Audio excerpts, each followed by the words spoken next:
Hey everybody. All right. I'm opening up this room, at least until other rooms open. People are free to join, and I'll be around.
Ermine.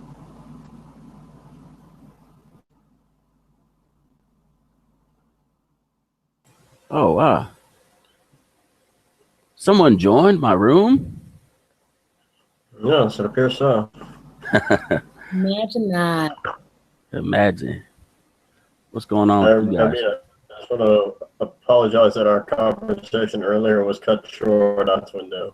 Yeah, I no, don't apologize. I felt the same way. I didn't know if you were coming back, so I just said fuck it. Hmm. Um, Yeah, no, I really understand given my internet's tracked it. May I know what happened? I don't know, it's just earlier, Ermine and I were talking. I think it was in Brejo's Hangout, and we were the last two, and like a different window, and then I accidentally closed the Hangout window, and then as soon as I got back in, Ermine was gone. Uh I didn't know Brenda held hangouts. No, not Brenda. I think it was Brother John. it was Brother John or Cerberus. I don't know which one of the two. Oh, okay. You guys are gonna keep me company while I fold laundry. I have like seriously 1, 2, 3, 4, 5, 6 loads of laundry. Oh yeah, So ridiculous. that's what I opened the room for.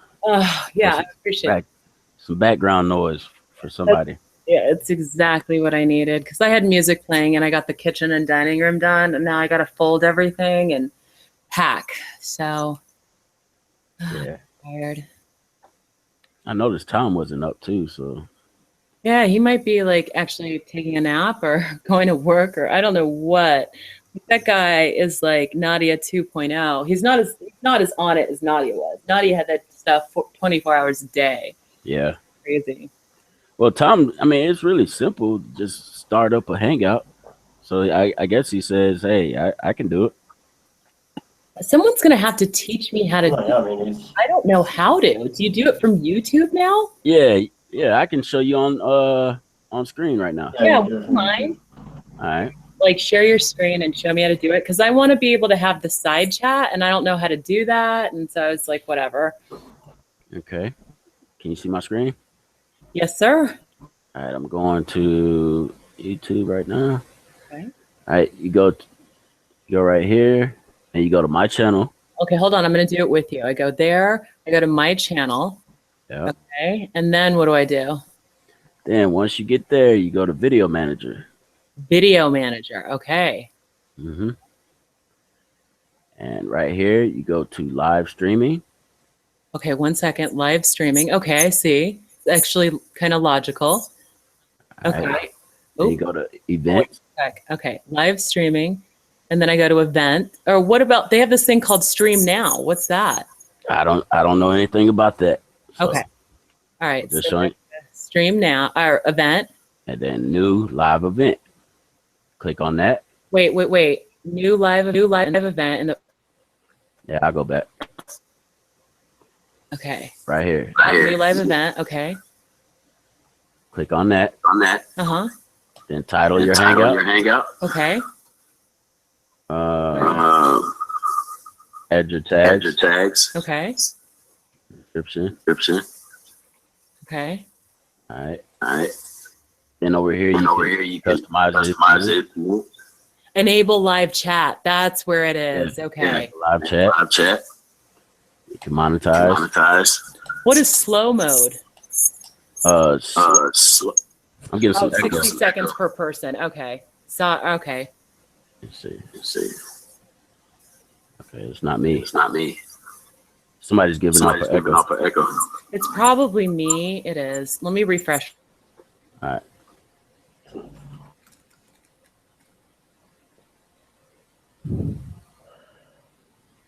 Okay. Hey, Chris. All right. Mine just randomly does that. Okay. So then, wait, can you, Yeah. and then you go to advanced settings. Advanced settings. And enable our chat if you Yeah, want. already checked. Uh-huh. Slow mode is just for like people can talk only per 60 seconds. They have to wait after they type something. Mm-hmm. All right. Then you categorize it over here, Right. whatever you want to talk about. Right. And everything else basically speaks for itself. And once you're done, you just click go live now. Great. Okay. And it'll lead you through the rest. Then it'll load up an offline chat like we're in now. And then you have Well, the one of rest. the things that's interesting, see where it says licensing and rights, and you have, if you have standard and you have the choice of everyone, like in monetize and you have monetization, I don't have that on mine. Oh, I got there's a, go ahead. Go for it. Deal with it. I will. Well, there's a partnering company that you can register for. I forgot which one I did it through, but Oh, so you have to do something to be able to monetize your videos on YouTube? I think so. Yeah. Yeah, I would imagine so. You probably have like at least the PayPal money can actually be somewhere. Yeah. But it like anybody can do it though. I mean, you just Google it and Yeah. and they'll lead you to a place that tells you about your monetization. I forgot where I signed up. But yeah, that's pretty much it. Yeah, I never thought I'd say that. That's right, gone. I'm done. Thank you. I'm gonna try it out. Oh, Yeah, it's real easy to do it. Uh, Again, Tom does. okay. I'm gonna do my channel. I never thought I'd say this, but I really wish this fucking fingernail would just fall off. Wow. What happened?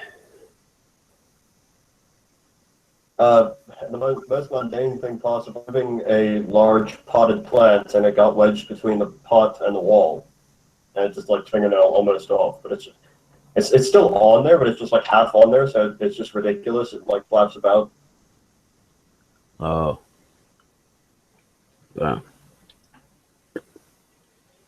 So how does Tom like change the title of the hangout and stuff while you're in it? Yeah, You do can, that by editing the events. yeah, you can go here. I'll show you that too. Okay. All right. Just go to your live chat. I mean, once you create your event, Mm-hmm. just click on your events, and then you click on this to take you to your YouTube, where you can now see your live chat over here, and you can edit this. Oh, okay. It's that simple. Okay. Yeah. Thank you. Yeah. That's really easy. Yeah, it really is. Great. Thank you guys so much. I would have never known. I just like gave up because I was like, they made so many changes over time from the time they first launched it, Hang Mhm. Up on Air, to now that I was just sick and tired of learning all the changes. I gave up. Huh. Yeah, it was a big changeover from Google Plus. Come over here. MK taught me how to do it. That's cool. Thank you. Is he around anymore or no? Mm-hmm. Okay. He's around, but he's just not hosting anything no more. I don't know why. I loved his room.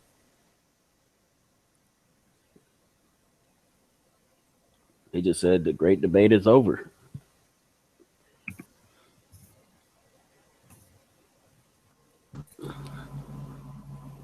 And now a new debate has begun. How many piss bottles are under MK's bed?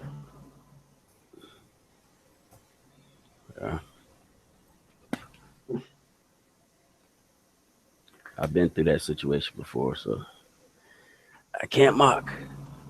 I don't know why he does it though. I don't think he has anxiety or severe panic attacks. I mean, he's got the bedroom like 6 feet away. Like, I don't get it. Probably just want to stay and study. I don't know, but I wouldn't mock him for it. As long as he empties them out, sprays them with bleach or whatever, gets rid of them. I don't recommend it.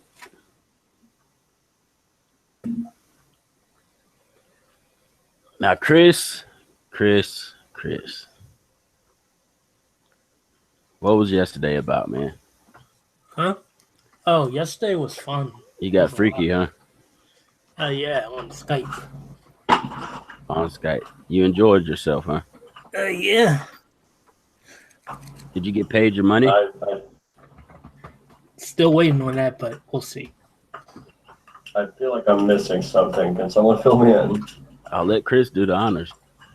Well, basically in Tom's Hangout, Gala's girl and Josh were talking about sex, and they were talking about that there was stopping the sex, and then I was offering some insights on how to spice things up, butt plugs and anal sex, and they objected to that and saying like,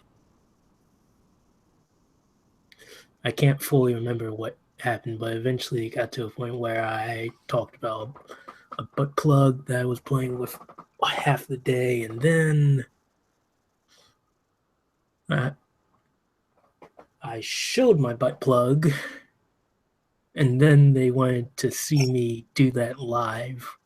So they added me on Skype, Justin added me on Skype, and then Gala's girl and Josh added me to whatever Power Talk group they were part of, and then they made a separate discussion page or chat, and then there was a video call. Tom was there and other people, and they just saw me wank off before shoving a butt plug up my ass. But 50 minutes while I was jacking off.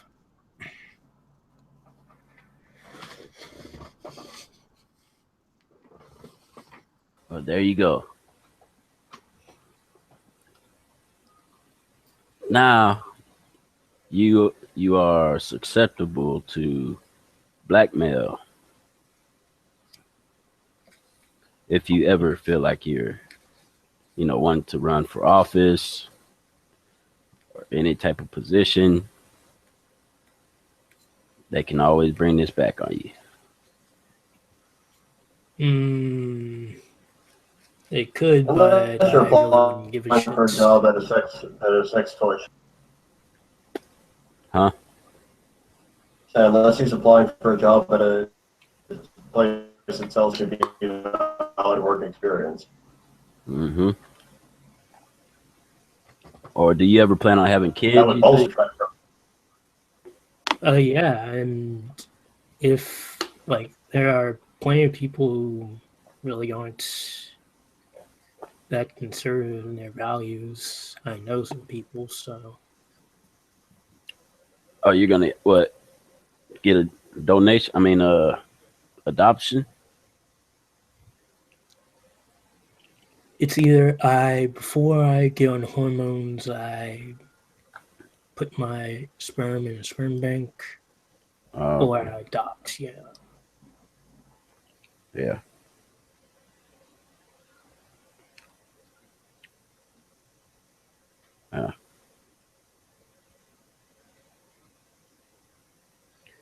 I have nothing. I won't condemn you because I have my own sins to worry about. Even though you don't believe in sins.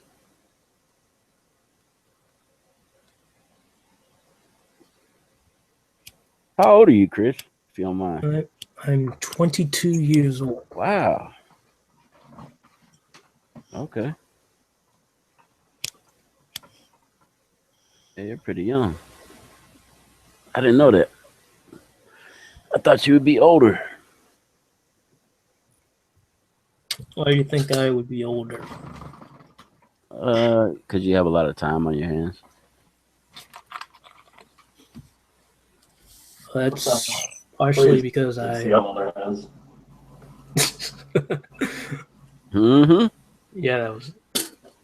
At least, I mean, they've been around and maybe did some work, some security. Got some type of income. Yeah, right now I'm currently going to college. Almost done with a community college I'm going to, and then I'm going to transfer to another college, a 4-year college. Good. To get What my are you bachelor's. That's good. Graphic arts. Right now I already have the knowledge of how to basically make a decent web page, and I can expand that knowledge. There you go. As well as make logos, effective logos. And I know how to use Adobe programs such as InDesign, Illustrator, Photoshop, and Dreamweaver.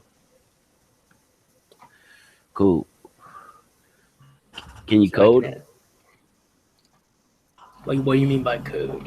Just HTML? HTML, yeah. Dang, okay. Anyone can do that if they want to, but it will take a considerable.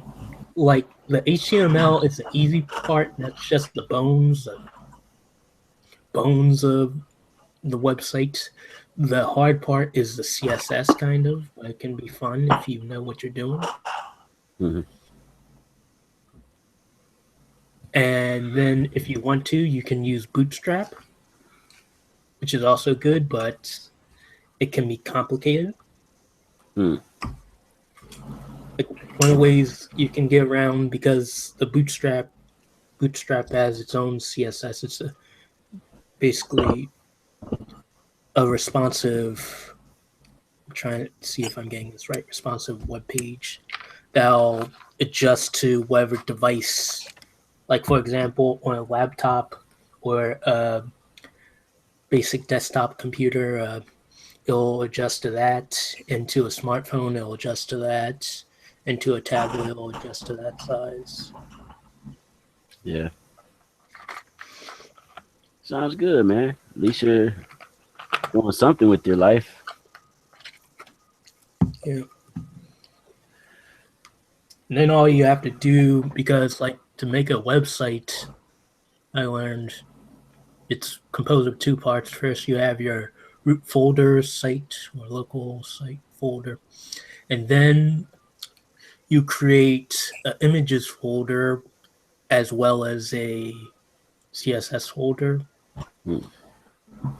And if you have Bootstrap, there'll be a JS folder too, I think. And then you can do this in text editor. You can do all this shit like on Notepad, which is interesting, but I download Sublime, which I love. Makes things easier. Sublime. Yeah, it's a free text editor you can download. But I was having problems with it. You see, Sublime.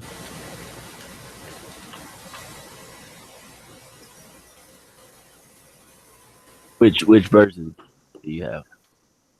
3? Yeah, I think it's 3. Yeah, Sublime Text 3.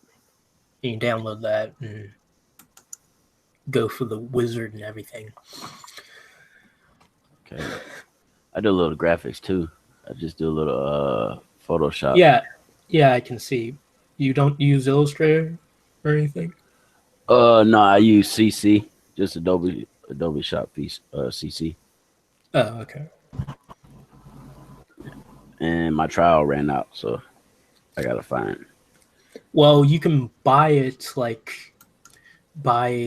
buy it from the Adobe store. They have it, I think, where you can get it like at $19.99 every month if you want to. Every month? That's And ridiculous. that's just for one program. Yeah.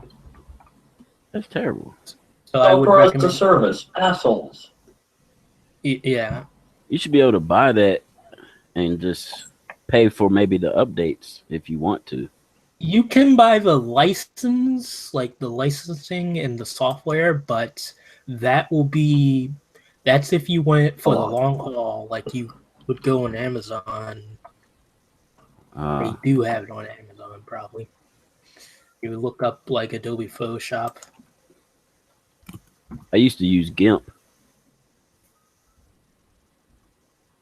You ever heard of that? Yeah, I tried using. Copy of the. No. I tried using GIMP, but I didn't like it that much. Yeah. But I found another. For Elements, Adobe Photoshop Elements, you can get for $59.99. Permanent. What I do is I've just got a copy of the Photoshop CS5 that I cracked. So yeah. You did the torrent. Yep. Okay.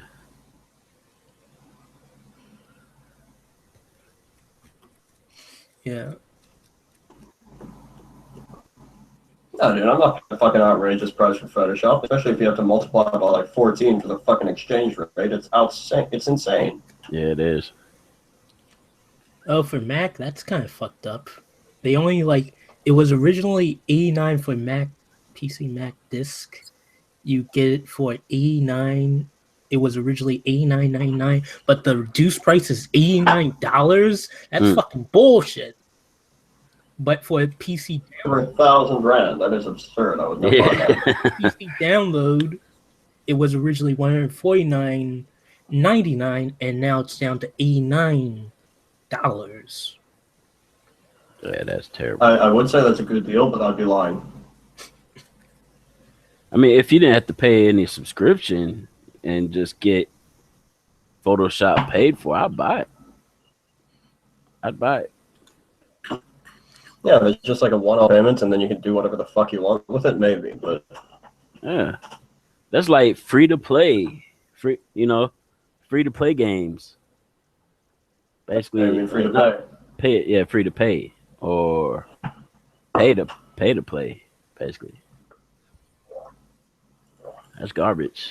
You should be able to own you a copy of Photoshop, and they should come out with newer, better ones to make you buy the next one. Exactly. Yeah, if you want to buy the next No, I mean, one. look, I don't fucking lease software. I want to buy software if I have to. Exactly. I'm not renting the damn thing. Yeah. And while you're stuck buying or paying your subscription, they're gonna charge you for another software that they come out with next year or whenever they, CC 2.5 or 2.0. They're gonna charge you for that full price, probably like $60. Then you'll just be Not more. Yeah, you'll unlock it and then you'll still be paying subscription. That's a ripoff. Yeah. I wish there was like a Alternative alternative program that was free that was similar to Adobe Illustrator that I could download. But man. Yeah. But you can also just keep changing your emails. Just make fake emails and keep using the trial for 30 days. Yeah, you could do that. Yeah, what you could also do is, I don't know if it'll work with that, but you can just like change the system clock as well. I think that also works. The old days, like back in the 90s, it used to work on pretty much everything, but nowadays they've gotten smarts, but maybe they got lazy with that one. Who knows? Yeah.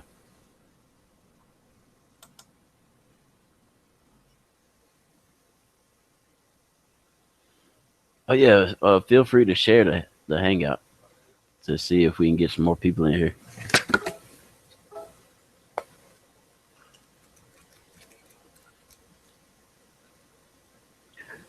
Hey, Chris, you want to see something gross? What?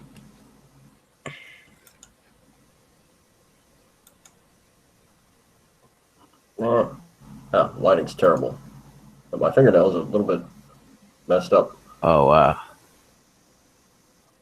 That's not that gross. No, I hope you're okay. Everything's okay with your fingernails. Does it hurt? But it doesn't hurt nearly as much as it looks like it should, though. Yeah. Unfortunately, the only thing I've got on hand to clean it with is fucking isopropyl. That hurts. No peroxide? Peroxide is bad anyway for cuts. I mean, if you want it to heal up, Peroxide's fine. just saying it'll keep opening your wound.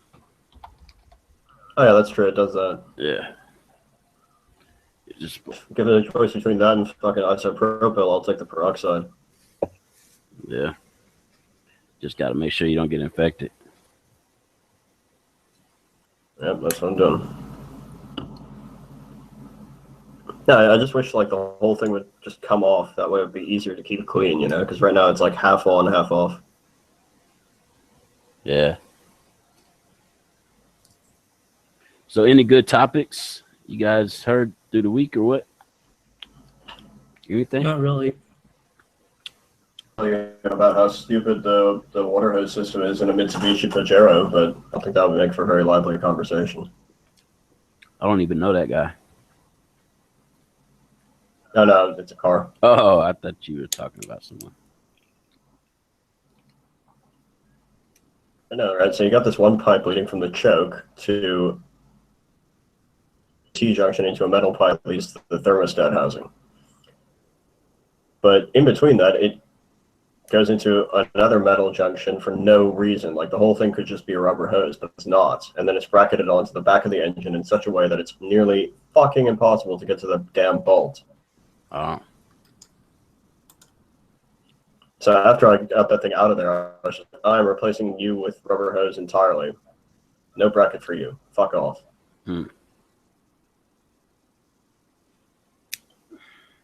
Enough. Once I fixed that leak, one of the O-rings broke in the thermostat housing. So now there's another leak, and I have to wait for parts.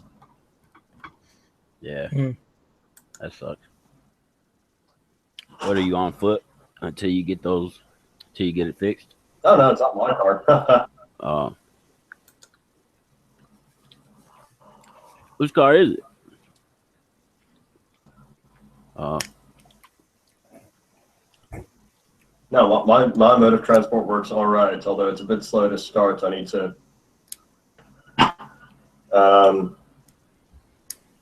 phone call tomorrow to some people who haven't paid me yet, despite they should have paid me last week. Oh man, yeah, don't get me started on that. My boss owes me like $600, and I basically laid myself off until he pays me my money. Yeah. And it's been about a month and a half. He don't even call to say, hey, I don't have your money, or, sorry, I couldn't come up with nothing. Mm. Yeah. Yeah, that sucks. I had to book that once. After a while, I was just like, no, this is not going to work for me. I need to be paid on time. I do good work. I deserve my fucking payment. Yeah. I see. I mean, I can't really work for people that are just independent business.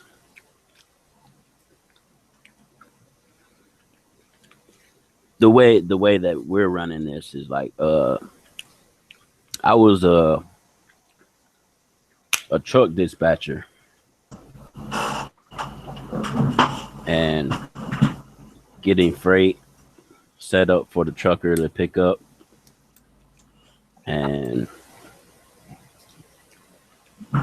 it's not a hard job, but still, I was waking up at like 4 o'clock in the morning to go up there, and I was just helping two independent brothers try to get their trucking business off the ground. And they owe everyone because of loans and all of that stuff. And Yeah. it's just bad. So they're paying, of course, they're going to pay the people that keep the truck going before me. Yeah, exactly. That's why I try not to get involved too much with startups. Yep. That won't happen again in my life. Know that. I mean, look, it's one thing if a startup company is actually doing well. Like, if anyone tries to hire me for any sort of work, I demand to have a look through their books first and make sure that there is cash flow, that kind of thing. Yeah. Yep. That was my fault. I mean, I'm not an accountant, but I can tell the difference between, a business that's able to pay me and a business that isn't. There you go. That'll be my if I ever work for one again, I'll use that tactic. That was smart. I see you've been there, huh? Yeah. Yep. Yeah. One guy owes me fucking 30 grand. Mm. Well, that's in rands, but still, it's quite a sum of money. You can almost buy a car for that. Oh yeah. It's your money. Oh. Yeah. Fucking dog of it though. He never paid?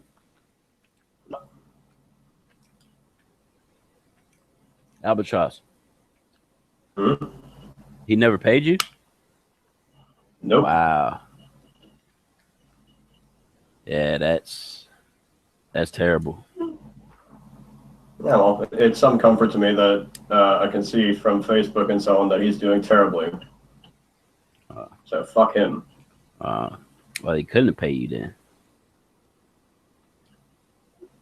Look, we did a camera install, right? That was worth about 20 grand. Surely you could have paid me a fucking thought of that. Yeah.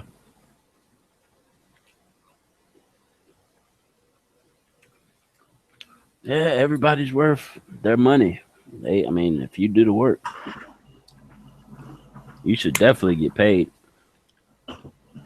Hmm.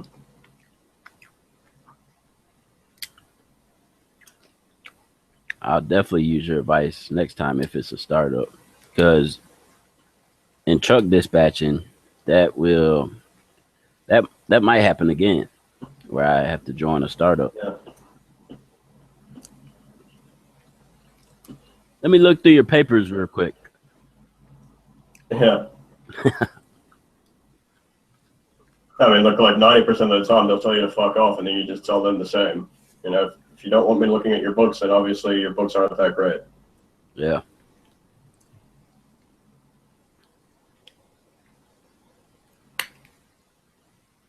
Oh yeah, Chris. The other day, are you still there?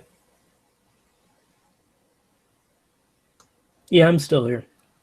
All right, you were saying something about, wow, even Matthew is making more sense than you, Grim. You remember that? Oh yeah, I remember that. Oh, Nah. that's funny. Now, see, Albatross even can see the way that you stated that. That means I'm dumb as a rock, huh? No, I don't think you're necessarily. I wouldn't say that. It's just sometimes you don't explain yourself in a way that other people understand. Yeah, it's a bit confusing at times. Well, for my like I'm trying to make you understand now, in my defense, I got kicked out of school when I was 15. I was young and running wild, and plus I hated school anyway, so I wasn't learning anything anyways while I was there. Right? Then I went to boot camp, and somehow, some way, I passed the GED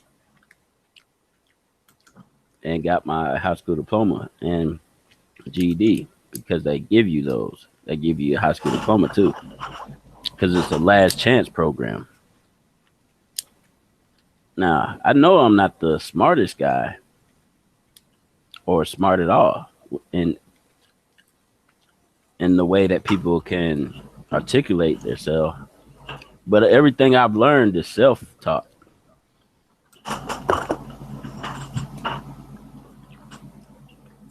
Yeah, like I said, I don't think you're stupid. There are times when you phrase things in a way or communicate things in a way that people don't understand. Yeah. I'm not going to call myself wise, but there's a difference between wisdom and knowledge. Isn't there? Yeah. Yeah. You can hear all the metaphysics, and you can hear deductive arguments and all of this. Everything I'm telling you right now, I'm basically self-learning right now. Deductive arguments, premises 1, premises 2, conclusion. That is a deductive argument. But where was I going? Oh yeah, you can hear all those words. You can hear big words. But does it help you in your life? Just sorry. Does algebra help you with your life? In the streets. Depends on what your life consists of. Yeah. What consists of algebra though? Rocket science? Well, funny enough, like most people actually use algebra more often than they think they do. They just don't. Equations, you know. How so? Yeah, basic stuff like like if you want to make a certain purchase and you need to work out how much money you would need to pay your outstanding bills and then still make that purchase. That's algebra. It's just not, you're not thinking to yourself, okay, well, if we set x equal to whatever, you're not thinking of it that way, but then it is algebra.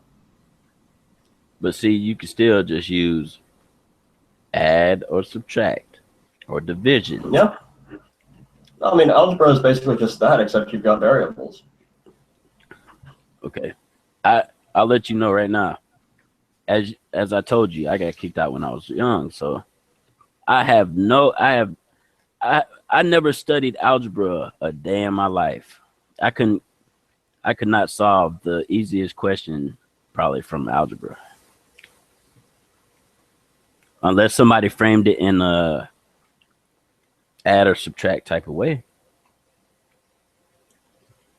Yeah, if I remember correctly, that's kind of how they start you off in algebra class. They'll say, like, if x plus 30 equals 50, then what is x equal to? Hold up. If x... it's kind of very... Say it again? I said if x plus 30 is equal to 50, then what is x equal to? 20. Yeah. Oh, okay. I mean, that's algebra. I have to look into algebra. Even though I don't see why I would use it when I don't really need it. I haven't used any math. Well, I have used math, but you rarely use math, man. The jobs you work for, they add and subtract your tax and all of that. They do it for you. I mean, of course, if you're at a shady job, they'll take advantage of you. Really, you don't need it. Like, just like we don't need, I don't think we need CERN messing with atoms and stuff. I'm not getting into conspiracy though, but just saying, we don't need a lot of things that we do.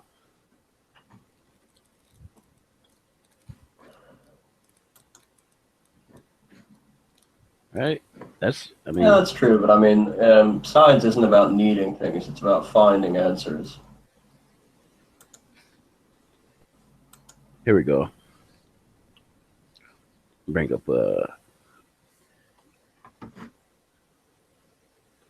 nimble. Okay. Look up this word. I looked up this word.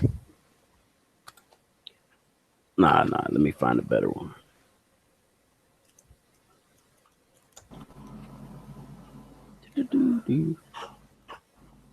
Okay, renounce. He renounced his claim to the land. Give up, relinquish, surrender, waive. They renounced their religion. Give up, abandon, turn one's back on or forsake. Okay. Now if I say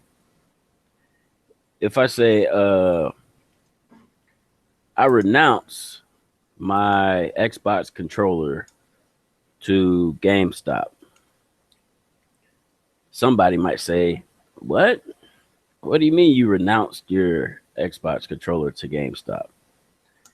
But if I say I gave up or I sold my controller to GameStop, that would be more global. Kind of just like the Bible, right? The Bible is written in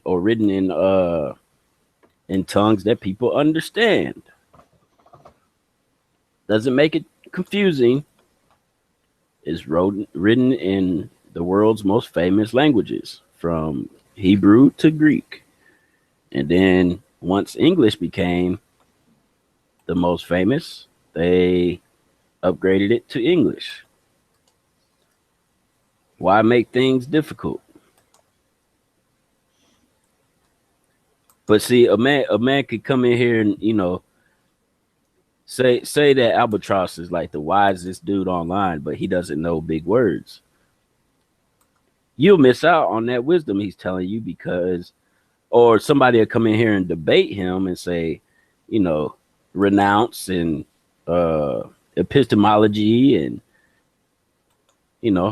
big words that Albatross cannot reply to. They're like, what are you saying? What are you asking me? I don't even know what you're saying. It's like speaking another language. You get what I'm saying? Yeah. Yeah. That Oh, I once saw a rather humorous comic. It shows a woman holding a knife to a man's throat, and he says, "Who are you cheating on me with?" It's the wise man. Sally, but she means nothing to me. And in the second panel, it's the same scenario, and it says, "The educated man," and the man goes, "With whom?" yeah. See? I mean, that's basically what I'm. Just because someone can't use big words and articulate themselves or say things that, let's say, philosophers use or whatever, doesn't mean they're dumb. I don't think I'm dumb at all. I might be dumb when it comes to math. I might be dumb when it comes to a lot of things, but in life, I could tell you, okay, Chris, let me ask you this. Here's a question. If I offered you $1 million, here we go. I offered you $1 million or keys to a Lamborghini and let's see, a $5 million mansion and a parachute. And which one would you take? And before you answer, you have to jump out of a plane 10,000 feet in the air. I guess I would take the parachute. There you go. Because you gotta survive, right? Yeah. Yeah. But are you phrasing like, is the claim you're making here that like God is offering or Jesus is offering you a way to be saved from torment and everlasting damnation, and that is equivalent to a parachute? Well, I mean, since you say that, I wasn't even. I was just saying that question to see which one you would pick. But yeah, Okay. yeah. I learned that today about world religions, basically. Hinduism, Buddhism, Islam, Christianity. I can't believe they didn't put Judaism on there. I mean, for survival's sake, hypothetically, if I was in a Muslim country, for example, and they forced me to say that I believe in Allah, I would probably say I would believe in Allah for survival's sake, and then try and get the hell out of there as soon as possible and never go back. Oh yeah. Well, the Christian would not. Well, I won't say that. That's a blanket statement because I know there are Christians that say they're Muslims because they're in those type of situations, but a lot of them don't. They say I'm a Christian and allow themselves to be killed. And I could point you to the scripture that tells you that is a prophecy too, being fulfilled to this day. You want to hear it? Yes, but don't the Muslims believe the prophecies in their book that they should, like, they'll take certain things from certain aspects of the Quran and say that is with Muslims that would not be called Muslims by other Muslims, certain Muslim sects. These would be like the radical Muslims or the zealots, religious zealots like ISIS and Al Qaeda and so on. They will take that it's their right to rule the world, to dominate because their way of thinking is the only right one, and that their God is a supreme God. You just defeated Muslims. In my eyes. Does that sound good to you? What some of them propose to do? Yeah. Does that sound like a good God to follow? Or would that be No, that sounds like a maniacal God. That sounds like a entity that is very nepotistic or outright insane. is trying to force you into do those type of things? Now, the Christian guy would say, hey, believe on me and be saved of your sin. But if you choose, you don't have to. And guess what? You can live your life out, but you will die and go to hell for that consequence. Of course, you might say, that sounds terrible. But guess what? You still can live your life any way you want to. Let's be honest, he was kind of a dick in the Old Testament. I won't be honest and say that. I believe God is good. That's what I've come to realize. Well, since I was young, when I heard the word in the church, and it made sense to me. This is like I forgot. I wish I could remember exact day or exact when I first came to church, or was it my second time? But anyways, my mom, I grew up in a family that did not say anything about God. They never told me anything about God. Christopher, you heard my testimony, right? On Nadia's channel? I think something to that. So, I mean, maybe you should tell me a abbreviated version. Maybe it'll jog my memory. I don't know if I fully remember it. It seems familiar. I've heard Mac Thomas give his testimony, but I don't think I've ever heard you give yours. Well, at first I went to church as a kid. Basically, my family never told me anything about God. And I went to live with my friend and his mom because I was tired of moving as a teenager. My mom just kept moving. I could never gather friends or nothing. And we finally found this community down here that, I could walk down the street, mess with the girls and have fun and shoot dice and smoke blunts and everything that a teenager loved to do. So I'm there, and then his mom basically offers to go to church in the morning every Sunday. You guys coming to church? And some of us will say, nah, I'm sleeping. I'd rather sleep. And some of us will go. Well, one morning I went. So let me go see. And I go up here and hear the preacher. His name was Pastor Yarble. And he was preaching the word. And it made sense to me right away.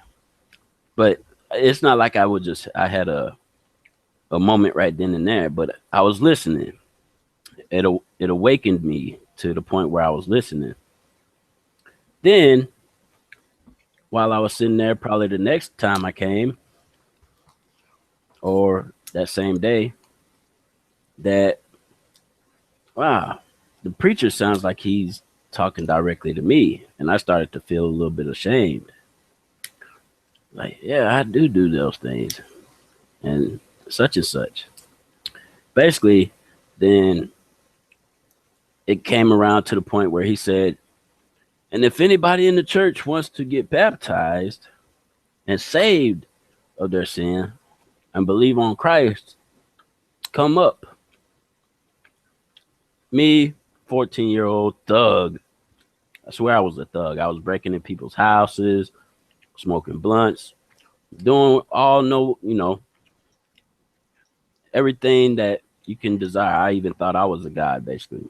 I used to tell people, I'm never going to get old as you, Dad. Look how old you are. And I used to mock old people. But I wasn't a bad kid. I wasn't too bad. But that's who walked up crying and got saved, baptized. And I had the experience where after I came out of the church from being baptized, the sky was bluer, the grass was greener, and I just felt fresh as a new baby. And therefore, I was saved and believed on Christ. But that's not all. I actually grew up, went back going down the street, messing with the girls, still sinning, shooting dice, lived the normal teenager life, not indoctrinating nobody, not being indoctrinated. I think the only thing I did cut out was saying GD after somebody told me that. That's like the only true curse word. So I quit saying GD. That's about it. And I still try not to say, even though I think of it to this day. I know you said a quick synopsis, but my testimony is really not quick, because once I did that, okay, I'm back living regular life. I get kicked out of my mom's house. Well, I moved back with my mom. That's around the time I went to boot camp. I got kicked out of school, moved back with my mom, went to boot camp, came home, got kicked out of her house, and lived with my dad for a little bit. Then moved back with my mom and went to Missouri. And basically, I had all but forgot about the Lord. I was completely backslidden, if that's the word people use. I was in the world, right? Now, I'm hanging with my boss's son. He's a detailer, and I'm basically moving up in the world, going to auctions, selling cars and fixing up cars to be auctioned and stuff like that. So I'm in the car with this is the day that really changed my life. I was in the car with his son, and I was basically mocking some Christian music. I said, man, turn that crap off, man. And not in those words. Like, man, I wanna listen to some, just some worldly stuff. I forgot what rapper I mentioned. Or just let's listen to some regular music. Why are you listening to this, this stuff? And he was like, well, I'm sanctified, man, and I'm saved, and I just like this music. And I was like, man, how old are you? He was like, I'm 19 or something. I said, man, you ain't running around messing with these women and stuff, going to malls and stuff, living dumb. I was living materialistic, completely lost my way. And basically it ended up where me and him had a conversation, and I even quoted some scripture with him. I said, man, yeah, I know about all this, about the 4 angels on the corners of the earth and stuff. I know all about that. He was like, wow, Matt, you sound like you're saved, or you sound like you know the scripture a little bit. Like, yeah, I know a little something. I had completely forgot my testimony. But anyways, after that encounter, he didn't say nothing to me. He didn't condemn me or nothing. But after that, I was awakened with basically some of the most terrifying panic a man can ever have, and I think still be here talking to you today. I was overdrawn bank account. Huh? An overdrawn bank account. What are you talking about? No, it's a joke, man. Go ahead. Oh, okay. Yeah, but anyways, I I went into bad panic mode, and it was just on me all of a sudden from being a regular teenage numbskull. I was hit with some of the most fearful panic I think, anybody would suicide or kill themselves over. I felt like the world was falling from beneath me. And it was a constant panic. Constant panic. I don't even know how I went to sleep, but I did manage to go to sleep because I guess I said, hey, if I'm here, I'm not dead, so I'm not gonna die. I felt like I was gonna die every second I was awake. My heart would skip beats. Boom. I was like, oh man, I feel like like my heart's finna pass. I could swore that it was my last days on this earth. I said, damn, I'm so young. And that's the main thing I was thinking about when I was going through that. I said, shit, I'm so young and I'm finna die and shit. And I was running into Walgreens, running into Walmart, checking my blood pressure. And my pulse rate would be like 200 something. I forgot how high it was, but it was high as hell, and my blood pressure was up. Went to the doctor. He said, "Oh, he's suffering from anxiety." Sent me on my way. Gave me some Tylenol. I forgot the Drag can probably help me with this as Cinefilm or something. Acetaminophen. Yeah. Gave me that, told me I had some gastritis or whatever. And I was like, okay, I guess that came from eating this pizza or whatever. And I felt fine when I was in the doctor's office or the hospital. But then again, as soon as I came home, just sitting there, rush of panic back on me. And I'm running into churches, fake repenting.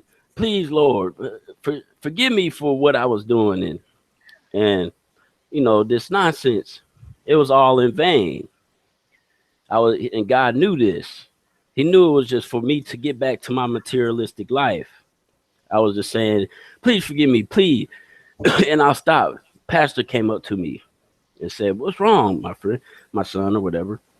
And I was like, man, I feel like my feet are like my feet aren't even there. Like, and I'm finna fall through the ground. That's how I feel. And it would just only increase and increase and increase. And he was like, I forgot what he said anyways, because I was in such a panic. I wasn't listening to nobody. But anyways, that didn't work. I'm running everywhere, such and such.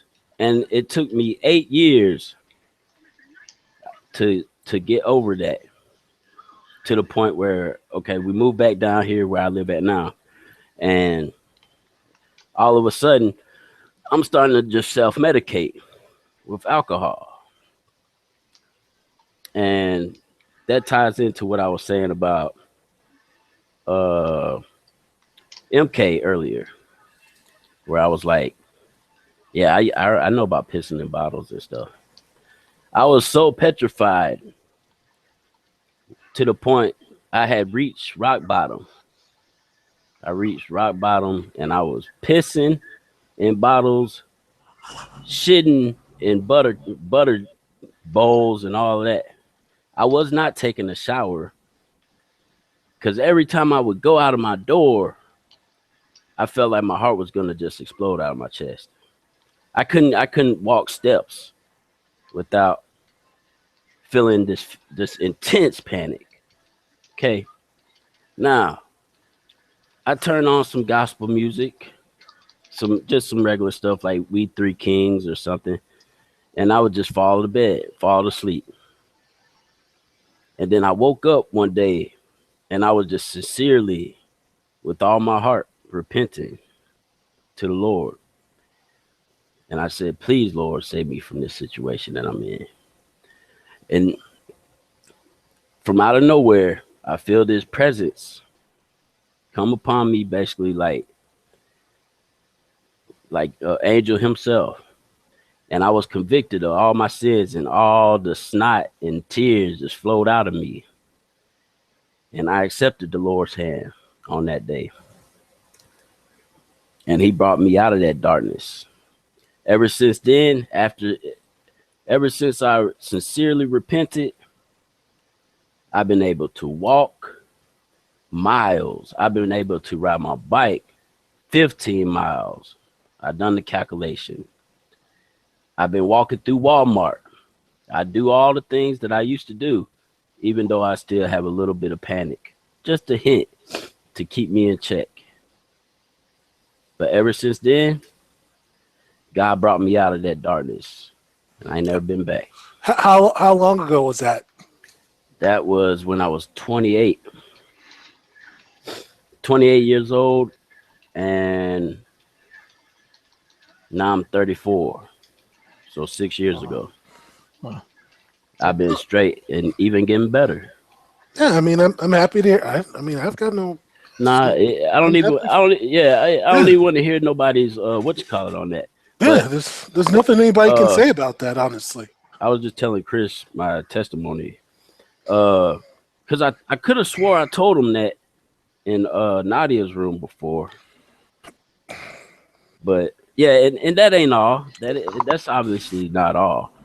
I have gotten visits by the Holy Spirit where Just inexplicable events that no one can explain because you experienced. yeah, of course. I'm not trying to prove God to you guys.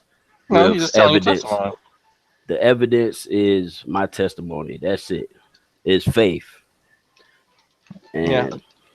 and No, it is faith. I stopped telling, Chris. I think years ago I might have done something like that, but no one can really tell you what you've experienced. I can rationalize based on some of the things that you've told me. I could probably come up with a rational explanation for everything that's happened, but you have your way of coping with what happened, and it works evidently. I mean, you say that it works out for you, so then. I mean, there's little input or others' input can really do for you at this point. Oh, you can input all you want, but I know it's God. I know it's God, but I don't know what. I don't care. I really don't care what any other input would be. Like I'm saying, I'm not trying to push nothing on nobody, and I was just trying to tell this guy my testimony. If you want to say it was, uh, something in my brain that made me do something or whatever. Nah, it's been more proven through just my own experience of being saved again or walking through the jungle. Basically, I've been filled with the Holy Spirit since then, and I've been compelled to speak to you guys. No, And went go ahead. from places unknown. Like I would never get on here and talk to you guys, really. But now, recently, like I told Farhan, I feel a lot less inclined to talk to the same people over and over. How's that? I don't know. I don't feel compelled to even tell my testimony to people anymore. What were these panic attacks like? I mean, what were you? So would you talk to your family? Like I'm assuming like your family was in the house with you too. Would you talk to them, or is it like you couldn't talk to anybody? How bad was it? I didn't even tell any. Well, no, yeah, my family knows. They know about my panic attacks. My mom has taken care of me throughout my adult years because of my panic. I quit my jobs. I couldn't handle the stress dealing with that and trying to work. I couldn't do anything. Yeah. I'm pretty sure this is the next question. Did you ever see any type of mental health professional about it? No. Okay. Basically, my panics were so severe, it kept me from seeking aid. Wow. Because Panic attacks are actually pretty easily treated. Yeah, that's why I ask, and because I know at least in my family, mental health is somewhat dissuaded against because they prefer religious help. but up until like suicidal ideation and then like homicidal ideation, that's when they kind of go, okay, well, now you need something that's a bit more suitable. But yeah, no, that's the only reason I asked, because based on my interaction with my family. Yeah, it wasn't like that at all. Like nobody was saying, "We'll pray for you and you don't need no doctor or nothing." They were offering me. My dad offered to take me to the hospital. I didn't want to go. Too afraid. I stayed hermited up in my room. I had severe. Like I said, I don't know if any man has went through that type of panic unless it was you know, it felt like I was staring into the abyss of my own life, basically. Yeah, no, I have anxiety disorder and PTSD, so I have a pretty good idea of what you went through. Trust me. I still deal with it to this day. Just because I just so happen to know a lot of science doesn't mean that I'm not, still dealing with some of that stuff. And one of the things that I'm glad that I did while I was in the service was to go see a mental health professional, because I found out that for many years I was sabotaging my own thoughts, and that it sounds weird, but that's basically what he told me. It's like I am looking literally, throwing away every positive outcome that I'm aware of and only focusing on every possible worst case terrible scenario. And it's crazy once you think about it, but our minds are just kind of funny that way. Yeah. And one of the things that you would learn in seeking medical help, you'd be put into a group of people with who have similar experiences, and so you would learn that you're not alone.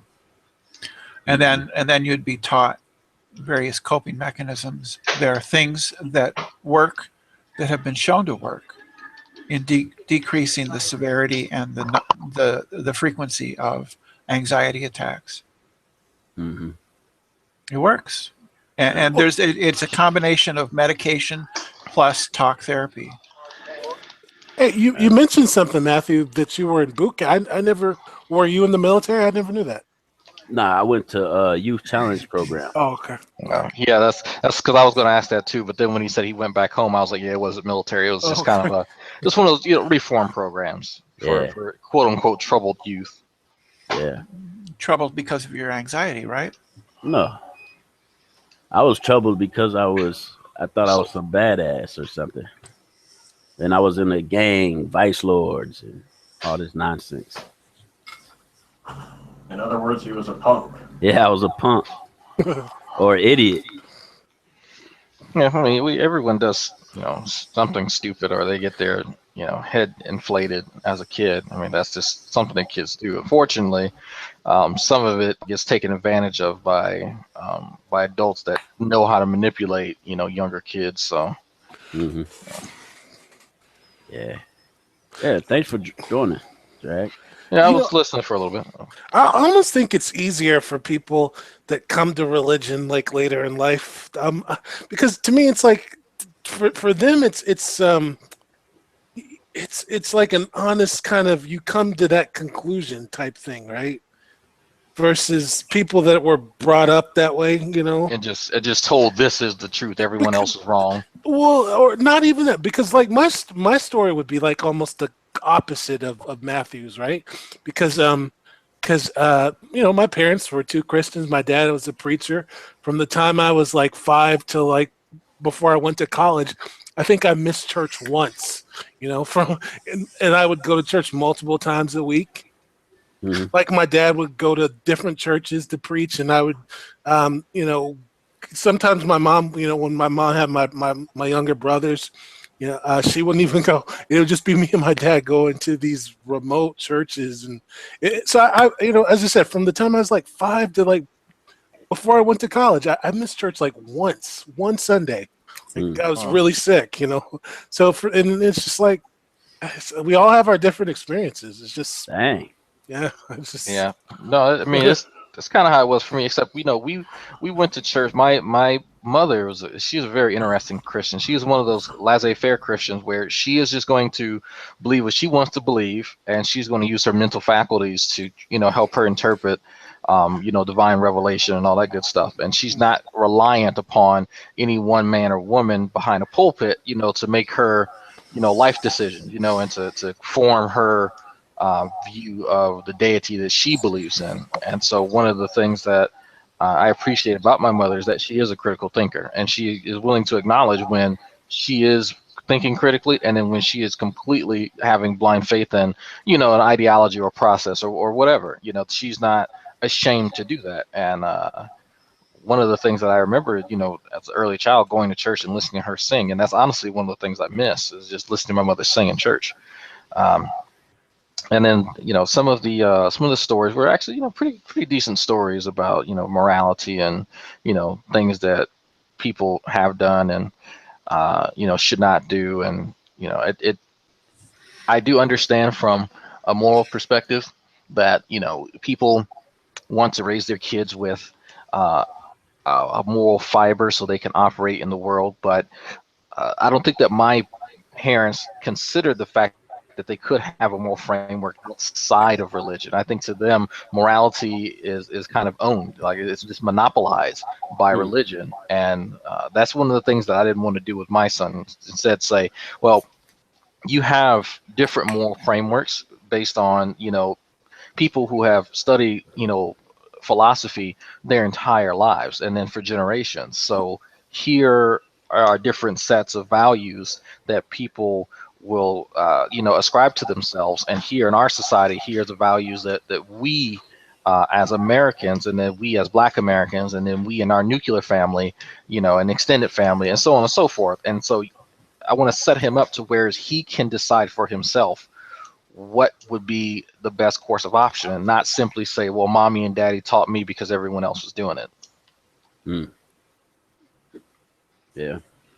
My brother, he doesn't teach his kids, even though it's in the scripture that we should, and I'm not against teaching kids. Teaching kids the Scripture. Oh. And to live the laws of God. Yeah, that one I'm kind of iffy about. I mean, eventually you're gonna be old, and they're gonna get old enough to leave your house. I'm not against. I'm against forcing it down their throat, but you can bring it to their attention. Like, yes, son, I believe in God, and this is the Bible. And yeah. Oh, yeah, I definitely agree. I'm not gonna be one of those people who hides religion from my son because I think it's just inherently dangerous. I think that it should be studied, at least from an academic standpoint, and it should be examined how religion influences people's minds and how it influences their life, because it does help me understand some of the co-workers and stuff that I may have who are Christian and why they do and say and believe certain things.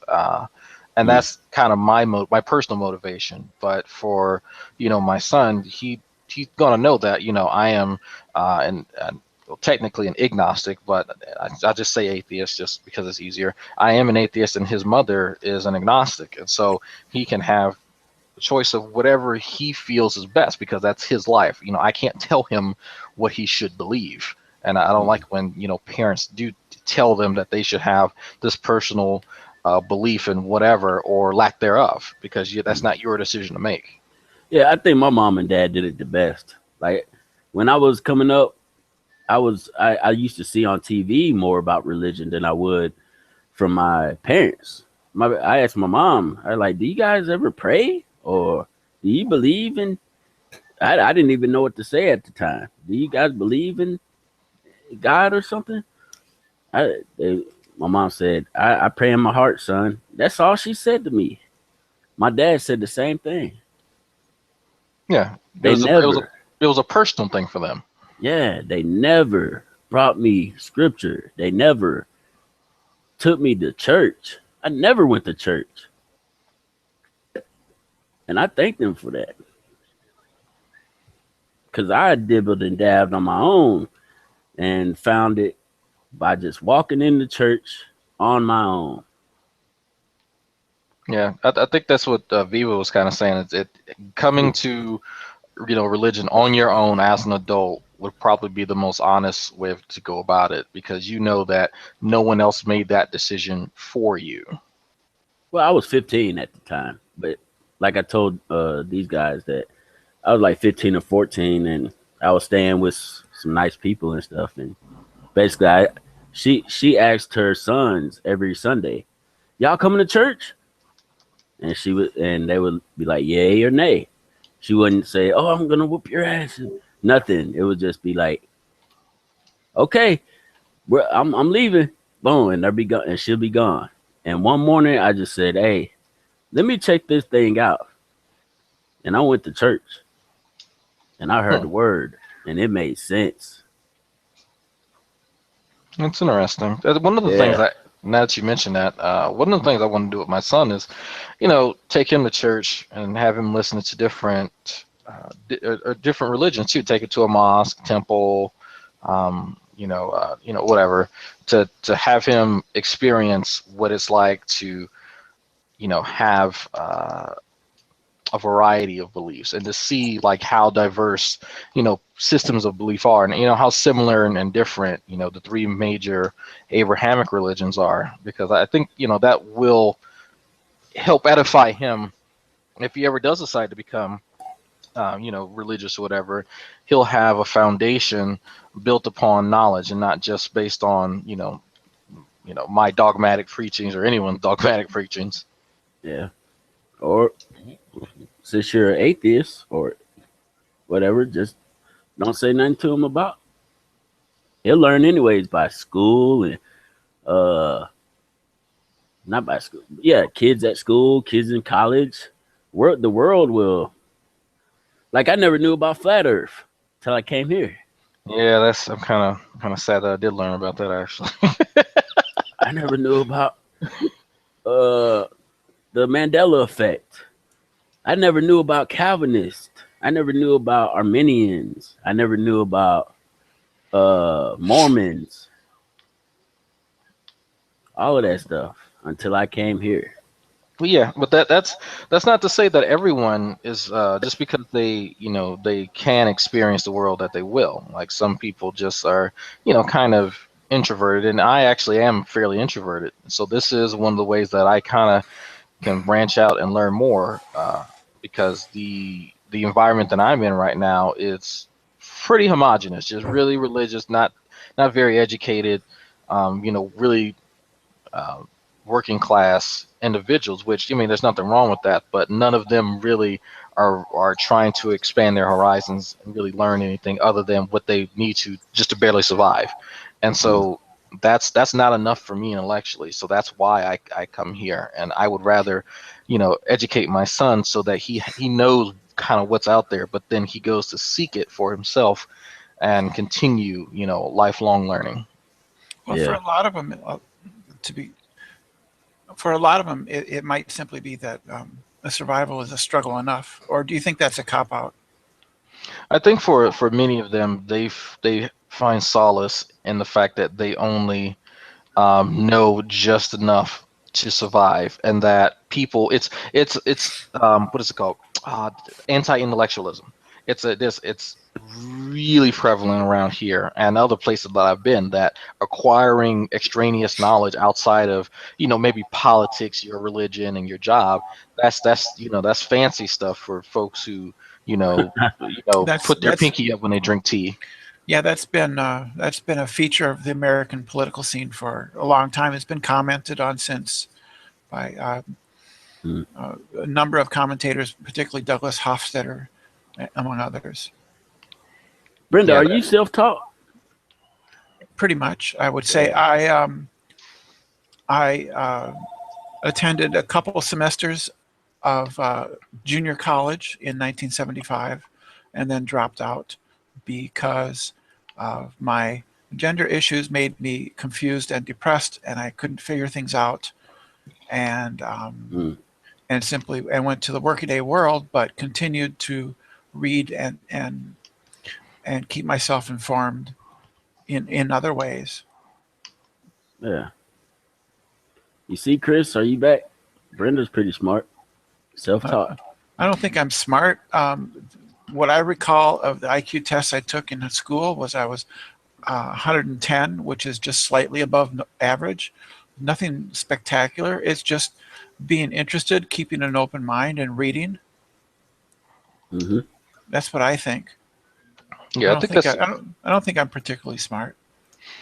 like a lot of the stuff that I've learned on the internet, in all honesty. I mean, I used to work in a library, but my focus was normally on, because I spend an enormous amount of time just playing games, just video games and stuff. So stuff that I learn in my free time comes from having interactions with people, and then watching YouTube videos, and then reading scientific articles and scientific journals and whatnot. And then, you know, of course, now I'm in school. Now I'm actually able to put all that to practice. But I mean, I'm not by any means autodidactic, but I have an you're smart. ability. I mean, I can absorb information fairly easily if I'm interested in it, and that's really all I needed. What does that mean? Adodolactic. What? Didactic means taking, for instance, like taking dictation. So in a sense, that's kind of what a student is. A student sort of sits and takes word, didact, from the teacher. Yeah. But so an auto simply means self. So it would be self-teaching. Wow. Can you just say self-teaching? I could have, but autodidactic really hones in on what we're talking about here. You see what I'm saying, Chris? Yeah, I mean, you don't have to have. No, I'm not taking shots or nothing. I heard what you were saying earlier with Chris about, you know, the way people articulate certain things. It does, and I will actually agree that, you know, if you can use certain uncommon words, that you will be looked upon a bit better than the average Joe. I mean, I get comments all the time about, you know, my language evidently, or my use of diction being above average, at least for this area. And that's because I purposely I want to expand my vocabulary. I don't have a problem when I use the same word in a sentence twice. That bothers me. So, well, I mean, I'm in the same boat, and that's the way of the future. I think the future is going to be just like the way you're talking. You know, those type of words you're going to be looked at as a fool and not even acknowledged if you cannot use words like epistemology or, you know, deductive arguments. It depends on who you talk to, because the only reason I even bother learning the stuff in philosophy, like, you know, ontology and epistemology, is because there's no analog to it. There's nothing that you can use as a replacement for that. Like for autodidactic, I could have said self-teaching, but epistemology, I would have to sit and explain that with its nuance and all that nonsense. So it's easier for me to say that. And it's the same thing in science. You know, there's nothing I can tell you that can relate to tumorigenicity. You know, it sounds like a fancy word, but all it means is causes cancer.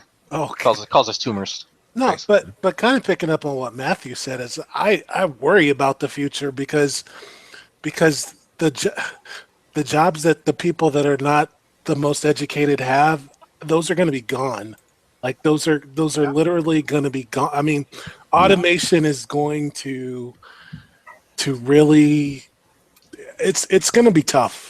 It's already started. It's already started. I mean, there are a lot of, because I work in computers and IT, and there's a lot of stuff that I think even in the computer industry, this is people with computer science degrees, and I think a lot of our jobs will be gone in 25 years.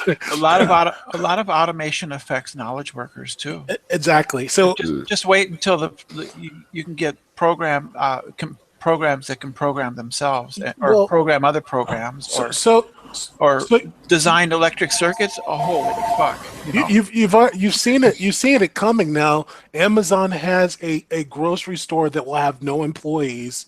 The CEO of Carl's Jr. envisions a fast food restaurant with like one employee in there that services the machines that that distribute the food. Right. That's where it's going. Right. Who's going to buy their food? That's what I want. I don't know. Well, don't they've started rolling out the automated cashiers and McDonald's now. That's actually a thing now. Yeah, But You it, know, you just use a kiosk. robots don't eat at McDonald's. right. I know. Well, I see what They you did. don't. no, Ro- you're robots right. don't eat. Robots don't eat at McDonald's. So Well- so who are they going to be serving? I don't know. That, unless in the future we just governments just distribute money, like give everybody 50 grand and Oh, just to appease so we don't have riots on the street. Type no, thing. no, that's not what's going to happen. What will happen? You eliminate that. You eliminate them. You don't. You wipe them out. You wipe out the underclass. As soon as the rich feel that they can have an economy and get everything they want from machines, yeah, fuck the poor. You know, wipe them out. Yeah. You I don't don't need know. them. Isn't Yeah, there a yeah. Netflix movie about that actually? About the kid. There's a natural resource shortage, and then if you're killed basically if you don't make certain grades. Like if you don't score yeah, like top 10. What's the name of that new YouTube thing? YouTube Uh, show. well, yeah. I mean, I don't know where it's going. I mean, it's kind of scary in a way. It is. Well, that's why I don't agree with it, and I'd rather put myself in a position of power to help affect that change. For the betterment of all folks, because I was a terrible student. Like I horrible. I didn't know what the fuck I wanted to do. But now I just started getting like good grades and actually doing shit in school. But I needed certain life experiences in order to help, stimulate that type of change. But I'm a big proponent of having redemption for folks, because not everyone can be fortunate enough to be raised with trust funds and shit like some of my friends who squander tens of thousands of dollars on a fucking frat, and then have a backup by getting a business degree and then going to work for Their parents, yeah. not the parents, the aunt that already has a thriving business, floral business in Virginia. And I'm not making any of this shit up. This is real. Like this is my homeboy Matt. But I just sat and watched that, and I'm like, I wish I had that. I wish I had that kind of cushion. Yeah. Well, that just goes back to what I said about people's experiences are so different, just so different. Matt's experience is like a lot of people, right? That they don't have that two-parent kind of leave it to beaver kind of environment that gives you like stability, So I mean, we're not all starting from the same place. Oh, my dad wasn't in my life till I was 10. And that's fairly typical, right? Yeah. Leave it to Beaver. Yep. Leave It to Beaver was a very small fraction of the American people at that time in the 50s. A lot of people didn't have that experience at all. Yeah. Right, but it was held up as like what it should be. Like it was the ideal. That was the standard supposedly, and that always confused me. But then again, there's a generation gap between me and people who actually enjoy that show. Yeah, I never really enjoyed it. I always thought it was obnoxious, but it's Well, interesting from a camp sort of perspective. I'm still not sure how to define when people use that to describe a piece of film. Because I've looked it up and I've seen examples. I don't have a coherent understanding of that particular term. I know that's random, but Brenda just reminded me of that. What's the term? Camp, when you describe like a film or a show as camp. Oh, it's like it's really cliche and kind of cheesy. That's what I always took it as meaning. Oh, okay. I never heard that term before. Yeah, if you look at movie reviews and stuff, you'll see the movie is very campy. Or there's even a category of camp movies or camp shows. Wow. Well, here's what the Urban Dictionary says. It says something that provides, no, there's no sex in. Something that provides sophisticated knowing amusement as by virtue of its being artlessly mannered, or stylized or self-consciously artificial and extravagant, or teasingly ingenious and sentimental. A person who adopts a teasing theatrical manner, especially for the amusement of others. Hmm. Huh. So a lot of times the films Plan 9 from Outer Space is thought of as camp because it's so bad and it's so poorly done that people can make fun of it in that sort of like sophisticated, knowing way. It's sort of, I guess it's sort of a way of making yourself feel better, or at least it's a way of showing that you are in the know. You know that this film, Plan 9 from Outer Space, is a terrible film. The acting is terrible. Everything about it is terrible. But you make fun of it because you simply enjoy poking fun at it. It also has meaning within the gay community because homosexuality has been so repressed for so long. People would find expressions of overly effeminate men in films or situations in films that were sort of coded as being homosexual without. So it was a way of being in the know, so in the gay community, you could look at a particular film and see that there were gay themes in it that would not be obvious to somebody who was straight and not familiar with the homosexual community. Kind of like He-Man. He-Man. Yeah, he's totally not gay at all.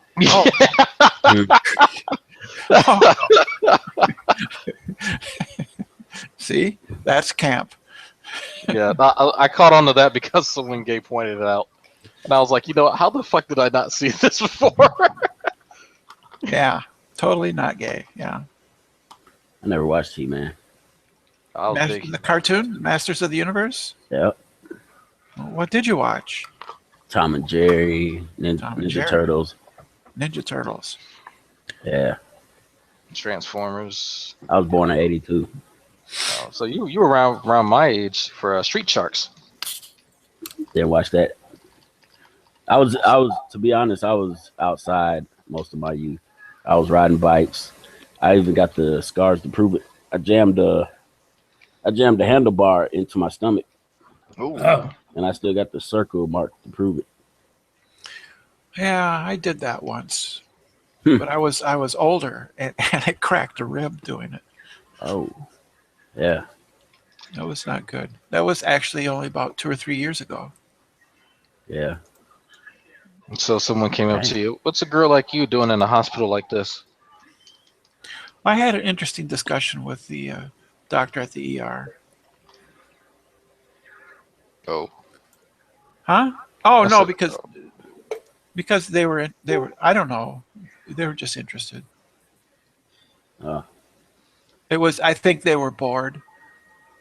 No, you really should do that when you're younger. Your bones heal better Yeah. when you're young. I mean, that's, Well, that's, see, I don't own a car, so I was traveling. I was going to see a movie, and it was late at night. It was about 10 o'clock at night, and there was it was not a curb. I didn't hit. It wasn't a curb. A curb is like what, about 4 inches, but this was like a lip to a sort of patio area that was actually about an inch up, and I just didn't see it because it was 10 o'clock at night, and I was on my bike, and the patio area was like a meeting area, dining area that was a common area for several restaurants, and then the movie theater was in an area with these restaurants. It was a market type of place, and I just didn't see this little lip between the street and the patio area, and I hit that, and I went forward onto the handlebars, and headed for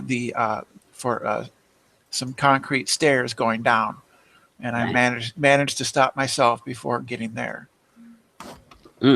Managed also not to fall over, so I didn't hit the ground. I just went forward and threw my legs out, stopped my forward momentum. You know, Right. it could have been worse. It could have been worse, but it was. And then I can be sort of stubborn, so it hurt quite a bit. But God damn it, I was going to see that movie. You still went to the movie. Yeah, I don't even remember what it was. Uh, It might have been The Hobbit, one of the Hobbit movies. I was gonna say Concussion. No, I didn't hit my head. mm. No, my head is stubborn enough without even being hit. I can be pretty willful. Yeah, Dang. so that was interesting. Lucky you didn't have any internal bleeding. Well, I suppose, yeah, but there wasn't anything they could do. I mean, it was a cracked lower rib, and there's nothing you can do about that. No cartilage or anything holding it together, so you just kind of Yeah, nurse it. you just have to deal with it because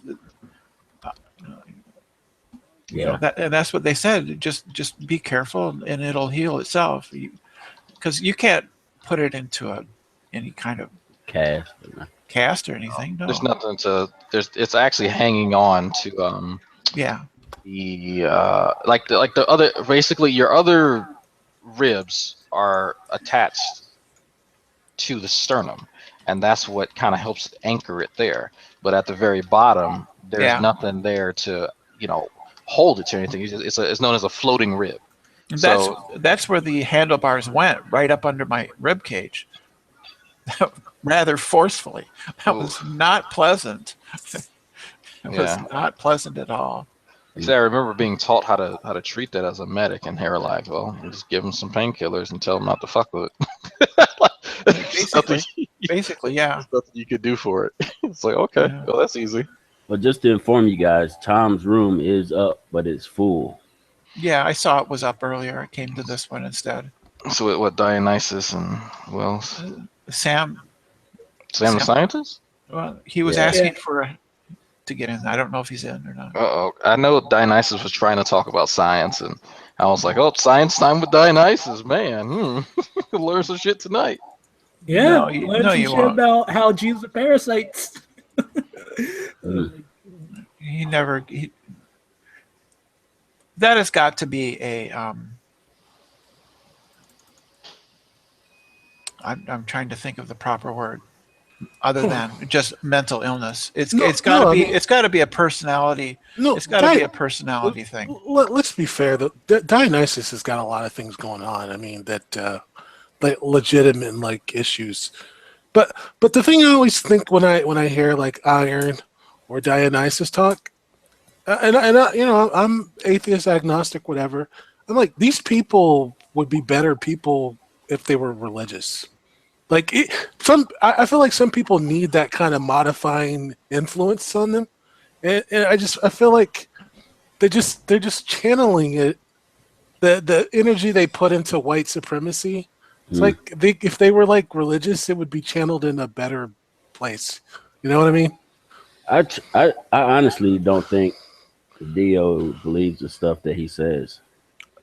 I don't think he does. Sometimes I don't know. Sometimes he's like really kind of like wow, but he's battling some things that he talks about going to like taking prescriptions and going to see people. So I always temper it with that he's like really going through some stuff. So But people laugh about it, but it's not really that funny. I don't know his full story. He is a teacher, or he was a teacher. I think he lost that job or something. He was a teacher. Now he's a law firmer. Or Yeah. he's in a law firm. I can see why he lost the teaching job. Yeah. I mean, there could be some things where he has a hard time interacting with society and that guy. So people laugh at it, and but I'm like, there's some stuff that that we don't know what's going on with him. So I still think he's schizophrenic. I really do. There's a personality disorder of some kind going on. oh yeah, I agree. I would agree with that. Yeah. there. I mean, I don't know, but I don't think he's schizophrenic. I think he's bipolar or something. I think he's hurt. No, Right. I think there's a legitimate issue. I do. Yeah, that's. I guess I don't actually know, and I can't diagnose people. Yeah, but But I've been in and out of therapy myself for quite a number of years. I've met quite a number of people, and quite a number of people with, anxiety disorders and schizophrenia, various types. And Hmm. I don't know.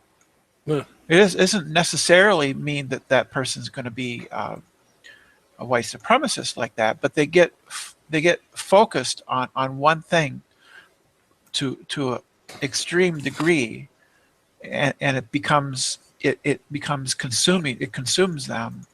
Mhm. So I'm thinking that maybe that's it, but I suppose I could be simply wrong. Yeah. Frankly, when I was on the street, I was fine with the schizophrenics because they were, at least in my mind, predictable. Uh, It's the You're other people. predictable. The other people, the drug addicts and stuff, were not predictable, and I needed to know who I could predict, not to assault me.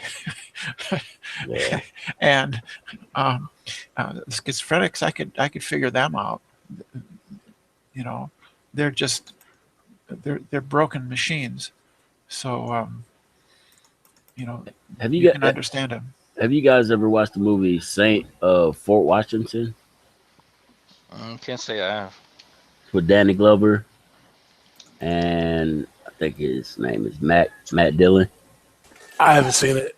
Oh man, check that movie out. Last movie I saw was with Hannah and Redline. It was Arrival. I saw that. Yeah, the last 5 minutes, where he has to verbalize his request to engage in coitus so that they can make a baby, which was being hinted at literally the entire movie. I can't. I'm like, why? Like, you are the most unromantic, unsexy motherfucker for doing that. Like, she wants to have sex with you. She's been dreaming about it literally for the past month. Is that the movie you went with? Did you go with Redline? Yeah, Redline and Hannah. Oh, okay. I don't even remember that. At the end, where she's holding a glass of wine and they've figured out the code to the whatchamacallums, and he goes, "You want to make a baby?" Sounds cheesy. It is cheesy as hell. Like it's beautiful scores playing, and they've figured out everything, and now there's just kind of, she's reflecting on the knowledge that she now has and taking a course of actions, and it's like, well, it's kind of implied that everything will happen as planned because she's literally thinking about it to herself, affirming that everything is going to happen. So we didn't really need him to say, "Hey, let's make a baby." Well, she becomes unstuck in time. Like Billy Pilgrim. I never watched that. It's a good movie. Arrival is definitely a good movie. Love the effects. It's called Rival. Arrival.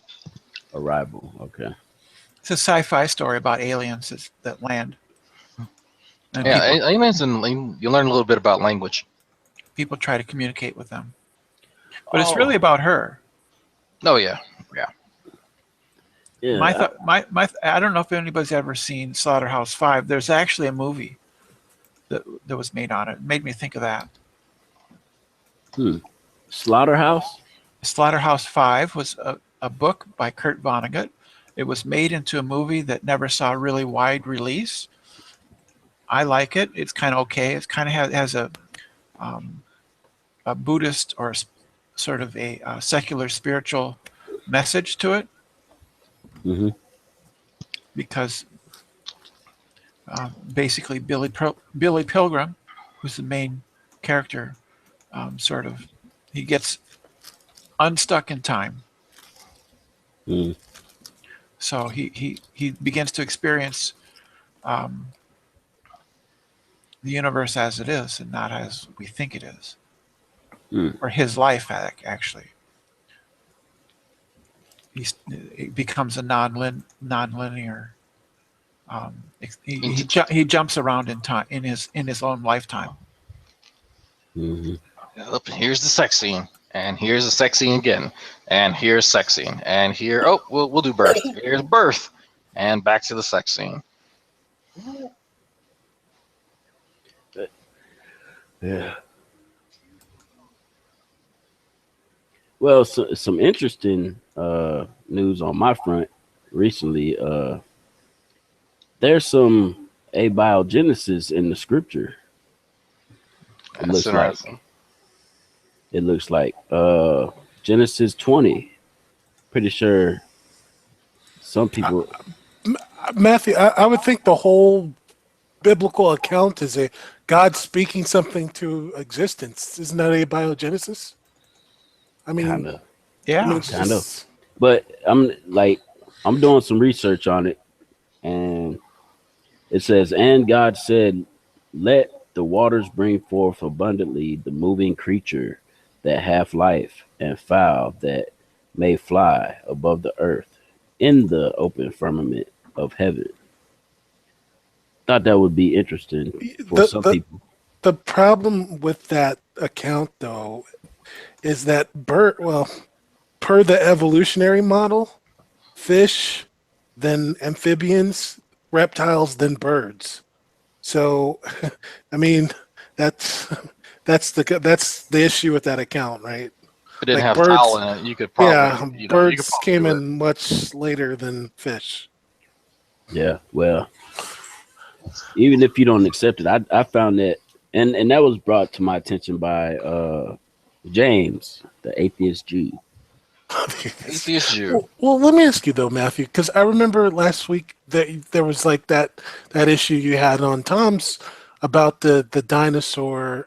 What was it that, like, I didn't catch the whole thing. What was it that they did that, like, because I kind of caught the end and nobody was being disrespectful, so I didn't. Oh, What was it? What was it that they did that like you know? well, you missed the side chat. That's Oh, what okay. you missed. Okay. Yeah, That's- it was Nootropic, and Nootropic was voicing his rudeness towards me also. Okay. Yeah, I didn't see that. If you watch it back, you might see it. Okay. But you know, I'm just an idiot for the lulz and all of that, and all of No, and I mean, people have their belief. I mean, people have genuine beliefs. I don't know why that's so hard for people to understand. I like they believe it. It's not a joke. it doesn't it really didn't bother me, but what bothered me is Hannah trying to stop the conversation that we were having. And why do we need to quit talking about, why entertain? I forgot the word she was using, but I was like, wow. Like, me and Xbox were talking, and you just really have to interrupt with your disinterest in the topic we're having. Well, I have to talk to Hannah, but usually when she does something like that, someone's being taken advantage of. And so if you're being milked to be a lulz cow, maybe she didn't like that. But like I said, I don't know. I don't hold it against her anyways. Yeah, I don't hold it against her. I don't hold anything, really. I don't think she has a mean bone in her body. She Oh, does. she She wouldn't let red line hit it, so she's mean. Well, there. Whatever. I'm just okay. Just keep watching, Brenda. Watching what? Keep watching Hannah in Hangouts. You'll see some mean bone in her body. She went off on Rob Beasley, but I mean, she was being quite sexually harassed. Yeah, I think she had every cause to do that. That was funny. I shouldn't have laughed at that, but it was funny.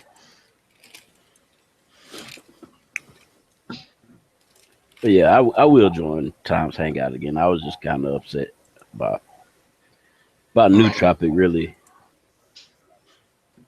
Yeah, I mean, if you're being disrespected, then I mean, you don't have to venture. I mean, that's why you come in my hangout. I don't treat you like you scum. Yeah, I treat anybody like that. I think I might have talked some shit to Darwin, but he was being an asshole. So everybody come in and just chill. You cut out, Hernando. I was like, Darwin's is a special case. Yeah, he's he's being belligerent. Like if you talk to him about something else, he'll chill out, like Star Wars. But yeah, you have to kind of get off of the thing because he was. I'm not sure if you saw there's an internal chat external chat, and he called himself trying to troll me. He didn't say troll, but he was trying to point out the fact that I was emasculating him. So you seem to have a fixation on manliness. I'm just like, yeah, I don't like bitch made dudes. Just like fucking with him. And Yeah. Is anything going to happen with you and True Drag? No, you didn't see the screenshot? He doesn't. For some reason he missed the fact that I live in Maryland. Like that was a completely foreign concept to him. But he was under the impression that I live closer to him. Not sure where he got that impression from, but he says that. So there's a private chat that he and I had on my page that no one else can see, and he's trying to orchestrate something. And I said, look, New York is there. There people have told me that they will literally pay for your ticket and your stay. They'll say they'll pay for it. So all you gotta do is show up. That's it.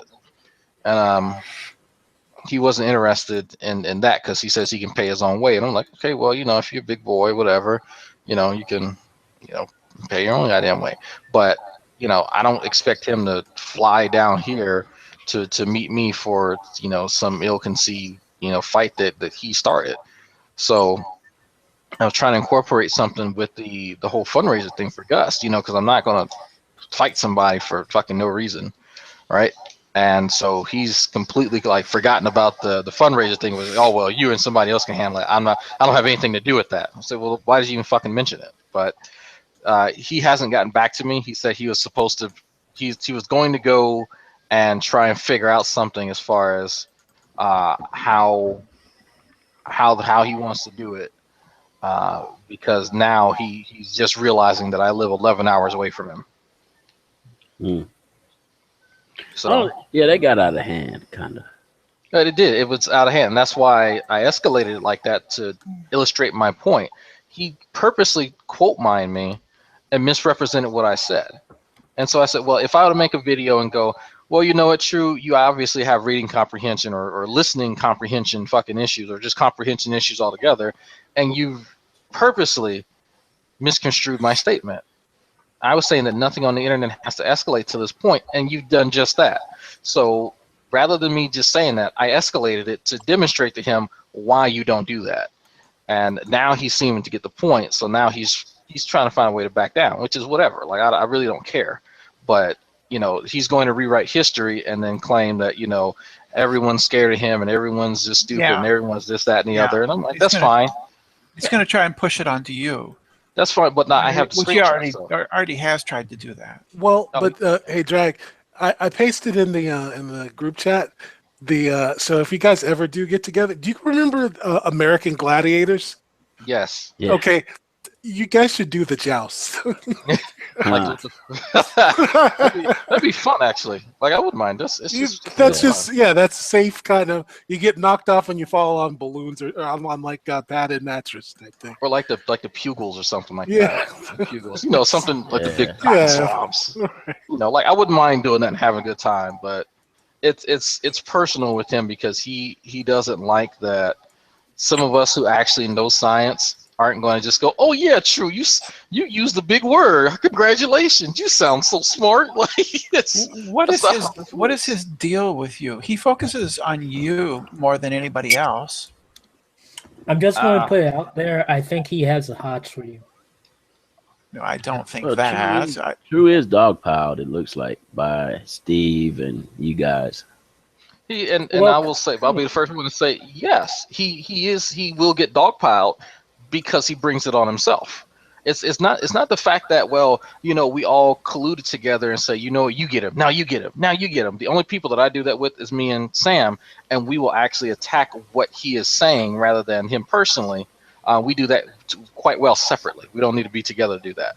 But when he's getting video after video, it's because he's being belligerent to people and because he's telling other people that they don't know what they're talking about and that they need to stop before they embarrass themselves. Little comments like that garner enough attention from folks that they're going to just label you a fuckwit. And I would so I would love for you and True to like debate here, I guess. True won't do that. no, he and I have had a chat before, and it was over that whole DNA and water thing. That came from one of our chats because he said that DNA would break apart in brine, and I said seawater, like salt, as in sodium chloride and water. You're saying DNA would break down? Yeah, it would. And I said, okay. So from that point forward, I knew he didn't know what the fuck he was talking about. But Matthew, look, can I ask you something, Matthew? But What would a debate accomplish? Like, what do you Yeah. think a debate would accomplish? to really clear the air, to really see if one is just talking out of thin air or Okay. So here's my thing. Even if, let's say, the information they both had would be like accurate, they're people in these fields, right? They would only be quoting people in the fields who had like that are, you know what I mean? It's not it's not knowledge that they're not like the you know what I'm saying? They're not the foremost people expertise in these fields, right? of course not. Right. So it's like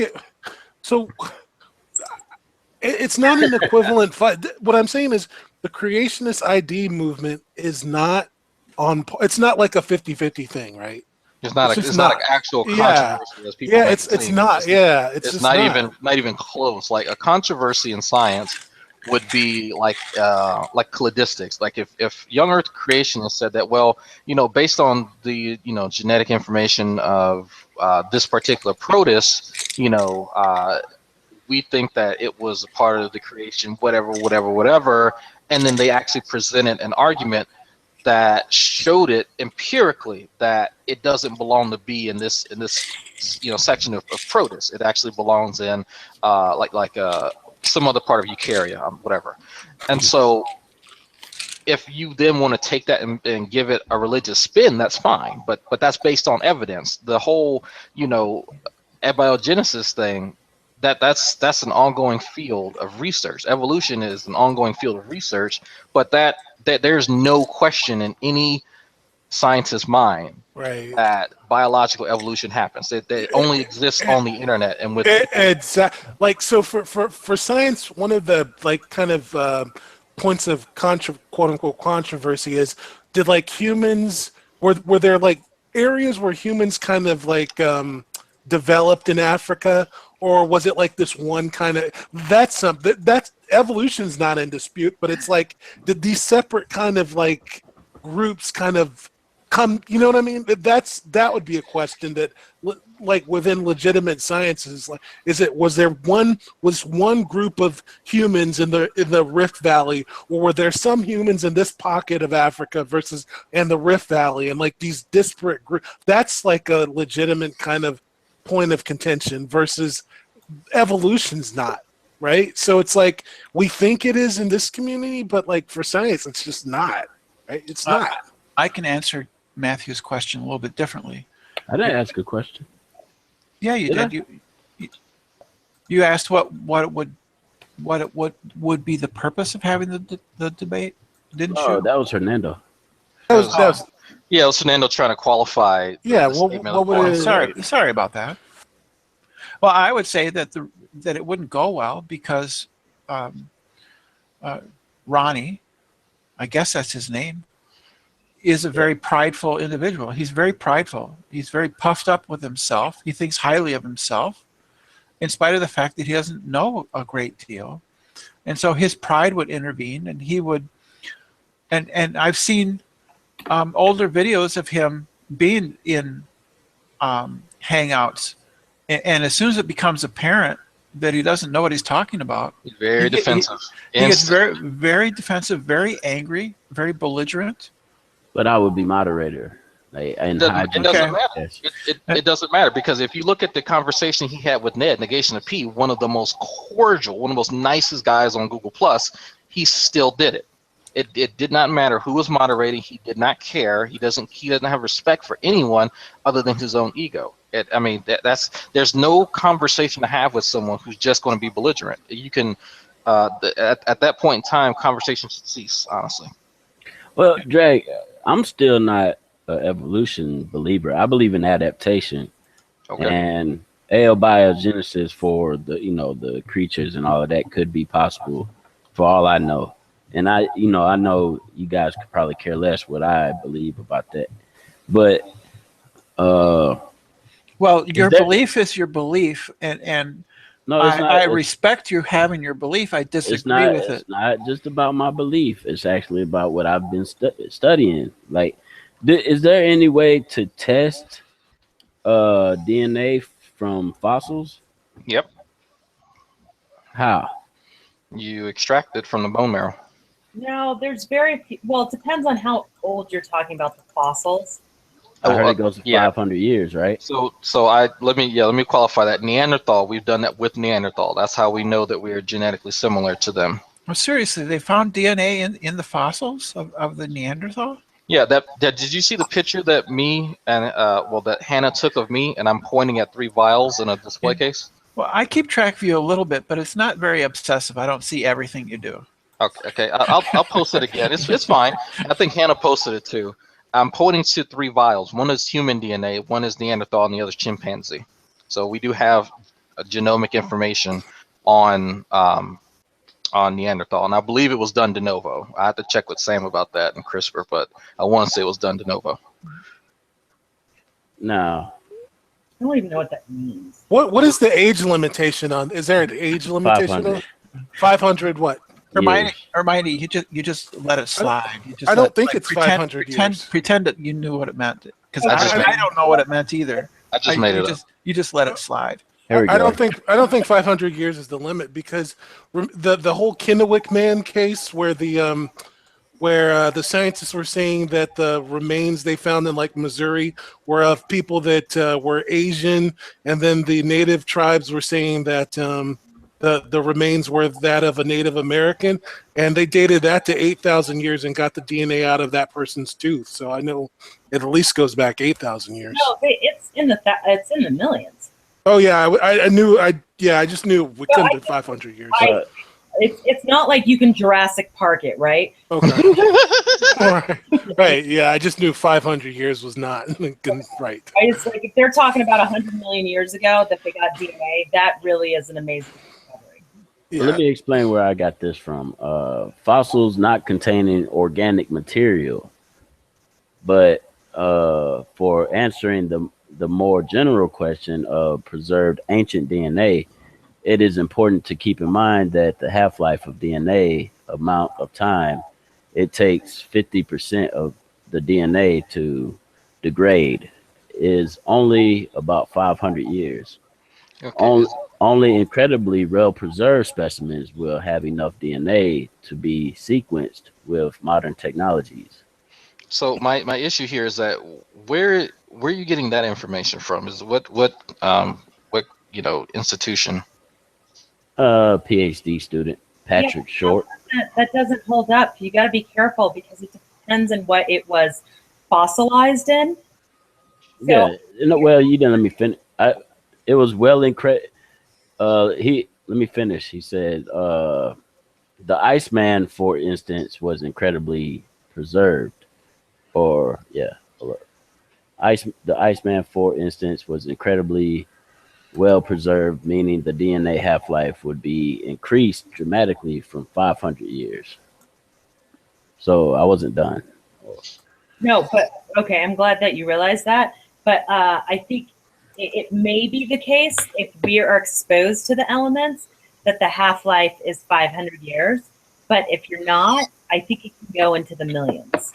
Well, one of the things that degrades DNA is something called DNase, and it's an enzyme that breaks it down. And I was actually just having this conversation, typing to C. Brown, that he doesn't understand how heme in the blood breaks down, and that is another protein called monooxygenase, and that requires oxygen in order to do that as an electron acceptor. So if you don't have oxygen, you can't have that enzyme do that. So Hey, I mean, I want to know if we could reverse engineer dinosaurs if T-Rex tastes like chicken. No. they probably do. Probably, yeah. Wouldn't that be a farm of Oof. T-Rex sized chickens. Well, we don't have if we had like a complete genome, we could do that. We could just put it through PCR and actually, but that's part of the problem is that we have fragments, and you can't do PCR with fragments. Not in that sense. Did they do DNA test on Lucy? I'm not sure. Woolly mammoths, right? Right. Well, Mammoths right now, right? Really? Mary? Okay, you got the link. Yeah, they got the. They're doing that woolly mammoths right now, right? They're frozen. That were frozen. Yeah. Oh yeah, if they're frozen, yeah, it's going to be an anaerobic environment. So that's basically one of the main things that people tend to look over is that if it's in an anaerobic environment, then you're not going to have stuff break down generally. Well, hey, Drake, what is the dating method? I remember watching something where they were talking. My question to the young Earth creationists is, and everything in the museums was fake. How can they explain the frozen woolly mammoths that's found? Mm. Hey, but kind of picking up on that, hey, Drake, what is the dating method where they analyze? Can you hear me? Hello. I can hear you. I'm not a young creationist. It's like Psycho's. Well, he's I'm an agnostic. I've been told by many younger. I know the fossils are. A lot of them are like real bones, but I've been told before that they was like all fake and it was this big conspiracy. But yet they finding frozen woolly mammoths that prove that the bones, they perceived the creature to look just off viewing the bones was pretty accurate. So can you explain that? I'm not a young Earth creationist, as I said. I'm not basically on the Earth. I don't date the Earth. Does he just not hear me? Oh, you can't hear me. Psycho, you lagging real bad. There's something I can hear. I can hear Psycho really. I can just hear fine. Psycho's lagging though. We can hear him, but he's lagging terribly. Yeah, something's wrong.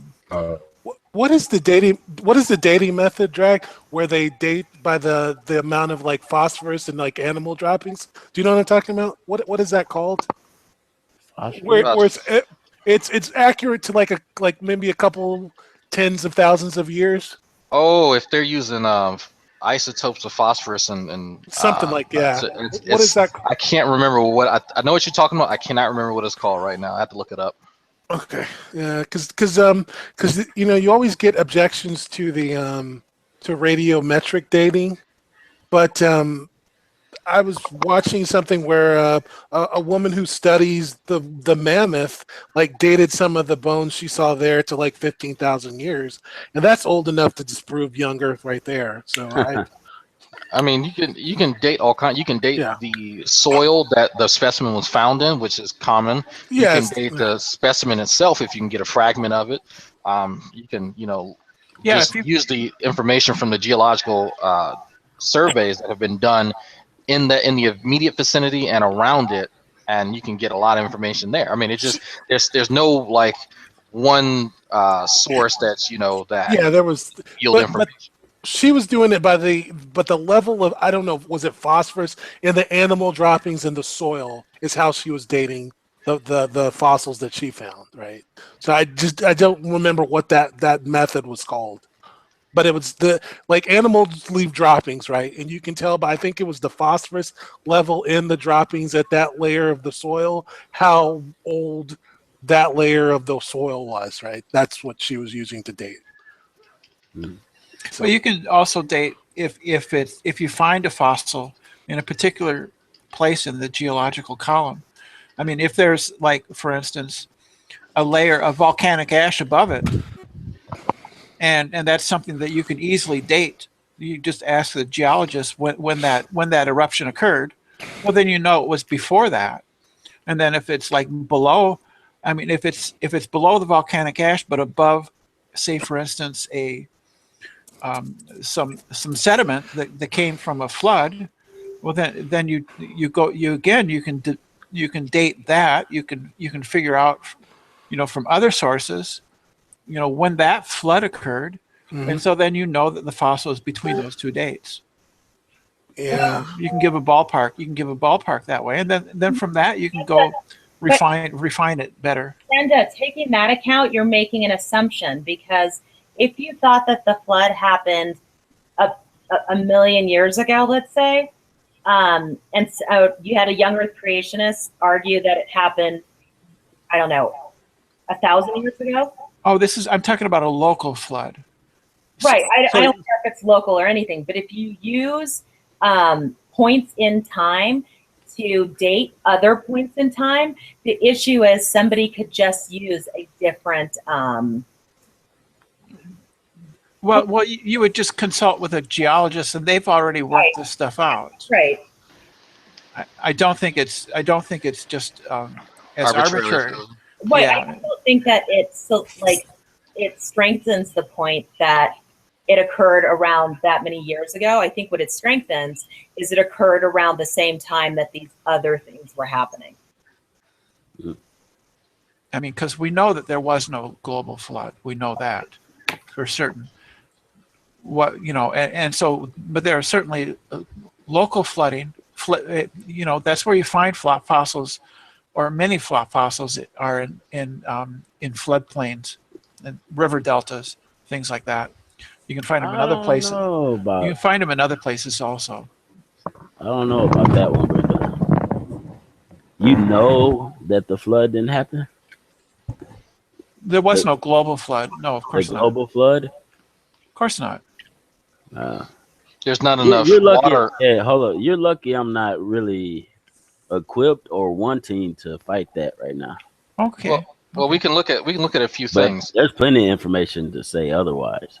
Well, where did the energy come from that would cause enough thermal expansion that would actually first get the water on the Earth to cover the entire surface area and then rise up to, was it Mount Ararat or whatever it was?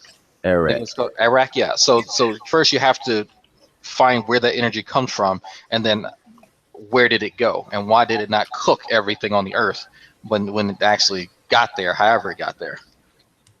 Well, I don't think you've been, not to be rude, but I don't think you've been listening to Neff. He has explained that before. Oh, I've spoken to Neff, and I've explained to him something he didn't know about in science called enthalpy. But did he tell you about the geological break, or how much water is under a certain part of Earth where the fonts of the deep? Yeah. Yeah, and I explained to Neff that the issue with that is that moving that water requires, again, energy. He could not account for that. And then once I actually told him, even if I grant him the energy, he still needs to somehow explain how that did not cook everything on Earth when the energy somehow got to Earth. And then so he kept cutting me off in the middle of this conversation, because actually Fiona was there, and Fiona can tell you. I said, okay, Neff, the word I'm going to use starts with an E. What is it? Well, I don't know what it is. I said, well, it's called enthalpy. When you start talking about energy in a system, you have to be concerned with enthalpy. But Drag, you're negating supernatural, it sounds like. Okay, so with supernatural energy, do you think Noah would have gathered those animals into the boat? No, I'm granting all that. I'm granting that this old man did that. At that point, it's a moot point for me to argue, but I'm more concerned with the science to actually demonstrate that this didn't happen.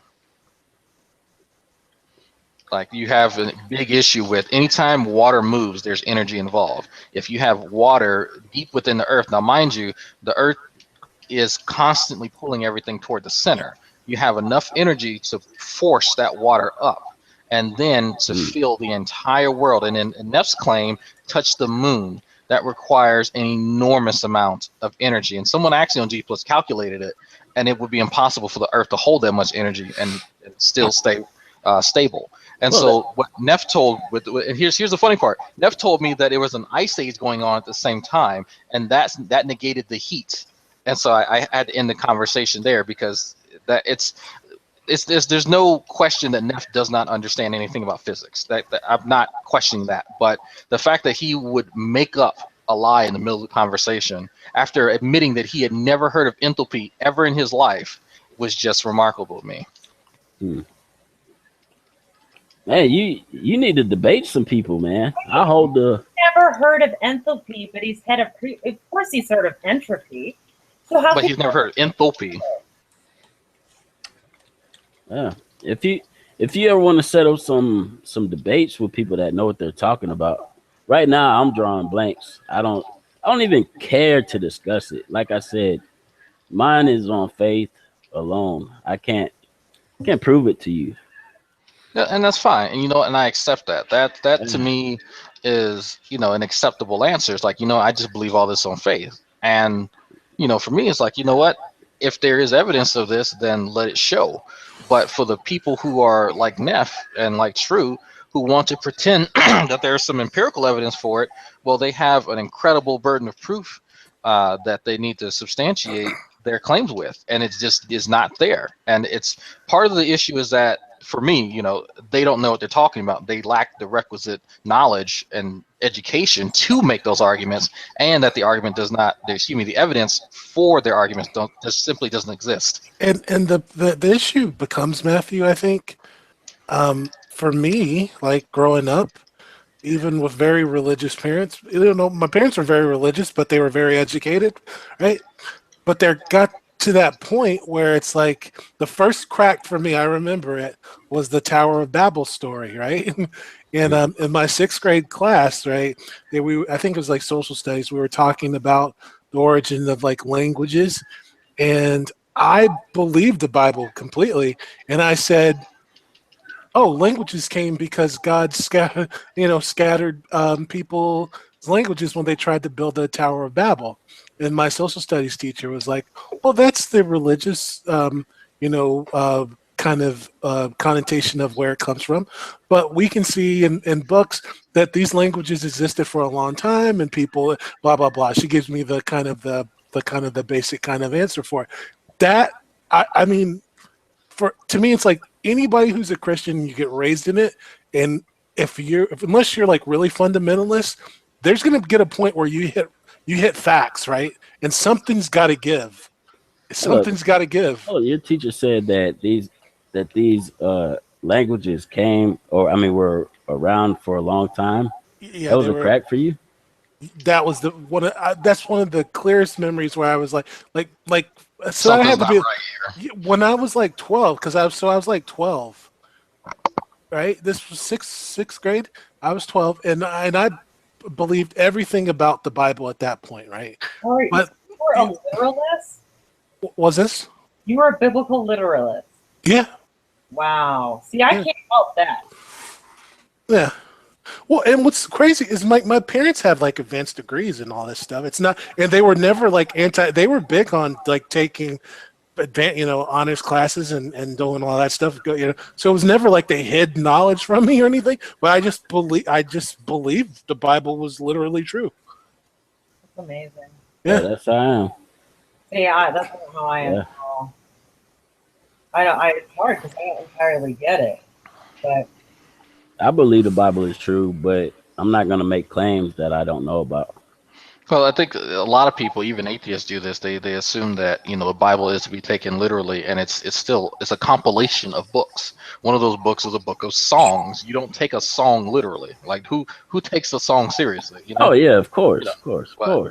But that I think that kind of it gets forgotten. When people get wrapped up in ideology. the hardest part that I have with Christianity is when you talk with Jewish people, when you say, literalism as it relates to the Old Testament, they look at you like they're crazy. They're like, none of that is literal. There's stories that are passed down. It's tradition. It's explains it. I mean, God did speak those words. Don't get me wrong. Like certain aspects. But I don't understand where Christians decided to make it a literal thing. Because not even the people who were initially like the founders of the monotheistic God that we all call God believe that stuff. So why is it acceptable? Why the Christians believe it? Yeah, It's a reaction. It's actually a very modern movement. Fundamentalism in Christianity is a very modern movement. It really didn't exist until in the late 19th, early 20th century, and it's basically a reaction to advances in science that number of people felt threatened their religious beliefs, and so they've sort of retreated into biblical literalism. But see, if it would strengthen the Christianity if you weren't a literalist. Mm. That's what Well, doesn't make sense. Yeah, you have a much easier time, defending a non-literalist, non-inerrant interpretation of the Bible. Yes, I mean, I was raised a liberal Lutheran.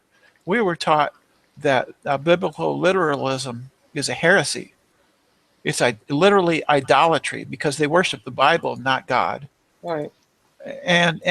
But that's simply it's just what I've read is that fundamentalism in the United States, at least, is considered a reaction to the advance of modern science, particularly evolution, but other advances also.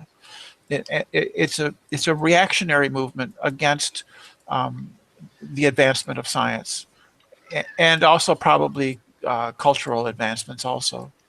I don't get that though. Why try to do that to science? I don't think that strengthens your position if you're steady trying to stop people from progressing.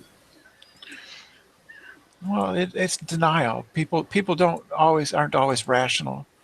I mean, that sounds. They just want to deny. They just want to deny. They want it to go away. They don't want to think about it. I don't even get the standpoint on that. Well, if you're taking a position like one of my cousins, I'm not sure if they're a biblical literist, but they're definitely evangelical, and they will spurn science if they feel that it interferes with their religious beliefs, and they will question the validity of science all day long while operating on their tablets and enjoying the engines use combustion. It's really, really interesting to me because they have this clear cognitive dissonance when it comes to the information that they want to hear and then the beliefs that they want to hold. Well, I can explain that one because I work with people with degrees in like electrical engineering who are like fundamentalists, and they'll tell you that there's a difference between applied and theoretical sciences. Like that's like people who will say, who of course believe in circuit boards and logic and that kind of thing as far as 0 and 1 type logic, but they will say there's a theoretical and there's an applied, right? They can see an airplane fly and they can see an iPad, so they believe that, and there's a difference to them. That's how they rationalize it. So it's not just your family.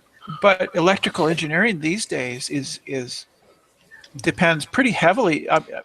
If you're designing regular circuit boards, sure, but if you're designing computer chips, they get heavily into quantum mechanics.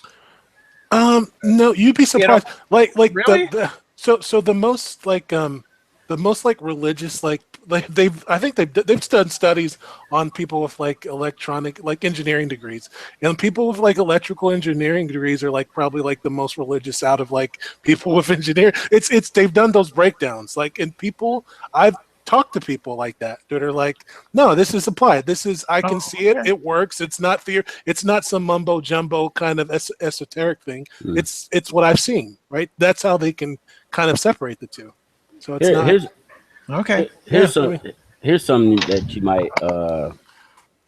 might want to watch for. I think that, well, basically I know that there's nothing in the scripture that says you have to fight evolution or prove that the earth is flat. You get what I'm saying? Well, sure, there's plenty of theistic evolutionists, sure, and I understand that. Well, I'm not a theistic evolutionist. I'm still doing my own study before I come to a conclusion on that. But there's nothing commanding people to take the Bible literally, and it's skewing all science. There's nothing in there that says, hey, you must adhere to this and say the world is flat and profess it. No, you profess your testimony. That's what you should always have an answer with your testimony. That's it. There's no need to defend against stuff if it's not true or whatever. If you don't, if it's just dumb, man. I'm figuring it out, and I'm seeing that.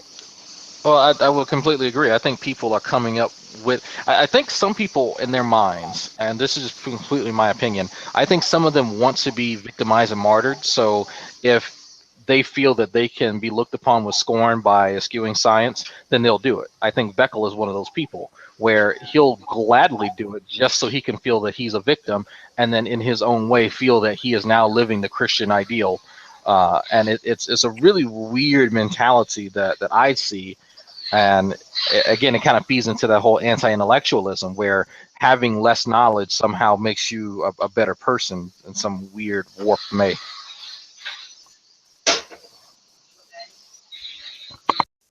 What I like to do to test Christians, it's not what they say, but what they do when their backs are against the wall. That's how I know the true Christians. And luckily we all don't have it too often in our lives where our back are against the wall, but you'll see what a Christian really believes if they don't believe in abortion the second their daughter comes home pregnant at 16. You'll believe, like, you just hear all these stories, and unfortunately they're people's backstories, right? When they have to pull the plug on someone that's dying or let them live, all these great decisions, I call them curveballs that life throws you, you'll find out what you're made of. And so you can preach till the cows come home about anything, but until you are in those most challenging situations and you actually do the scriptural thing, I don't want to hear from you. Yeah. Well, I mean, that's no true Scotsman, right? I don't know. I wasn't thinking of it from the standpoint of, I guess you could try that. I wasn't thinking of it from that standpoint. Well, what does the Bible say about abortion? What is it? What should a Christian, like, if your daughter wants to have one and you don't want her to, what does the Bible say? There is nothing on that, but there is a passage where it says that God basically has them drink water, and if there's impurity found, tell me if I'm wrong, I've heard refer to this, but okay, go ahead. Yeah, if the wife has cheated or whatever, the water would kill the seed. It's just pure water, though. No, it was wormwood. Wormwood. I think wormwood is some kind of a plant. I'm not really. It's very bitter. What passage? I don't know. Yeah, I don't know either. Saint Augustine was for. That's not really abortion, though. That's really finding iniquity in a situation. Right. Yeah. So it doesn't say anything about abortion.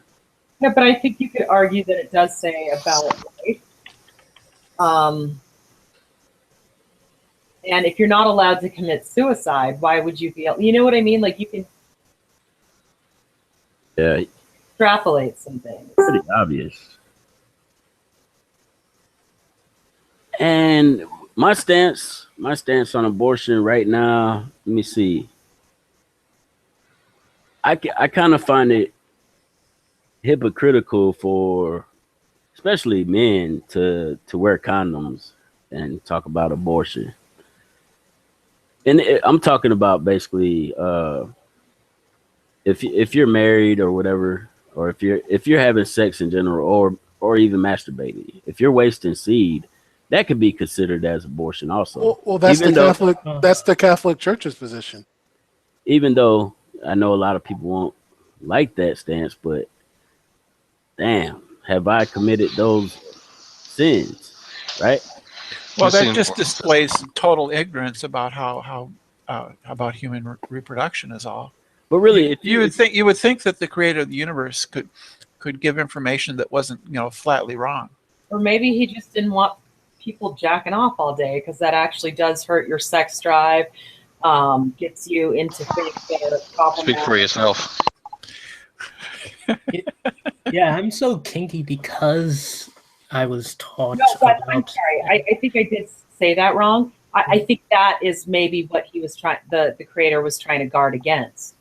Yeah, but the problem with that, I would think, Hermine, is like up until very recently, people were probably having sex at 13. Like, when was the average male having sex? No, it's not even a good enough argument because God never said at what age you can get married. Right, but it's not like you're delaying it, right?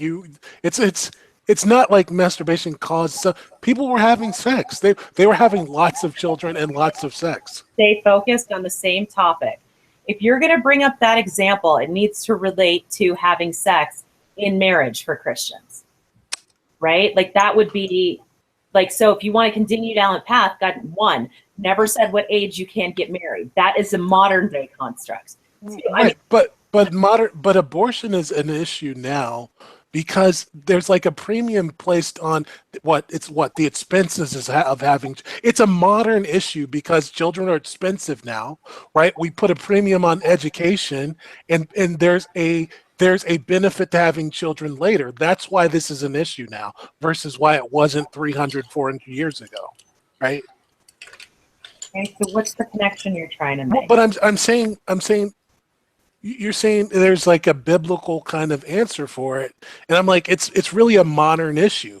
Abortion to me is a modern issue. Well, I'm glad that you think it's a modern issue as a woman. And I mean, I haven't studied a ton on women's studies, but it's always been an issue or like a thing, right? Like this is always concerning of women. And I don't understand why you think it's a modern issue. I don't know where you got your facts for that.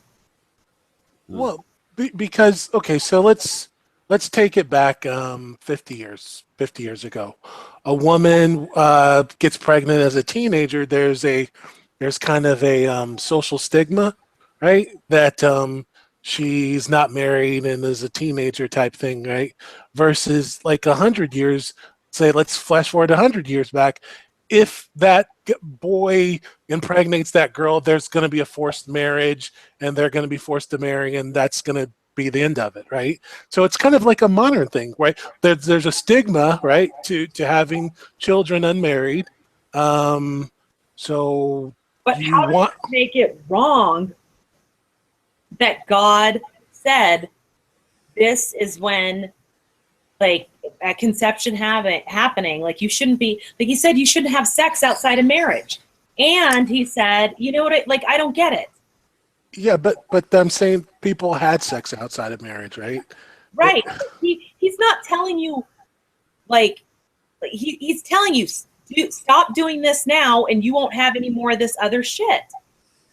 So I don't understand the point. Just because God didn't spell out, don't have an abortion, you're saying that he didn't indicate in other scripture that life is precious and don't terminate it, and that somehow, more importantly, that hasn't always been a woman's issue, her body and what she wants to do with her children? Let me think about it. Maybe I'm not wording this right. Because they had, like, if you go 100 years back, they've always had herbs in like Africa and stuff that can induce abortion. Mm-hmm. They just put them up the girl's vagina, wait a couple days, boom, she's done. Like, I don't get where you're saying all this. So is the issue then that society shouldn't condone it? What is? I'm kind of struggling. What you said, abortion is kind of like the Bible says it's kind of wrong, right? It is wrong. I think it is wrong in a way. It doesn't come out and explicitly say the term abortion or even the concept of terminating a pregnancy. But it does say when life starts and you're not allowed to end life in your own. So that's not that tough of a, therefore you should not end an unborn child's life. Here's a quote from somebody you guys know, MK. He said these words, and I thought they were wise words, but nobody heard them. He said, since most atheists and people that just don't believe in scripture say, hey, abortion should be the woman's choice. There's nothing wrong with abortion, right? Now, but they have a problem with the Creator killing people in battle, or having people killed in battle, or killing people in general. Now, his words were like this: if a woman should have the choice to kill her seed, why is it wrong for God to kill what he created? Because those were people. No, those Yes. are people too. No, Hypocrisy, I call it. no, an embryo is not a person. Well, that's just the argument. We all Yeah. know that. Like we're never going to get around this argument if we can't define what makes a person. Well, he asked for an answer. I gave it to him. Does that make sense? I mean, to you? Well, it makes sense what you are both saying, like, right? Like if you define a person as starting when on conception, then you're right. If you define a person as starting with, I don't know, their first breath or sometime or whatever, then 28 weeks. 28 weeks. yeah, I think it's probably sooner than that. But then you can argue what Brenda said, and you're right. So I don't know that we're getting around that one. Well, the obvious thing is, if the woman could control it, she wouldn't have got pregnant, right? Whereas a God, if he has these people that he created, and he just knows he's going to have to destroy them later, then why create them? That's the obvious thing right there. So you can stop I there. can't understand your logic at all. Okay, so if the woman was like, she knew she didn't want to have a baby, and she got pregnant, and if it was under her control, she just wouldn't. If she could have stopped herself from ovulating, she just would have, right? Like, and if God has to kill these people, just don't create them. Well, when you have sex, you're in danger of having a baby. That's Correct, that's logic. but God's not like, God doesn't have that kind of. It's not that kind of catch-22 for God. It's not that dilemma for God. If he's going to only have to destroy these people later, just don't create them. And there you go. Yeah. You don't have to do it. But the woman doesn't have the choice to not get pregnant. Yes, she Not does. always. No, she doesn't. She doesn't have to have sex. Does she? It's not always under her control. Well, yeah, we're talking about most times. Well, rape, of course. Rape is wrong in the Bible as well. Mm-hmm. So I'm not against the abortion of raped babies. No, I don't know why. because that is it was It's a it was person. yeah it can Right. That doesn't even side with that. Like that doesn't make sense on your argument. Well, let me explain. All right. The woman was taken without her consent. Therefore, the child could be traumatizing to her for the rest of her life. Reminded her of this. Just gives them up for adoption in this day and age, right? I'm just saying, like, if it's not conception, or Is if it it's wrong not to con- take? Is it it's wrong not- to take a life? Is it wrong to take a life, Matthew? yes, if you're having fornication, Is an unborn Consent- baby a life? Okay, in the case of, I want to assume for the sake of the argument that people are okay with having abortions in the case of rape or incest, right? There's people who don't feel that way. I just don't Do you think. feel that way? I don't know. don't think it matters. Yeah, I think I just think you need to solidify the argument a bit more. there's a lot of the pro-life movement that doesn't believe in it in case of rape and incest. They don't. Right. Yes, and that's a very disturbing. Well, to you it is, but to them it's not. They value the sanctity of the life over everything else. But don't forget they're the first to say capital punishment is okay. But anyway, that's another story.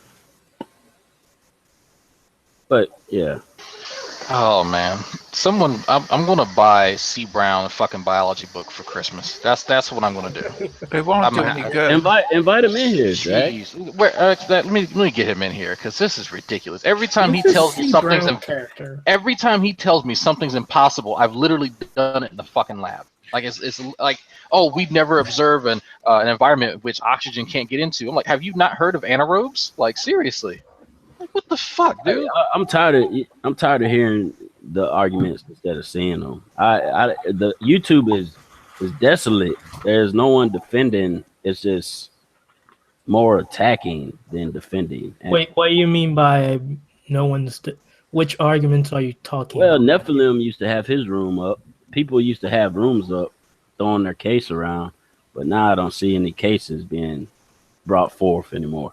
Maybe they're taking place and just none of us are aware of them.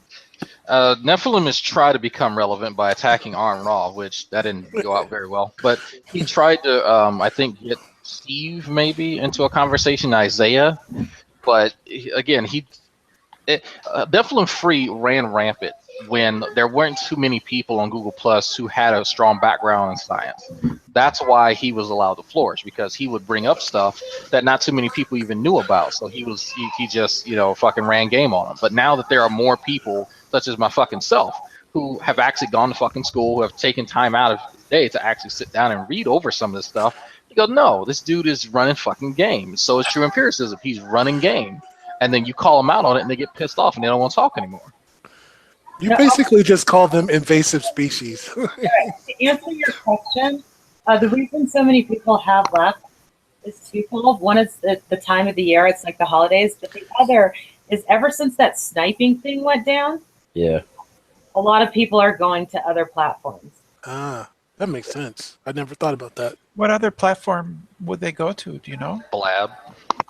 Blab? What? I don't know what this is. What is this Blab? It's no longer.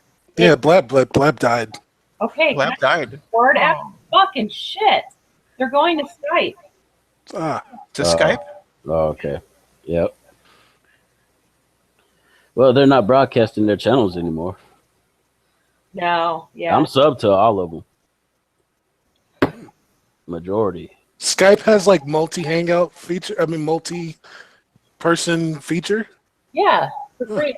That was like 2 years ago. Where you been? I've only used it for like work, and it's like yeah. I'm not a Skype fan.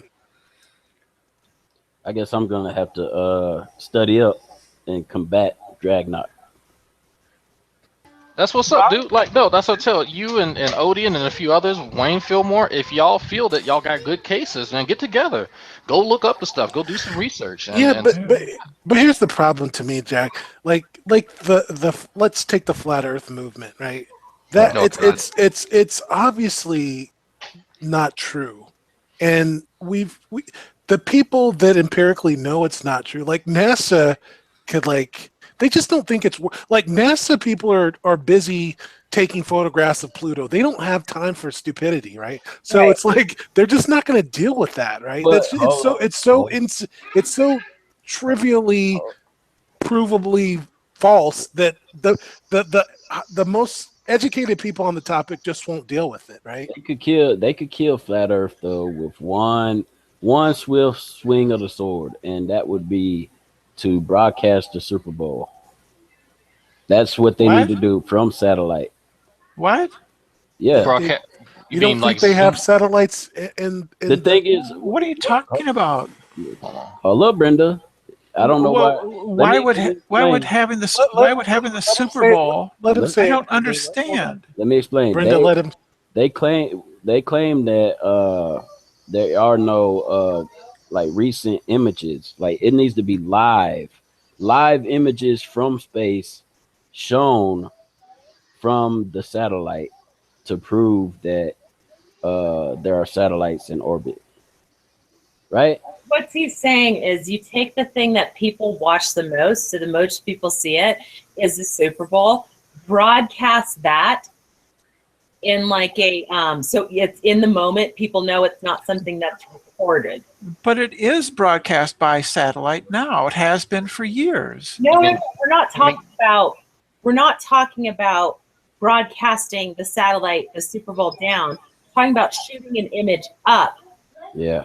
to the satellite. That's all he was saying, right? So Okay. try and think about what he may have meant in what he said. So you shoot the Super Bowl up to the satellite, and then we can watch on the way down that they're saying the same thing. Well, Yeah. but they've done that kind of thing where like they've sent like games to like people stationed in the ISS. the International Space Station, right? And then they'll show like say it's the college whatever championship game, and one of the astronauts went to one of the college, and the astronaut will have the flag of the college or something that he went to. They've done stuff like that. But what they're saying is you got to do it at the same time so the most people see it and experience it, Yeah. right? Because everybody can say if they weren't watching the game at that time, they could just easily say it's a recording. Right? Yeah, like right now you can show live footage of space and then zoom in from basically the stuff that Dragnock was showing just a minute ago. Now, if they zoom that camera and they're showing astronauts in space or whatever, and then zoom that down and show like Google Earth and zoom all the way in to the Super Bowl while it's happening, that would even Rand Cam has said that's all he wants to be proven. Oh, Rand Cam he's trolling folks. Like let's not use Rand Cam as an example. He's not even a Christian. He's not a Christian. He's not a flat earther. He's a troll. Well, that's okay. X him off then. The thing is, any flat earther would say they would drop their swords and say, okay, it's not flat. If they just shown footage of them outer space and then zoom it down into a live event at the right time, right date, and everything. Live footage. I've been on the flat Earth channels, and I guarantee you it would not be enough. Because it's never enough. Yeah, it would not be enough because we have live satellite feeds right now. Notice the edit. Yeah. Like notice the edit. They showed this. Yeah. What edit? What I'm saying is they would come up with something like that probably. Like notice the edit. They would say they say it's CGI right now. Yeah. They would just claim it's CGI. We're talking about people that drink their own piss. Well, they do. That's what this Pete Shea, he's a flat earther, he does. He drinks his own piss. For the nutrients or what? I don't. It's some health reason. Some bizarre health reason. But that was Pete Shea. He's Pete Shea. He's on the flat Earth things. I talked with him a long time. Yeah, he drinks his piss for some odd reason. And I don't know what it is. I didn't mean to bring up the younger, but my point about it was that if you go to NASA, right, and they're like thinking big picture, like traveling to Mars and like syncing up the orbit of Pluto so they can get the pictures of it. They're not, to them, this would just be, I wonder, I don't, they would just look at you like, is something wrong with this? Like at the upper echelons of the people who are in the know, it's so trivially provable that the Earth is not flat that it's just like, they're not going to get into the dirt with these people. They're just not. Maybe that's why it spreads, right? Maybe. I don't know. We have cameras on Mars now. You know, we have those rovers on Mars now. These people are conspiracy theorists. They're very afraid. They feel very disenfranchised. If you want to attack the belief in conspiracy theories like flat earthers, what you would do is actually make these people feel less afraid, less like the world that they're in is spinning out of control, because that's what they're doing. They're latching onto something that they feel that they can know that is solid and cannot be contested because they're frightened. I think that's the basic idea behind a lot of things. That's the basic idea behind a lot of the Alex Jones conspiracy theories. Theories about 9/11, conspiracy theories about the Illuminati. It's based in fear. It's based in fear. But here's the question I have. But what is the fear about? Because even if like we lose our technology, humans survived like forever without technology. So what if we go back to living like we'll just like ride horses, right? I mean, it's not. It's like we can go back. It's not like I don't think it's a fear. This is what I honestly think is going on, and I should just analyze it a bit more. But I'd love to start doing some market research studies on people when you start to bombard them with too much information. I'm starting to believe that, I don't know if it's based on your IQ or something about certain people, where the more information you give them, it almost like triggers a little bit of a craziness. And then you add that in with sleep deprivation, because I believe our society is severely sleep deprived. And then you add that in with bad nutrition, and something's going on because some of these things, they've just started to proliferate now, these crazy ideas, and people can't discern fact from fiction. All of these things, I'm starting to wonder if it is because we have so much messaging and noise in our society that truth can't break through. So it's almost like depression, all these things going up, and it is simply like overstimulation to messaging. Well, you can look up the psychological underpinnings of conspiracy theories, but there's also a phenomenon where people only have so much mental energy for so many decisions. Every day you make a certain number of decisions, and if you're forced to make too many, you become you run out of the mental energy, literally in your brain, to make more decisions. So it's actually, in some ways, a certain amount of ritual or things that you do without thinking about them is helpful, because you can avoid having to make a decision on that, and you can reserve that energy for something that's more important. I'm going to say something that's like, no, go ahead. No, all I said was that's interesting. I haven't heard that before. Well, I remember it was a podcast, and it was Oliver Sacks, the guy that has written quite a number of books on neurology, was talking about that how he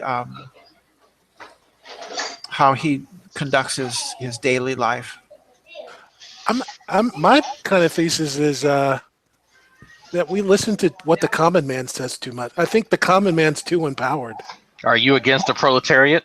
I kind of am. I think they kind of should be ignored. Bigot. I think I think a lot of movements came from the educated classes, like in the past, and that drove like society. But I think now we listen too much to like the common man, and it's like, you know, just in this last election, how they're trying to they're putting the working class white person like on the pedestal.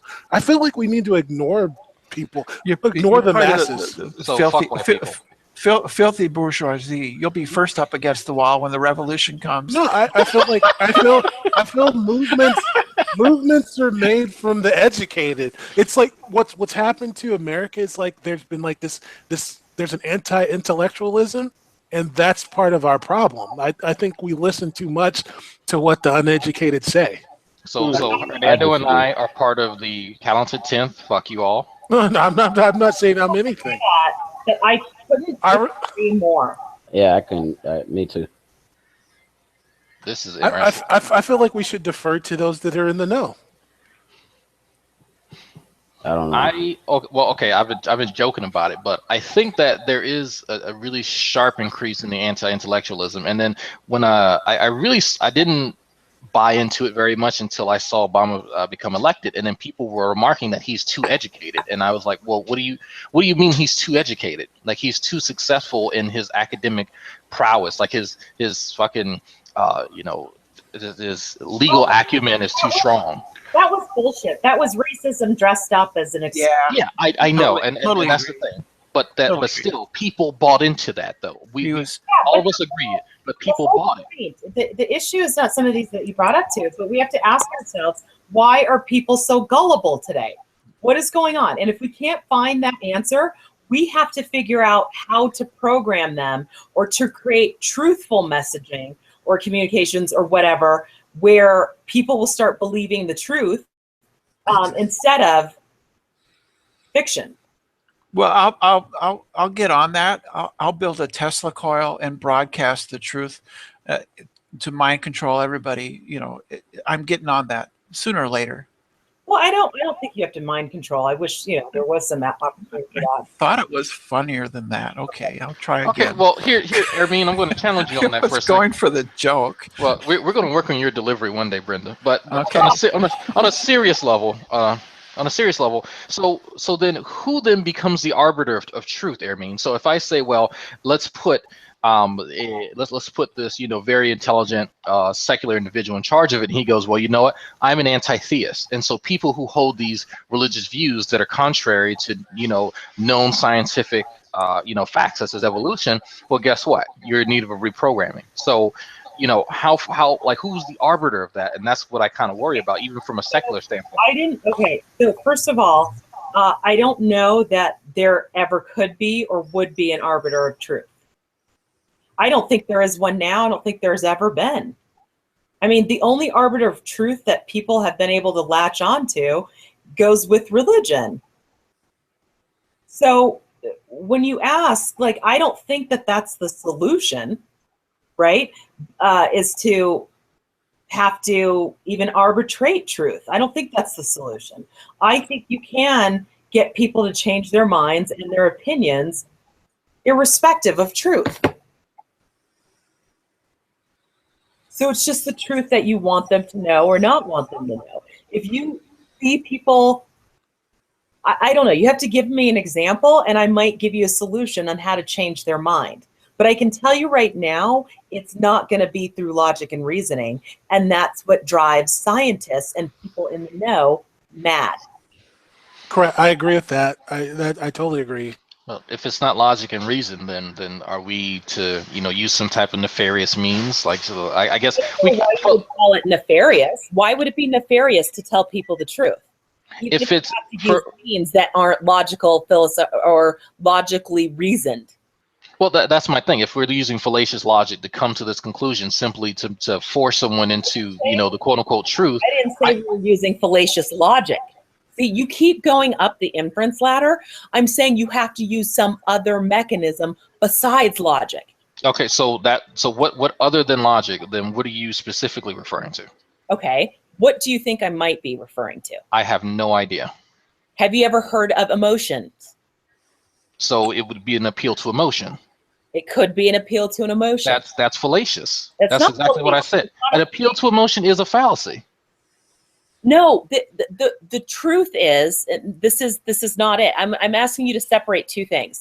If we know that logically the earth spins and it's not flat, there's nothing fallacious in that fact. If how you get people to get there and understand it from an emotional level, how it must be round, then there's nothing you're doing that's nefarious. And I completely think that is the wrong way of approaching it.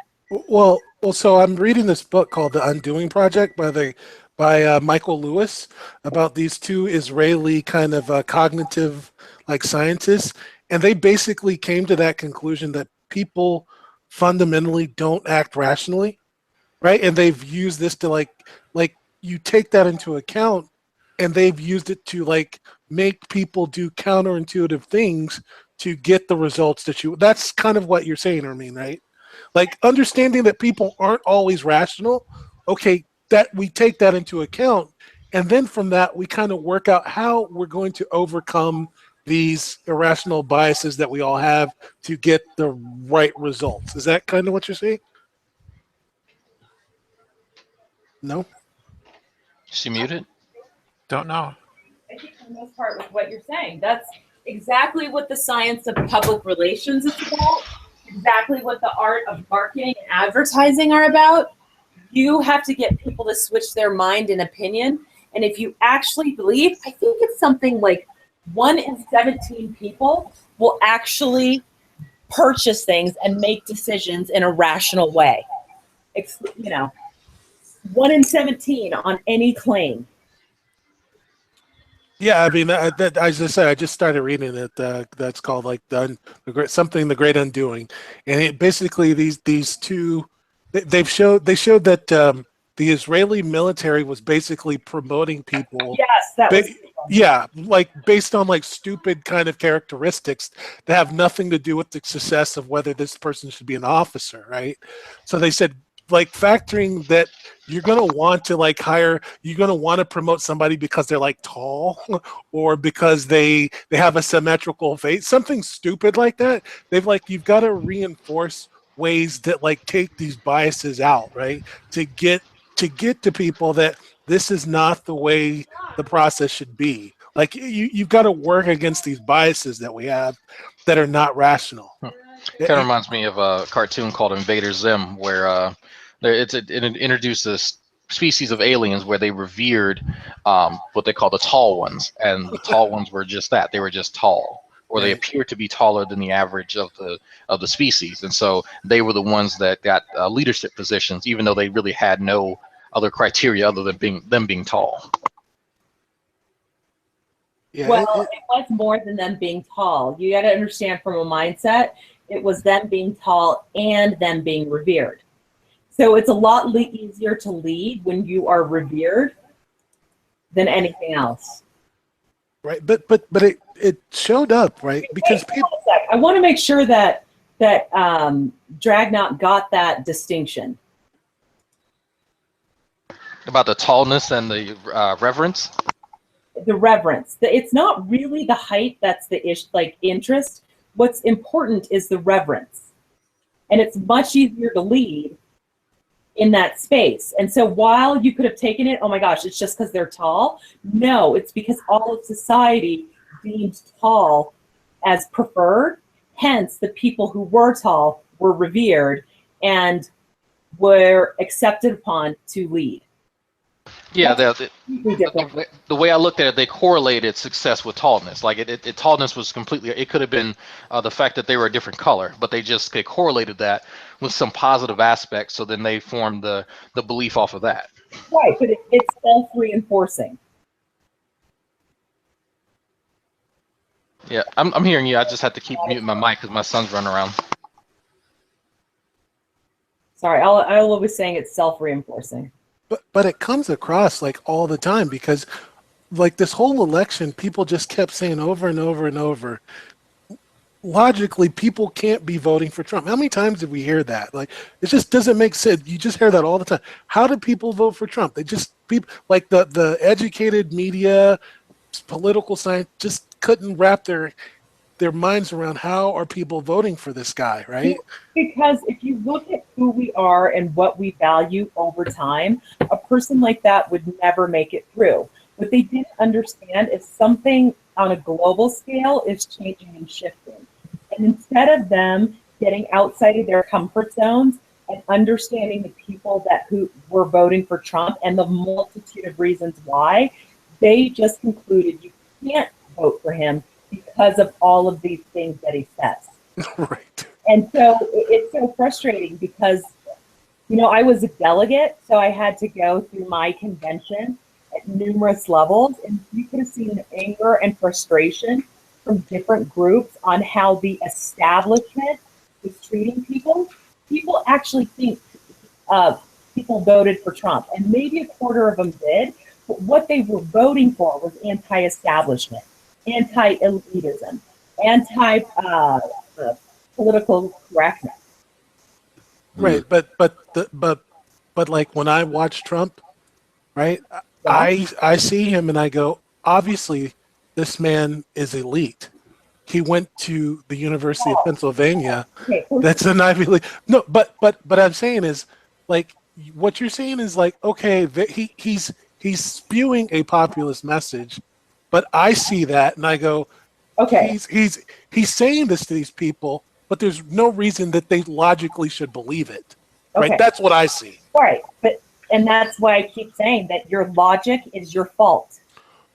And anybody here who keeps landing on logic to articulate human behavior, that is your fault.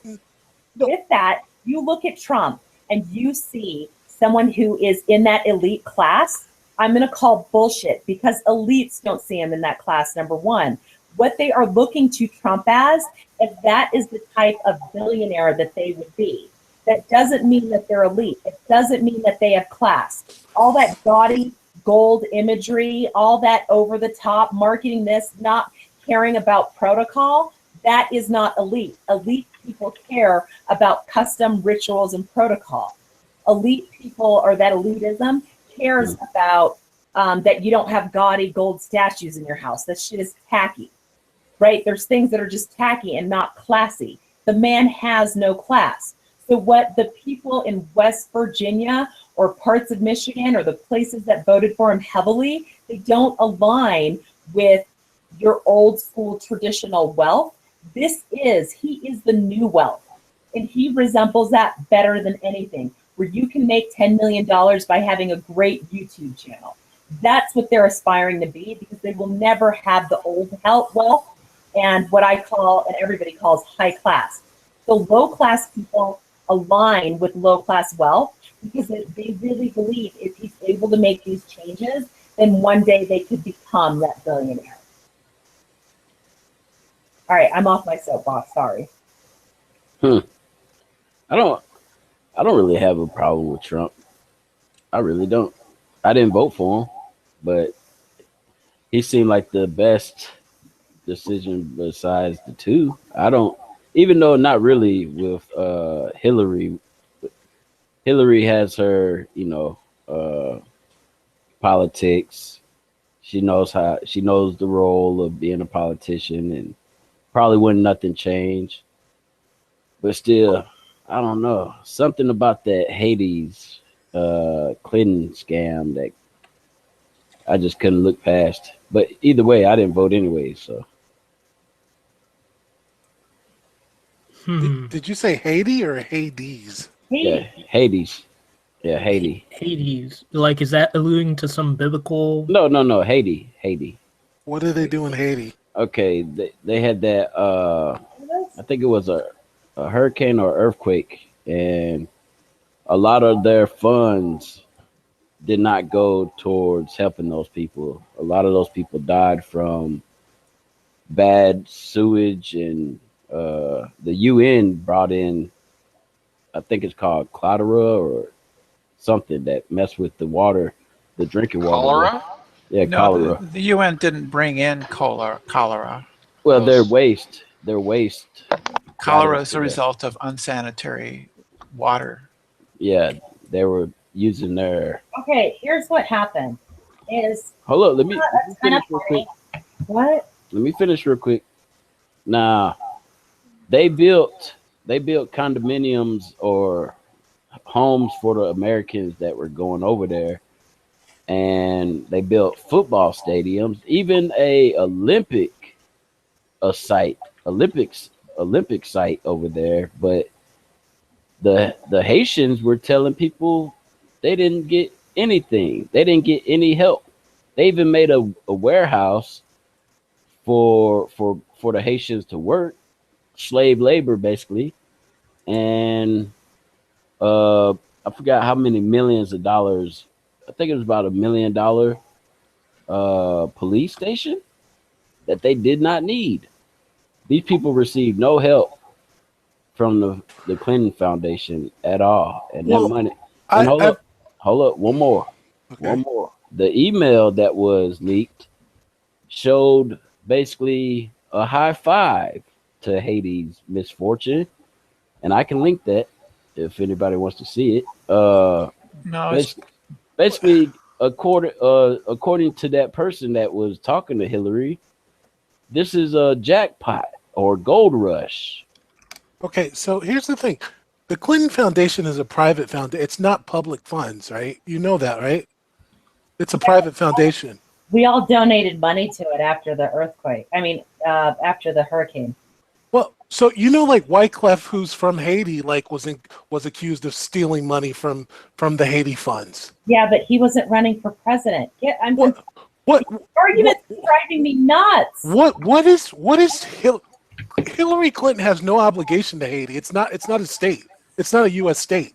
Okay, if you take money and you squander that money that we donate to you, exactly, that starts to give me pause. When did she? When did? I don't remember any donations. I don't remember any donations from the Clinton Foundation for Haiti. I don't remember this. Zip it. What are you telling? I don't remember this event. Zip it. I donate money to your fund, and you squander that money, and then you run for president lately. Like I'm saying, it should give me pause. So if you don't recall, go to the history of the internet, look at Bill Clinton's social media pages, and you can see where he was asking to donate money in, the first one was the earthquake relief. And I don't think it happened the same way with the hurricane relief. So all you have to do is go back to, what is it? Like, what is the website where you can look at past copies of the internet? and you will find that information there because somehow you missed it. I'm gonna link in the side chat the video. And yes, Brenda, a video. Yeah. I would ignore anything that you link. No, you shouldn't. You Yeah, shouldn't I should. because it's backed by information that you need to know. Well, your previous record on this is not Well, reliable. I should just play it. You want me to I play the video? Don't care. I won't pay any attention to it. I won't give it any credence. I mean, it's I don't definitely care. foot on the soil documentary, basically. Yeah, who cares? You should care if you Why want. should I care? If you want the truth about the situation. I want the truth. Okay. So, well, you so should why watch would it. I pay attention to a random YouTube video if I want the truth? Yeah, Well- you guys got to start using articles. 'Cause Yeah. Yeah, Oh, wait. and I've already got several open on Snopes and on PolitiFact. Right. This is. I'm telling Right? you. I'm So I'm that's what- so skeptical that's of where you videos look as for- Well. So that's where I look when I hear these accusations made. I look on Snopes, I look on PolitiFact, and other sources. Right. I don't go to the media, and I sure as hell don't go to conspiracy theories that are on YouTube. Why in the hell would I give them even 5 seconds of my time? They got to quit taking their news from fucking YouTube. It's Yeah, not there- about YouTube. It's there not was just a- about YouTube here. There was a Washington Post thing I just read. Let me read from it verbatim. So it says there is no evidence that Hillary Clinton, through the Clinton Foundation, raised hundreds of millions of dollars for a hospital that was never built. We consulted with groups that have been very critical of the recovery delays in Haiti, but they could not point to a specific Clinton Foundation funded hospital project either. We've tried to figure out what he might have been citing as well, but we can't provide you with the source of his claim. They're talking about somebody in the Trump campaign that said the Clinton Foundation didn't build a hospital, right? Hey, it's none of the arguments that we've made, Fernando. So why do you keep doing that? We're talking about A, and you bring in fucking G. But isn't this about? So is it about something the Clintons did? Yeah, just look up the news story on Haiti Clinton Foundation and like Gold Rush. pensions. Like you gotta this was reported on months ago. I'm on the Washington Post. That doesn't site. matter. That's an irrelevant one. We're not arguing whether a freaking hospital was built. If you look at the story, the way that the story goes is that they enlisted their friends' corporations to go to Haiti and build, and nation build. Build a hospital, which is what he just talked about. I did not say a hospital. Those monies that were given to them were overinflated for what actually got accomplished. That is, I don't know anything that oh boy Matthews has said. That was the issue with what happened to the Clintons, and that's what made people pause. Yeah. Okay. So, You don't do cronyism when it comes to nation building by giving all the contracts to your friends. but they didn't. What? So the Clintons didn't run the Haiti. They didn't run all Haiti aid. You do know that, right? Oh my God, I can't even talk to you anymore. It's like talking to a wall today. There was a thing. There was a thing called U.S. Aid. Nobody Which- fucking alluded to that they ran everything. Okay. So what are you mad at the Clintons about then? Okay, does anyone understand what I just said, or am I like talking with water in my mouth? You're talking with water in your mouth. Okay, well then learn how to search. Okay, so it's my fault for not understanding you. I explained it crystal clear. You were busy cutting me off about something as stupid as a hospital when none of us said a hospital. Goodbye. And I have Dum Dum over here who's like, well, they didn't get all the aid to the Clinton Foundation. Nobody said that. I would just appreciate if you could hear what I said as opposed to putting words in my mouth for stuff that was never said. I'm just saying, what did the Clintons do? I just told you. Do you understand the concept of cronyism and why it's not a good idea in nation building? I do, but I mean, there was like a huge pot of money Do. that they didn't all control. I mean, To give give all of the rewards and contracts to your friends, and then everything that they actually built came back significantly higher than it was projected to. Okay, so I'm reading the Government Accountability Office found poor planning and unsustainable outcomes for taxpayer-funded projects through USAID, such as the $170 million power plant and charcoal industrial park, which the Clinton Foundation promoted. But the Clintons themselves raised $30 million, but this USA thing alone was 100. So it's like they're not the only. Support your point. Did the Clintons misuse the money by giving it to their cronies in the area? That's the only question. We don't care about USAID. But what I'm saying is, they were a small part of the overall kind of aid to. It doesn't matter. Did the Clintons' jobs fuck up? Did the Clintons ones prove that it was a boondoggle for their friends? That's all that matters. If other people did it too, that's not the argument for why he didn't vote for Hillary. That's all he was saying. Well, okay, so it's outrage about the Clintons being crony capitalists, right? That's why he didn't vote for the Clintons? And in doing so, they severely hurt a nation. That's all he said. The Clintons specifically hurt Haiti, is what you're saying. Their foundation did. You do know George W. Bush was involved in this as well? You're okay. It's like talking to a wall. Well, I'm saying So are they part of a group that hurt Haiti, or is it the Clintons that hurt Haiti? Who donated did you donate money to George Bush? I didn't donate to the Clinton Foundation. Okay, so now at least we're admitting that those donations were solicited. So number one, if you donated money to the Clinton Foundation, and the Clinton Foundation is Hillary and Bill, they are on the hook for how it is given out. They're $30 million. I don't care about USAID. I don't care about International Mars Aid. That's irrelevant. Okay. With their money. All right, I don't know what I've got to read it. 10 billion. It sounds like the Clintons don't have $10 billion. No, come on, now. 10 billion. Come on now. Oh look, could have swore I seen a B. Okay, they don't have $10 billion. I'm talking about the foundation raised that much for Haiti. For Haiti, I've seen $30 million. That's not true at all. Yeah, I'm looking. A few mil. Well, I could be wrong, but still, either way, that video that Brenda wants to run away from is boots on the ground. People over in Hades asking Haitians questions, not some conspiracy dude in his in his basement drinking pee. How that video supports what you're saying equally. So let's say that Haitians go, we didn't need a damn football stadium. Yeah. Shit, Sherlock. That's not the Clintons' fault.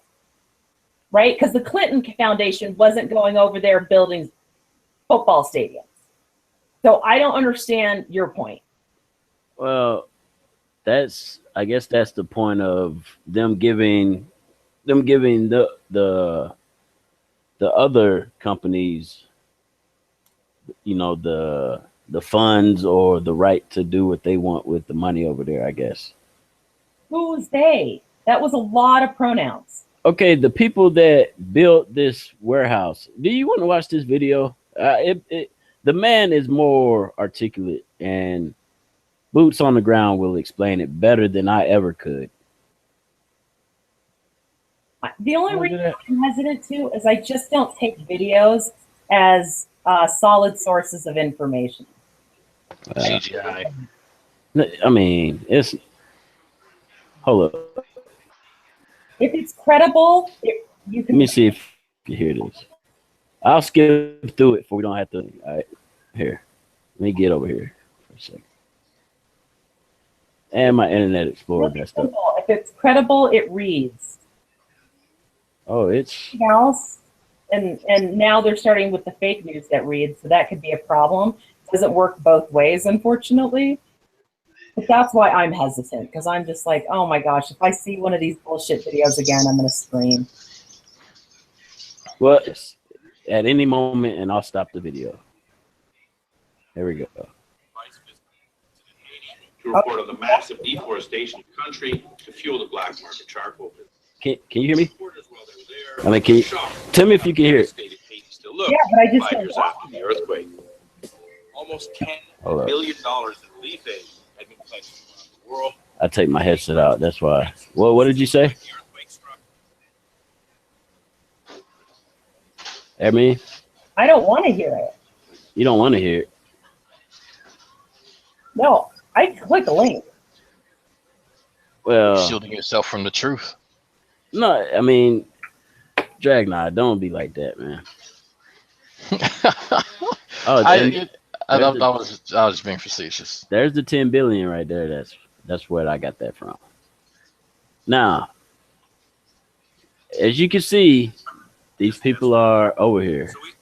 But you're not making a point.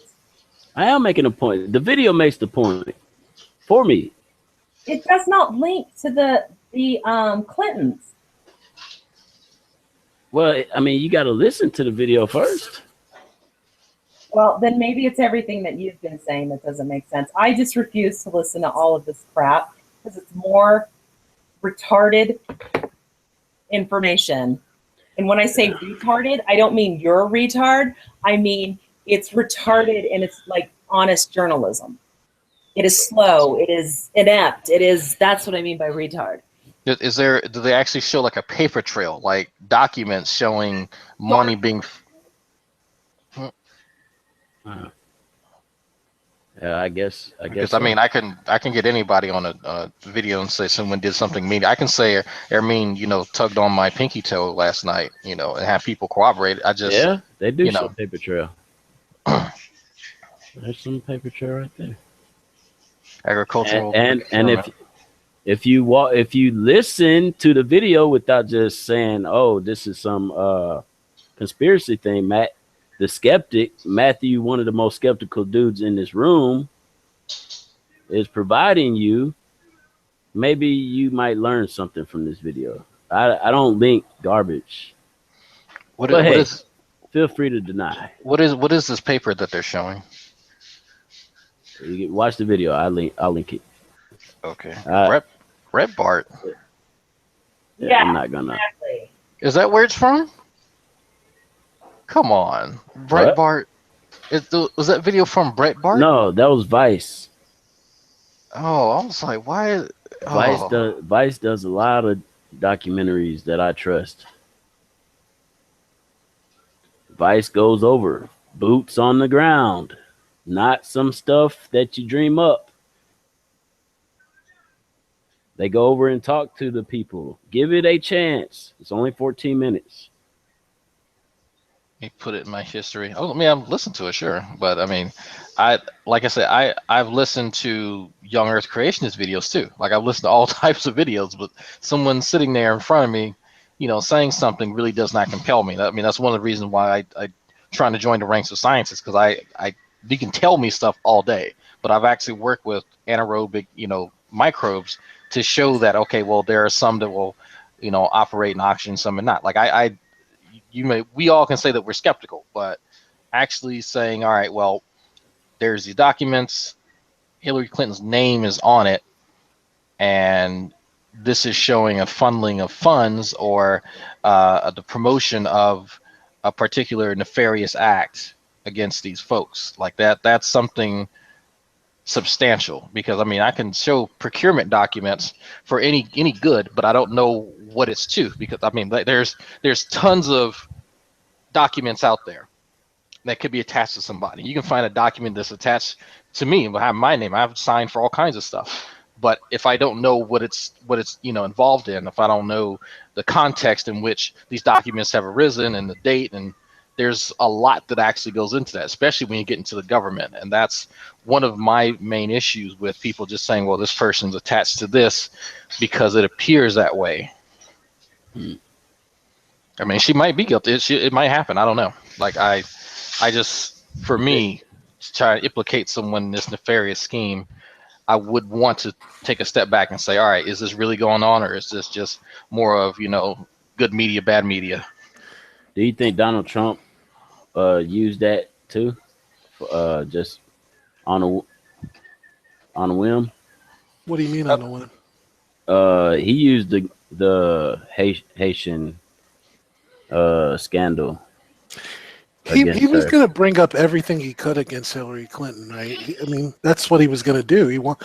So I think the Clintons, like, fundamentally, I think they're very careless people. Often, they don't know their initial judgment's never to err on the side of like, hey, how does this look? Let me not do it. It's like they're always on that edge. So I will grant you that. But I don't think they're like nefarious. I just think they're kind of like, they just like old style kind of politics where it's like you grease my palm type stuff. I don't think they're nefarious, but I don't think their inclination is to like, oh, this looks bad, let me not do it. Spoken like a true liberal.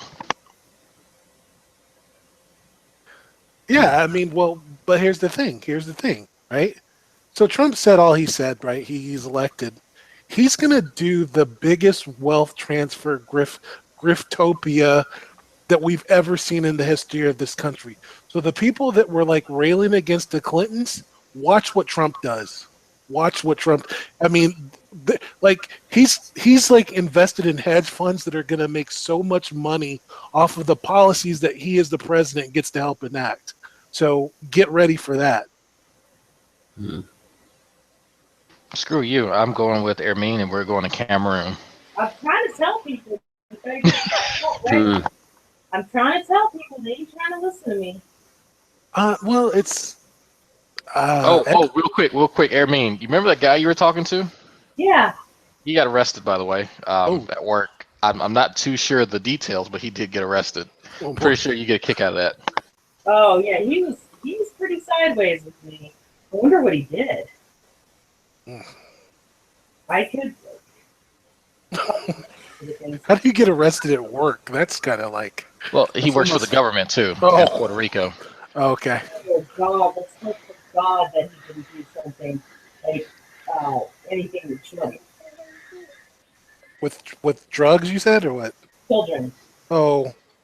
Nah, probably just drugs. Well, he was trying to start some type of legal marijuana dispensary kingdom type deal. Yeah, like I said, it was probably drugs. I'm not sure if that's related, but he did mention it quite a few times because there was an off-air hangout where Ermine and I and a bunch of other folks, that wanted to just kind of discuss, living in a President-elect Trump America, what would be the best course of action to bring prosperity to people of color, in our own little insular, communities. And so he kind of mentioned a few things, and yeah. The only way we'll be heard if we all stand up. Kanye West won't change nothing. Individuals won't change it unless the individuals combine to say, "Hey, we're not gonna go for this no more." Well, the individuals that are shouting the loudest are Starbucks baristas and parking lot attendants at Walmart. So, with no capital, no resources, no like plan, and no very little education, there's not much that's going to happen. And that's one of the main issues that I see from a lot of people who are some of the loudest proponents of, what can be loosely called a revolution. Yeah. Well, I mean, the American people forget that they have the power. They have the power to change everything.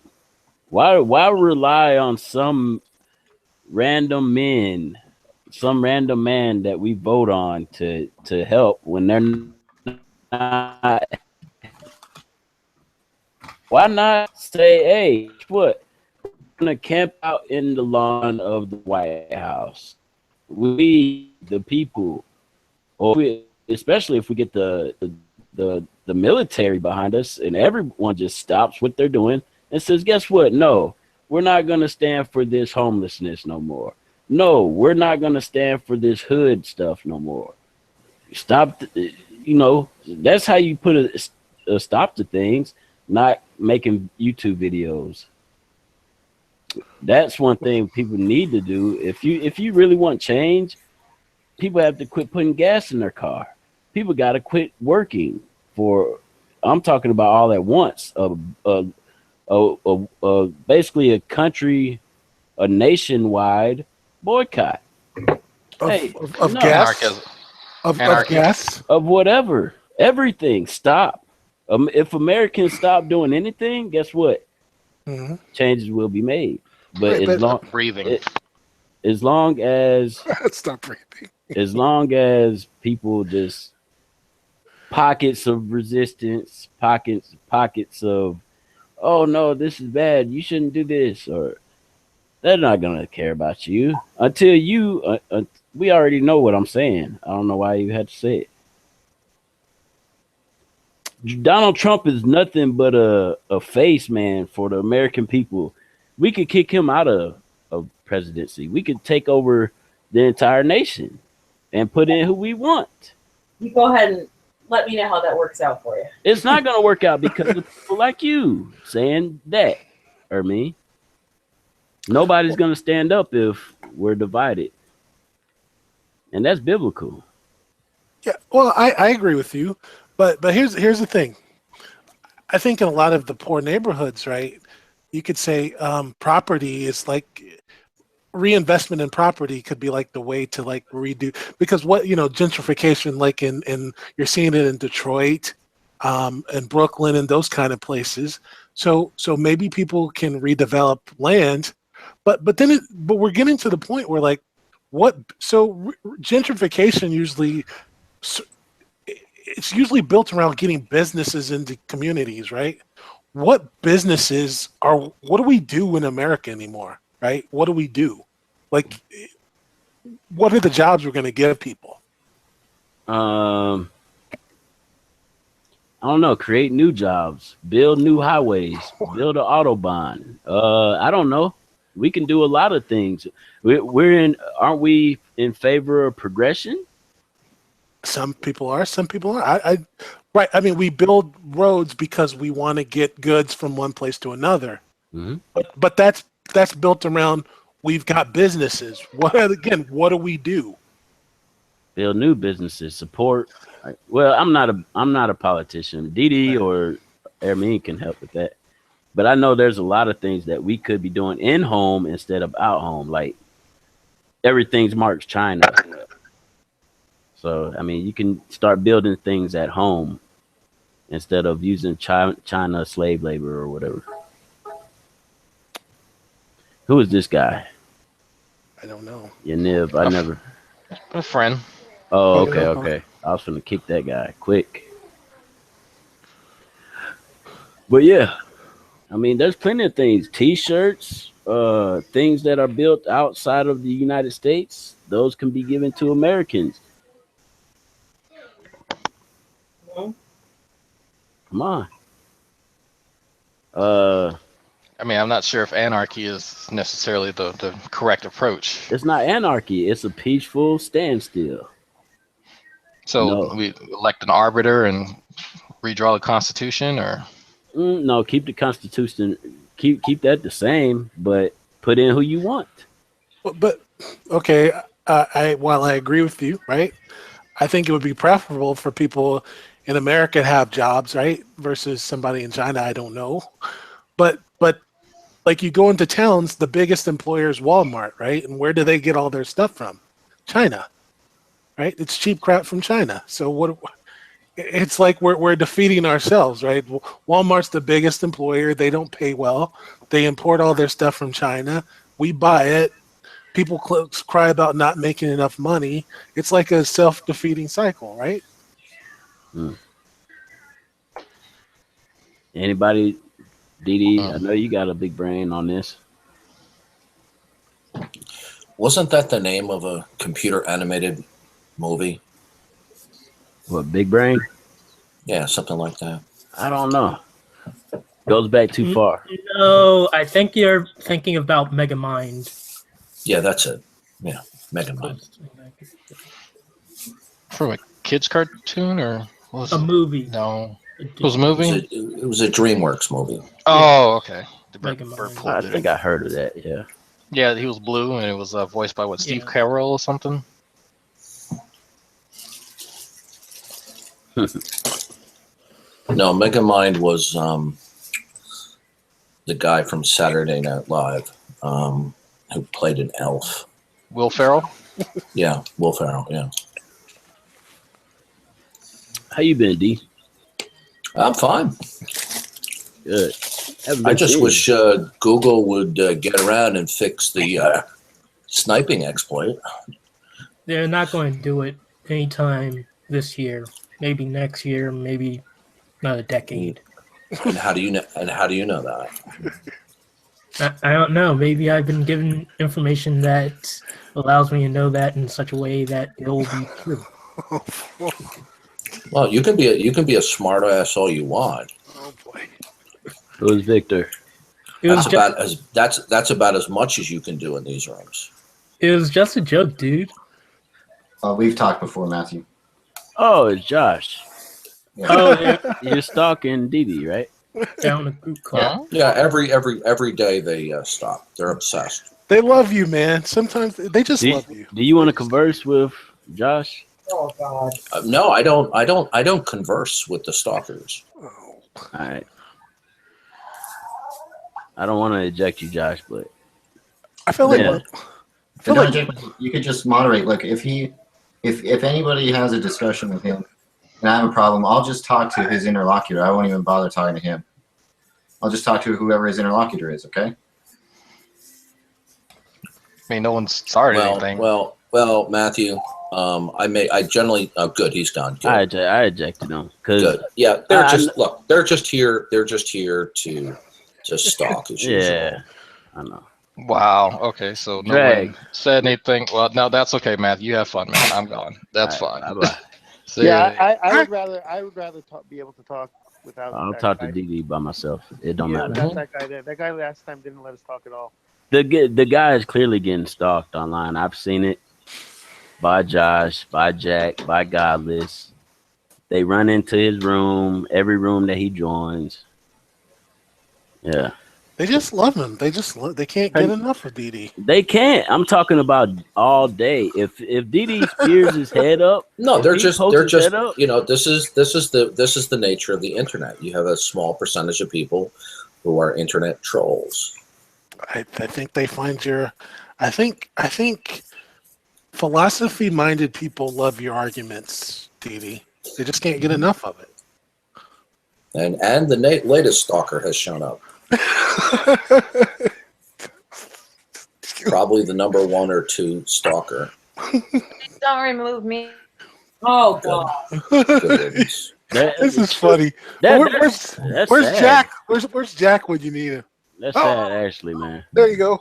Yeah, they'll just keep doing it. They're like children trapped in adults' bodies. Oh man, Peter Pan syndrome. What do Hernando, you guys usually debate about? you gotta admit, come on, man, that's pretty bad. No, I think it is like people that like philosophy can't get enough of these kind of the questions at DDS, and they love it. No, that's a mischaracterization. Yeah. No, I mean I think when you talk about like epistemology and why do we Hernando, they love this stuff. They can't get Hernando, enough of it. Yeah. either you're being disingenuous or you're just simply not aware, which I find it hard to believe, of the not. Can I finish my statement? Of the non-stop 24/7 chronic stalking. Right, but you would agree that they discuss philosophy all the time. I could care less what they discuss. They're stalkers. No, because they talk philosophy even when you're not there. That's a non sequitur. No, his rationale it does not link. So don't argue with Hernando because he will keep bringing up a red. Yeah. Well, I know. I mean, I'm familiar with Hernando. What are you guys? No, seriously. No, hey, hold up, Hernando. Notice how Fernando doesn't have both shoelaces tied. Notice how Didi does converse with you, though. Yeah, because I'm not like into philosophy, right? That's not. No, you're not a stalker, nor are you a chronic troll. Well, no. So let me give you the other side of their argument. To be honest with you, if you're speaking you're gonna let me finish, right? Yeah, well, give me 5 seconds. Just 5 seconds, and then then you can have the floor for 10 minutes. Okay. Okay. If you're speaking to me, and I'm not trying to be rude, it's not that I dislike you. I'm not really interested in you discussing what you think goes on in their minds. Okay. Because I know what goes on in their minds. Okay. So I'm going to give you let me give you the rebuttal that this is what they themselves have said. They feel like you go into Hangouts looking for people that aren't philosophically minded, right? And that you kind of like ask them these epistemology questions that they feel like these are like the great philosophical questions that people have like debated forever. And they feel like you kind of like ask these people these questions, right? And then they feel like, well, if you're gonna if you seriously want to discuss that, why would you not discuss that with people that really are? You're just repeating. You're just simply repeating their claims. Okay, that's what I said. Hey, I can vouch for Didi. He talked to Floyd. He talks to Floyd and I have had many debates. Right. I've had a number of conversations with Ozymandias. Right. Okay, and as well as other people on here that are knowledgeable about theology or philosophy. Yep. Yeah, I'm just giving you, as I said, that's their side of the argument. Right? Which, so what? I mean that, and Hillary Clinton stated that she did not have any classified information on her server. Okay, I mean, but it's not an empirical claim. Like that's their side of the argument, right? I got to go check on my food. No, it's people observe their disgusting conduct all the time. So, right. Yeah, I don't. I mean, the Pal Talk stuff that you guys had, I have no idea. The previous history, I've just. They've gone to the length to set up a soundboard, taking things that I've said completely out of context in order to make it seem like I'm saying pornographic things. Well, it's absolutely hilarious, though. Hermine, we couldn't hear what you said. Or Ermine, I'll admit, it's pretty funny. Well, one of those things. If you're not well, I mean, this is par for the course. But I'm sure that if you were on the receiving end, you would not be speaking that way. I'll totally agree. It's one of those things that's funnier when it's not you. I totally agree. Yeah. I'm going to disagree. I wouldn't find it funny if they did it to even an atheist. I think it's reprehensible to take anybody deliberately out of context. But you see, this is what they're left with doing.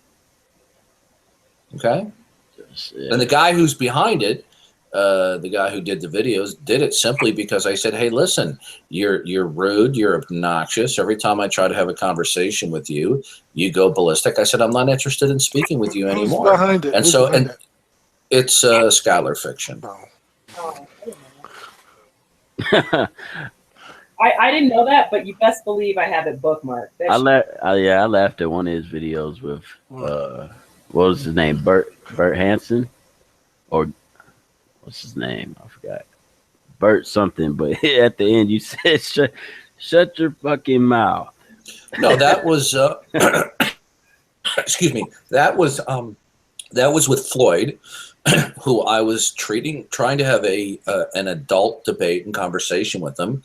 And because he was losing, he pulled out one of his chronic tactics, which is simply to absolutely machine gun interrupt. Now, I understand in these debates, we all can interrupt when we feel somebody has said something's false. Here's another stalker. Come on, Van is not a stalker. Come on. No, Van is a stalker. He stalks alongside with Tom R. and the rest of them. You got control, lady. Okay, good. Don't give Good. Didi control. Sorry, man. You.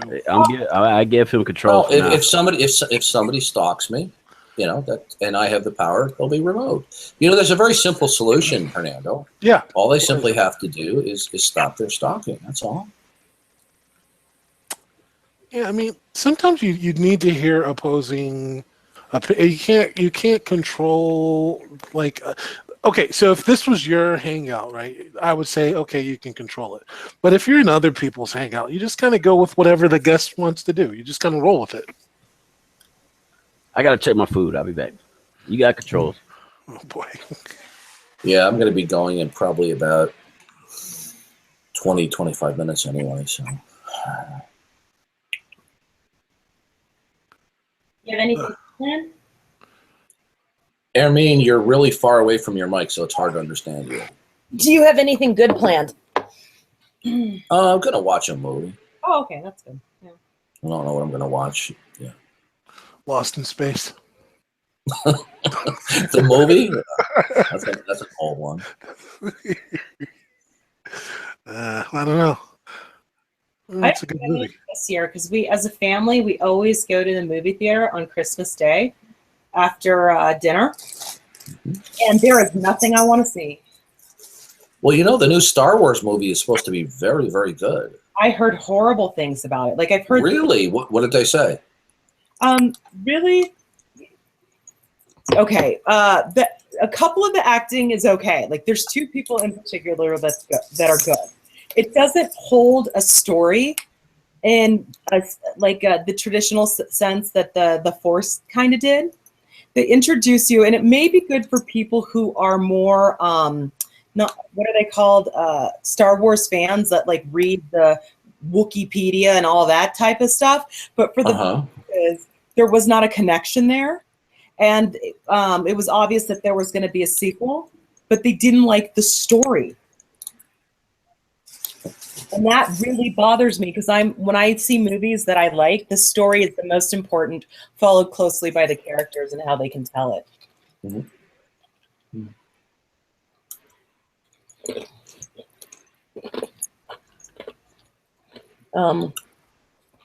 Well, we'll see. Yeah. So here's the thing, Didi. This is how I feel like you guys could like hash this out. You and the Pal Talk guys. No, Just that's not going to happen. Hear me out. Hear me out. Go ahead. You guys just have this once and for all airing of the grievances, kind of. Hey, this is what is this, Festivus? Yeah, this is what I think is wrong with your argument. This is what I think is, and just like, or you guys can even do the whole Matt Bell kind of do the written argument thing. How about that? Yeah, well, I guess what's her name? Why can't I remember her name? Jodie Foster should have met with John Hinckley, right? And iron things out. Well, what movie was that? No, that's real life. The guy that's the guy that was real life. Hinckley. You know, he just got out, by the way. He was stalking. Okay, sorry. And obsessed with. I don't Jodie know Foster. Celebrity. Okay. Yeah, he. Darth, are you the guy I was talking to the other day about world views? I think you were saying something like I was asking you to change your world view. Oh. Well, I have so many conversations. I mean, it sounds somewhat familiar. Maybe. Yeah, I mean, I was for some reason like I couldn't get I had technical difficulties. It was hard to finish the conversation because there were people interrupting at the time. I don't know if you want to finish it now. To be honest with you, I don't remember the conversation. I think I'd come in late, and you were saying that according to your worldview, presumed absolute confidence in the fact that there could not be another revelation, and that you knew the actual correct interpretation. No, I don't use the word like confidence or certainty. I simply stipulate that God has revealed himself in time and space through natural revelation, innate revelation, and special revelation. Well, you're I certain. don't- Are you certain that that's true? Then? I don't use those terms certain. I say this is what God has done. And you know it to be true. God has revealed, since the God of the Bible is omniscient and omnipotent and always truth revealing, he does not fail when he gives revelation. But you could fail, no? Still? I could fail to understand. Let me rephrase that. I could be wrong about some things, but there are some things that God gives through revelation, through natural, innate, and special revelation, that I couldn't be wrong about. I could not be wrong. You'll have to excuse me. I had the hiccups. I just was eating some pretzels. I could not be wrong that God has revealed that he exists and that he has communicated and revealed himself through the three means of revelation. I can't be wrong about that. You can't be wrong that God has revealed himself. That's right. But that's certainty, though. Isn't that certainty? Yeah, what's the distinction, I guess, between certainty and that? I'm making a propositional statement. It has nothing to do with my confidence level. I'm not giving you a percentage of confidence that on probability. I'm just simply stating a proposition. I'm repeating a proposition. Okay, so let's go back to that then. So you believe that God has, well, I guess you wouldn't even say it's a belief, right? How would you describe it? It's not a belief. It's a revelation. Okay, so it's a new. Okay, I'm not that familiar with using that word when we talk about sort of truths. So let's see. So maybe you would say something like, "It is revealed to you that God has revealed himself." No, the God of the Bible has revealed himself through natural revelation, innate revelation. And no, God has revealed himself to everyone through natural revelation and innate revelation. Okay, but some people don't have that understanding or belief, right? Some people don't think. Some people reject that which God has revealed. So does that mean God has failed at revealing himself to them? No, that what that means is they are suppressing mentally and consciously that which God has revealed. But when we say, like, if I was suppressing other type of fact, when we say I failed at Are you familiar with the concept of self-deception? Yeah, I'm familiar with self-deception. Okay. So, but I would know naturally. I mean, it's okay if you want to use language differently than I do, but I would naturally say that if someone is suppressing an understanding of some fact, they fail to understand it. You would not agree with that terminology? No. Well, because you can just choose not to accept it, right? It doesn't mean that the person failed in getting through to you. You could make a choice and say, given everything that you just gave me, given everything I accept to be true, given blah blah blah, I don't accept your conclusion. But these are propositions that are revealed to you that you affirm, right? Say that again. Okay, that propositions that are revealed to you that you affirm. Right. How's that any different than you it being revealed to you and you choose to look elsewhere or choose to negate it? No, I'm not saying it's different. I'm saying that when people do that, we generally consider them failing at a certain type of understanding, right? Like, look. No. If someone doesn't, well, let me finish and then let me just respond and then I'll give you a chance to respond to what I'm saying, right? Let's try to think of an example, other places in life where we might say someone suppressed some knowledge that they could have had otherwise, right? Meaning, like, they might have the capacity to understand it, but they're suppressing it. I think when we saw their behavior, we would still say, well, if there was a test, for example, that check that knowledge, we don't care why they don't perform at that level. We would say they failed at performing and understanding. Now, you could say they failed because they're suppressing it, or they failed because they can't understand it. Those are reasons why someone might fail at an understanding, but it's still ultimately a failure of understanding, right? No. The question is, you're trying to put blame on the failure being the teacher, and I'm telling you that the failure. Again? I just didn't hear you. I'm trying to put blame on the failure being what? You're trying to blame the teacher as the failure. And Oh, no. I'm putting no, let me finish now. I'm Good. putting the failure where it's due on the student. Say it again. You're the failure. If you be quiet, you'll hear me. I don't know why you keep interrupting and then say you can't hear me. It works like that. If you put you're trying to put the failure on the teacher for the student not understanding. I'm trying to put the failure where it's due, and that's on the student. So you gave the example of education and how we would say that this person failed the course. We don't give an F to the teacher and say that they failed teaching the student.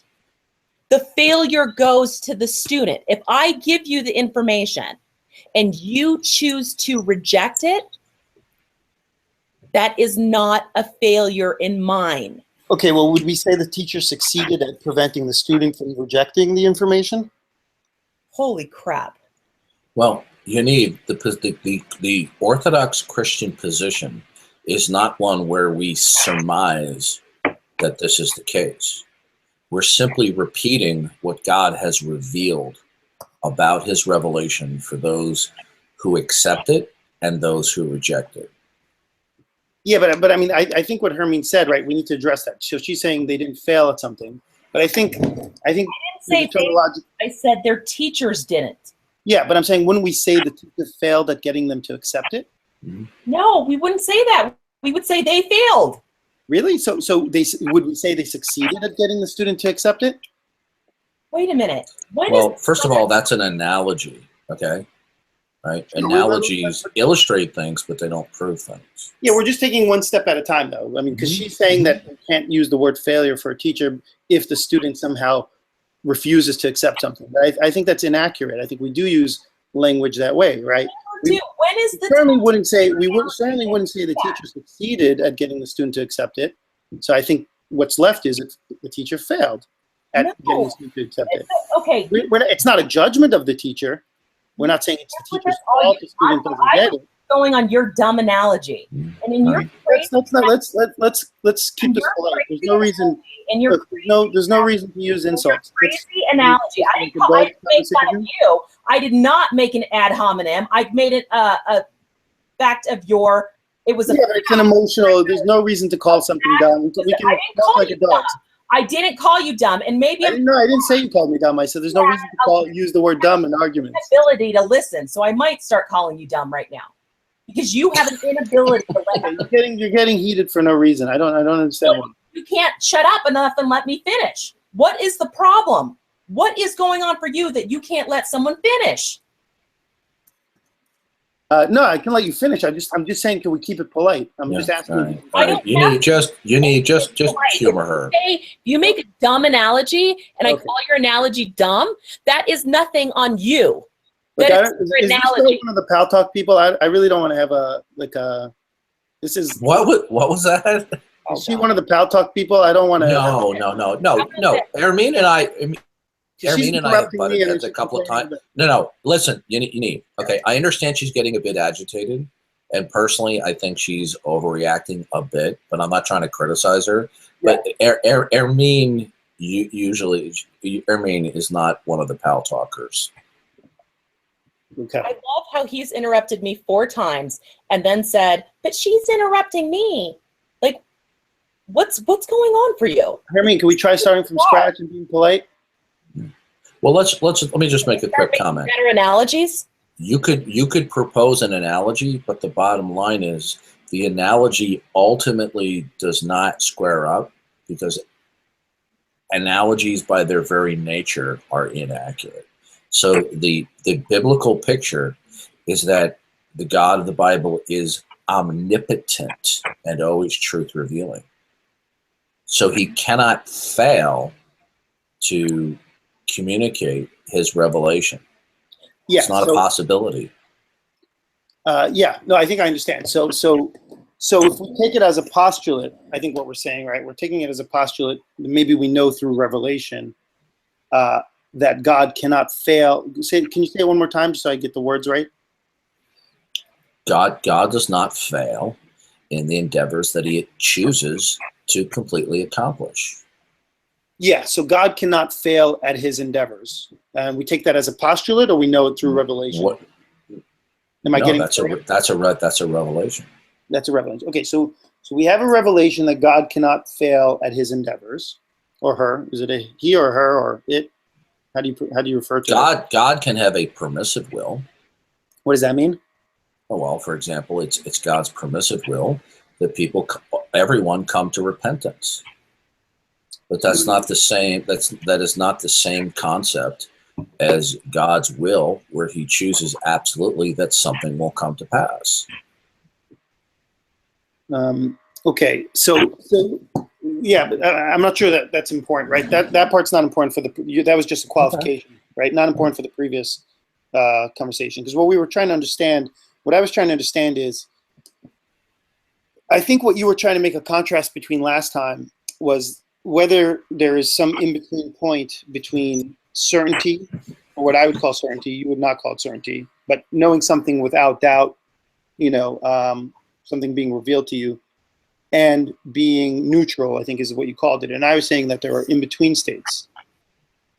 And I'm just trying to remind you where we left off. So there are in-between states, is what a view that you were sort of rejecting at the time. I don't know if you still feel that way, or if you sort of. Well, the only reason why I would reject it would be is if it comes in contradiction to what God has revealed. So, but that's why you and I would reject anything. We reject certain states of affairs because they stand in contradiction to other states of affairs that we would deem to be true. And by employing the law of non-contradiction, state of affairs B would be false if it stands into contradiction with state of affairs A when state of affairs A is true. Yes, that's correct. But I think we were talking about certainty versus. So I was. You do not hear me talk using the word certainty. Yeah, no, I'm not saying that you would use the word certainty. I had asked you. So, for example, imagine we're starting from scratch. There was no revelation. Right, and I'm a single human on an earth, and I experience a revelation where a being somehow more powerful than I comes and speaks to me and tells me what the law is of the world and him. And he says that it can never be otherwise, and there will never be further revelations.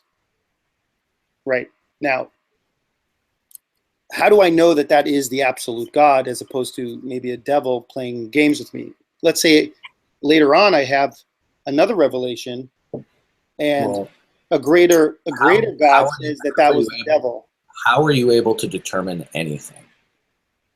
Well, that's the point, right? What do we use? We have a set of criteria. No, I'm asking you. What is the ultimate means by which you can actually verify that something is the case? What do I mean? It's not a single methodology, right? We have to talk about. That's what I was about to explain, right? Do you have any means by which you can ultimately determine that something is the case? I don't think my beliefs are such that the methodologies ever give you absolute certainty. We get more confidence and less confidence, right? Just like in science. Are you certain about that? No, I'm not certain. That could be wrong as well. But as far as, again, I have a consistent methodology, and my consistent methodology leads me to believe that there are things that help us gain more confidence in a belief, and things that reduce it. One of those beliefs is what you're referring to. It's circular, right? One of those beliefs is that you can't have absolute beliefs. But again, I don't have absolute certainty that we can't have absolute beliefs. I just have confidence in it based on the methods that we generally use, that I think you use as well, right? Because otherwise, if they aren't beliefs and the revelation, sure. But you could be wrong about all this, right? Look, if they weren't beliefs, it would mean that you don't believe in God. Could you be wrong about everything you just stated? Absolutely. Okay, good. It could be. Then why should I pay attention to it? Well, because you pay attention to scientific facts that could potentially be wrong. I mean, we could be wrong about gravity, but you believe it. Well, could you tell me something in science where you can determine that something is the case, where you can't be wrong? All right, this is to introductory of a convo. I'm going to let you guys have it. Be blessed. Later. Okay, have a happy new year if I don't see you, Ermine.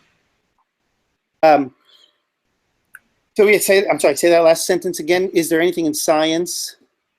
Yeah, you're talking about scientific fact. Facts revolve around truth. Science is not in the truth business.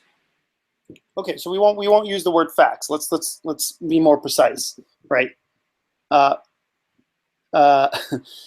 Science, right, leads us to believe that there are certain laws of physics, let's say. Now, do we have absolute certainty that those laws of physics are definitive or, can't change one day? No, actually, science doesn't do that. Your chosen paradigm and assumption leads you to believe that. Say it again, a chosen paradigm and assumption. Your paradigm of reality and your basic assumptions about the nature of reality leads you to believe that. Yeah, in combination with science, right? It's not on my paradigm is not. No, at the root. Yeah. Okay, the reason why you believe certain things about science is because they rest on your basic assumptions about the nature of reality. For example, you believe that there are certain evidences, right? Well, evidences. I don't think we're in disagreement right now. I don't think we're in disagreement. I was just clarifying the language. So I would agree. See, when you invoke science, yeah, you're invoking something from within your worldview. Absolutely, I'm not that you have no foundation for. I didn't claim that I have some kind of superior foundation for it. You have no foundation. Sure, it's foundationless. Yeah, but I wasn't. It's a total shot in the dark. Sure, but it's a shot in the dark we both happen to agree about. No, you're wrong. I don't share your worldview. Well, I don't. No, you see, in my worldview, I didn't claim that you share my worldview. I asked if you believe in science. Yeah, I believe in science, but there's a foundation in which that we can believe certain things are the case, based upon that, because God has. Hold on a second. Let me call you back in 15 minutes, okay?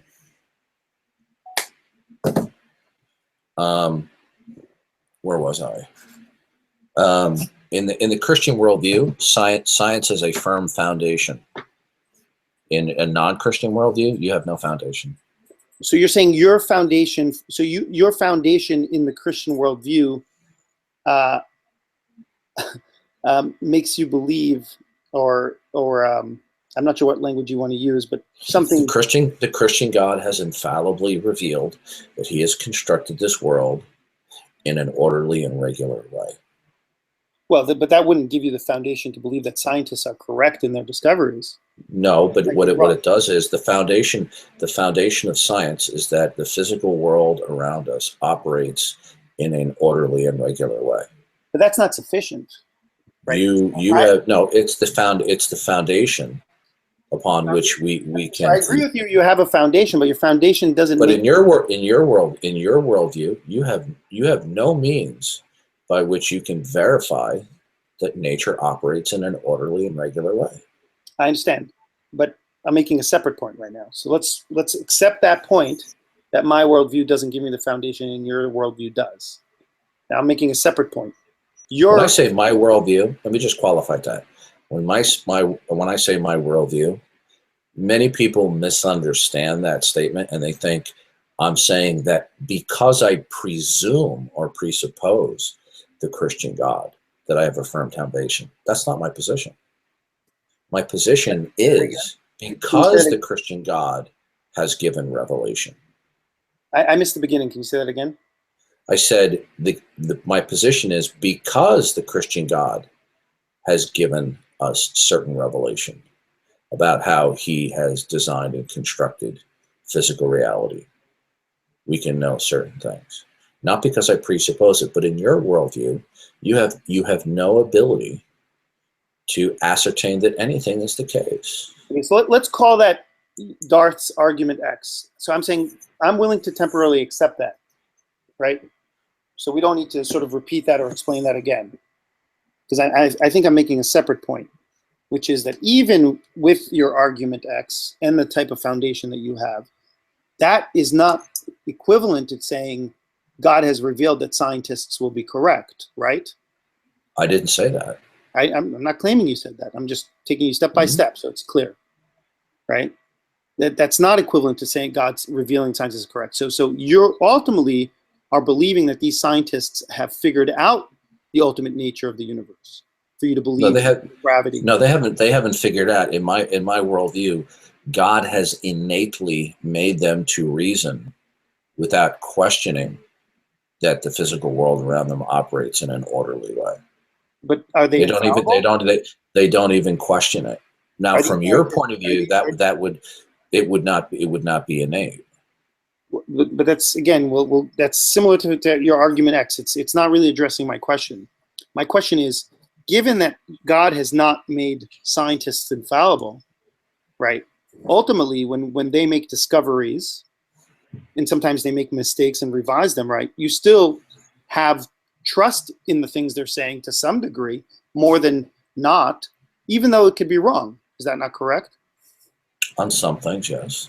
Yeah, so then we're going back to the original argument. So we both follow a similar methodology of beliefs. Wait. No, I'm not saying that it's the same methodology, but there is a similarity, right? In that we both take evidence, even when it's not absolute, as being meaningful in constructing our worldview. There's nothing that's absolute in your worldview that you can demonstrate. That's not what I said, though, right? That's a side point. Again, let me say it again, because that response made it seem like you weren't understanding what I'm saying. I'm saying we both take as evidence things that are not absolute as meaningful in our worldviews. What's your point? Well, I want to make sure we understand each other on that, because I thought you were saying something contrary to that. Yeah. So are we in agreement? By the way, as far as I'm concerned, evidence is that which conclusions following a sensory experience that comports to our basic beliefs about the nature of reality. And in the Christian worldview, it would be the innate ways God has made us to think about reality.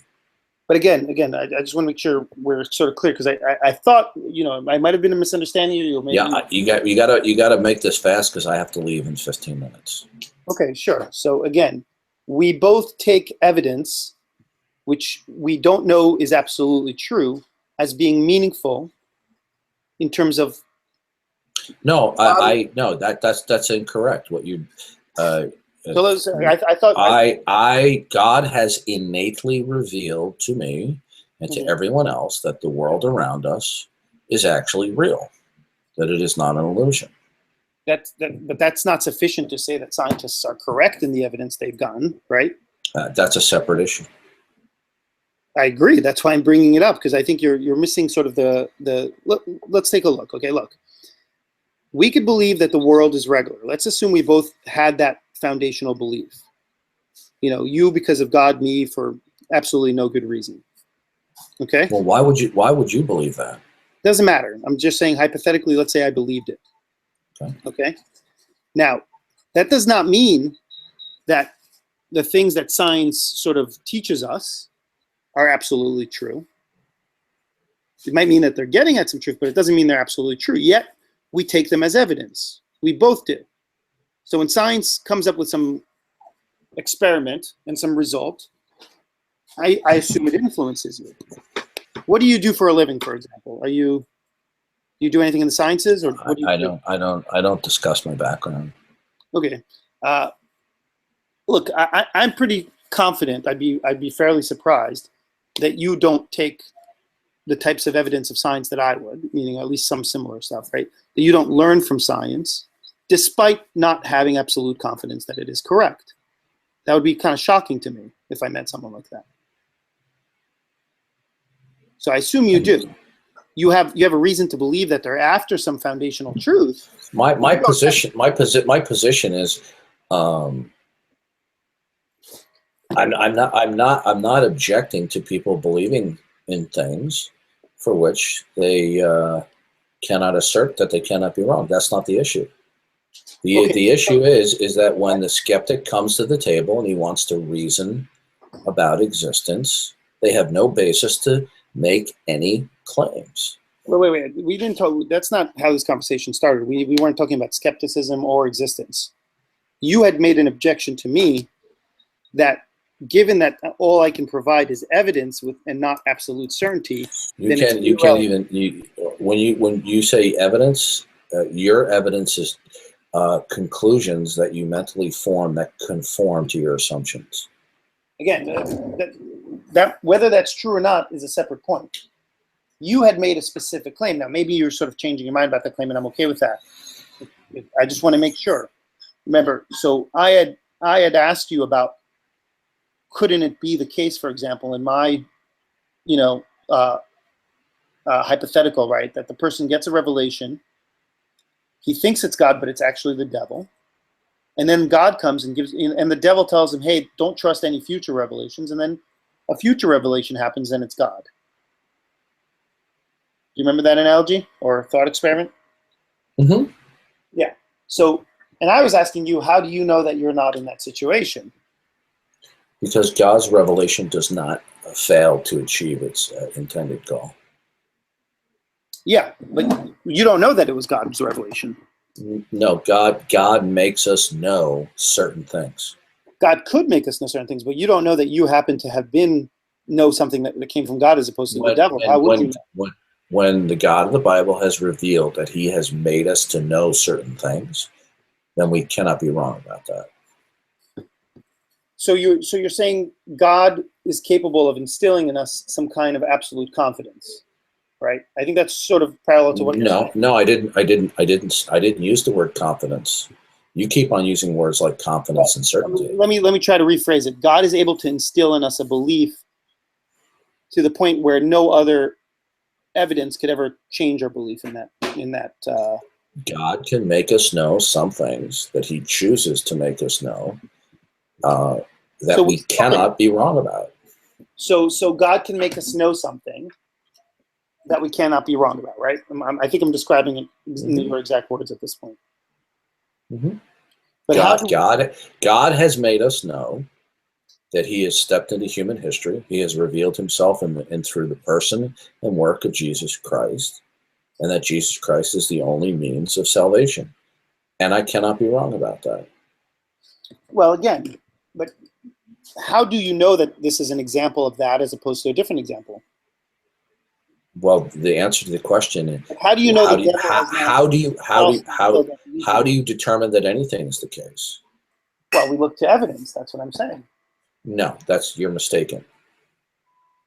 So how do we know anything? Okay, evidence are conclusions that you have following a sensory experience that conform to your chosen assumptions. Again, I think we both follow a certain type of criteria for judging whether things are truthful or not, or seem truthful. You have no capacity to declare that anything is the truth where you can't be wrong. Again, I think we both use a set of criteria, right? Like, let's take the example of science. What is your ultimate means of verification of anything? Well, I have a methodology that seems to be coherent, helps me predict the world. I'm not asking you what your methodology is. What is your ultimate means of verification that something is the case wherein you cannot be wrong? Well, does empirical evidence provide a justification to believe things? Okay. Empirical evidence are conclusions following a sensory experience that comport to your assumptions. Are your sense perceptions always operating reliably? Well, no, but I'm asking, because evidence depends on the reliability of your sense perceptions. Are your sense perceptions are your basic sense perceptions always operating reliably, or I should say basically reliable? I can address that. I think it's more complicated than you're presenting it. That question makes me seem like you're sort of simplifying it too much. But I mean, if I can just get a yes or no first, do you think empirical evidence provides justification to believe things? Hey, hold on for 1 second. Van was Van was kicked earlier, and I allowed Didi to kick him, but I don't think Van's a stalker, but I allow Didi controls to do such. Yeah, well, Van is not one of the more obvious stalkers, but he is a stalker. I wanted to hear you out for a while. I haven't seen you in a while, man. Good to see you too. So Well, I'll thank let you run the show for a second. Yeah. Van is not as obvious as the rest of them, but he does regularly participate in the stalking. It's just not as obvious as the rest of the. Okay. Mental cases. Continue. So if we can go back, then, would you say that? It would be helpful for me to get a yes or no, and then we can address the question about sensory verification. Do you think empirical evidence provides a justification to believe things? Not ultimately. Well, a yes or no would be helpful. So I understand that you need some from whose worldview? From your worldview, we'll start. Yeah, some things, yeah, because God has made us to know that this world operates in a certain way. So do you not believe you're talking to me? Do I not? Of course I believe I'm talking to you. Okay.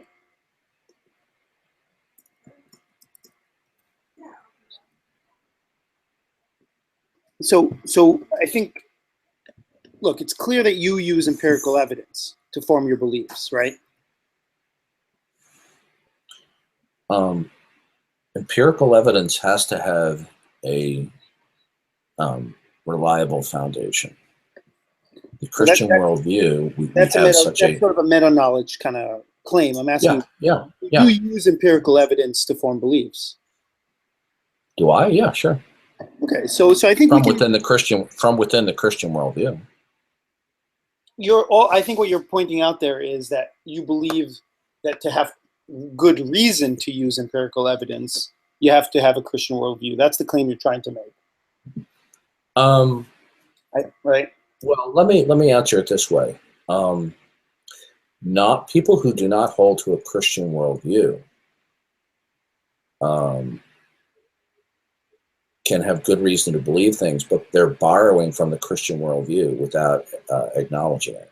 Yeah, but it doesn't matter. The point we were getting at is that you do believe things that you can't be certain of. Something, sure. Yeah.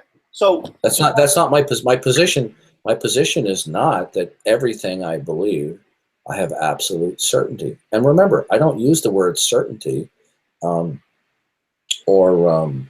confidence in regards to that which things that God has revealed.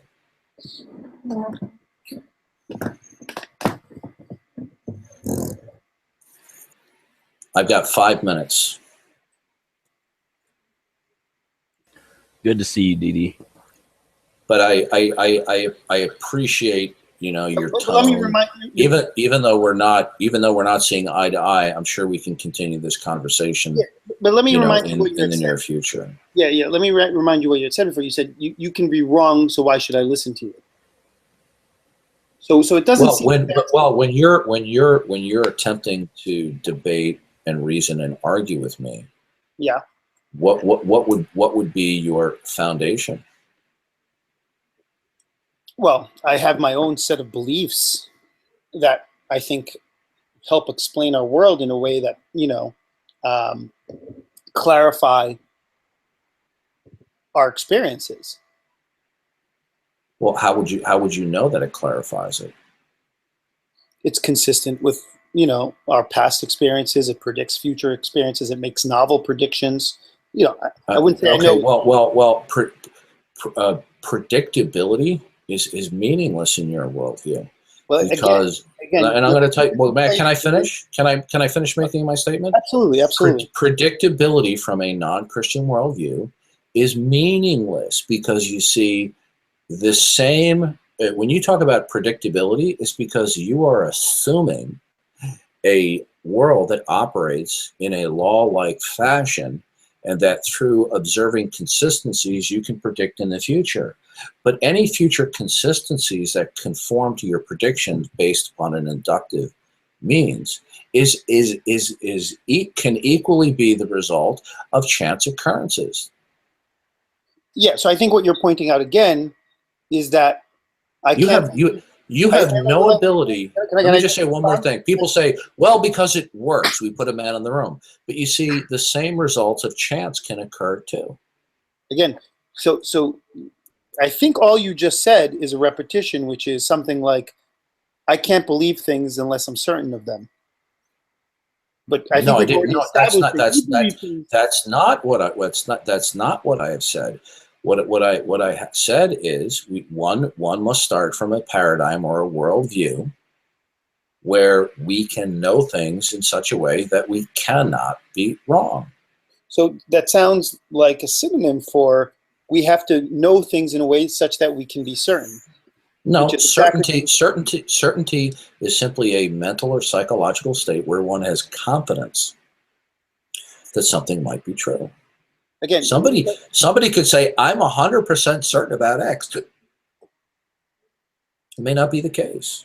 Look, I think you're using language in a weird way if you're saying, let me try to remember how you said it, but to me it was almost identical to the word certain. You said, for us to know things, we have to know them in a way that we can't be wrong. Now, what would it mean to say we can't be wrong as opposed to... I say some things, not all things. Say what's the distinction? So we need to have ultimate. What would be your ultimate foundation for you to know some things that you cannot be wrong, that you could build upon, that you could build upon in a deductive way to make determinations about the nature of reality. So your claim is that there needs to be at least one thing that we need to know so that we could build upon it. Is that the... No, there has to exist a world where you have an omniscient, omnipotent, always truth revealing God. Okay, so it's not anything. It's a specific thing. So you're saying the only way to have certainty. So now you're just saying basically. No. Again, you keep on. I'm not using the word certainty. I'm saying that you know something that you cannot be wrong about. Look, let's say, for example, suppose we had a hypothetical world, right, where we had a creator God, but he was not omniscient. But then he gives revelation. Well, he lacks all knowledge, so he wouldn't be able to impart necessarily to you information or revelation that you couldn't be wrong about.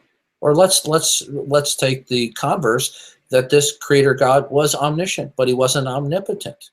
Well, then that means he wouldn't have the capacity then where when he gives revelation where people's states of mind cannot be wrong, that's not guaranteed. Okay, so let's go back to the let's go back to the claim and maybe clarify it so we can kind of continue. If not now, then next time we're both on. Okay, so is the claim that to have beliefs, you need some... You need an ultimate foundation that would be the revelation from an omniscient, omnipotent, always truth-revealing creator. So is that the only argument? So the argument is not that you need some things, you need a very specific thing, which is... Well. Tell me how you could ascertain that anything was the case that you couldn't be wrong about without that.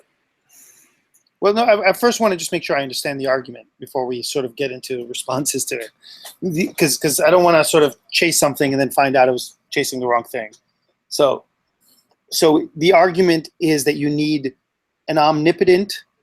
Give me all the qualities that you think are necessary. Well, it's not so much an argument, but it's just simply a reiterating what God has revealed, that all the treasures of knowledge and wisdom ultimately reside in God and Christ.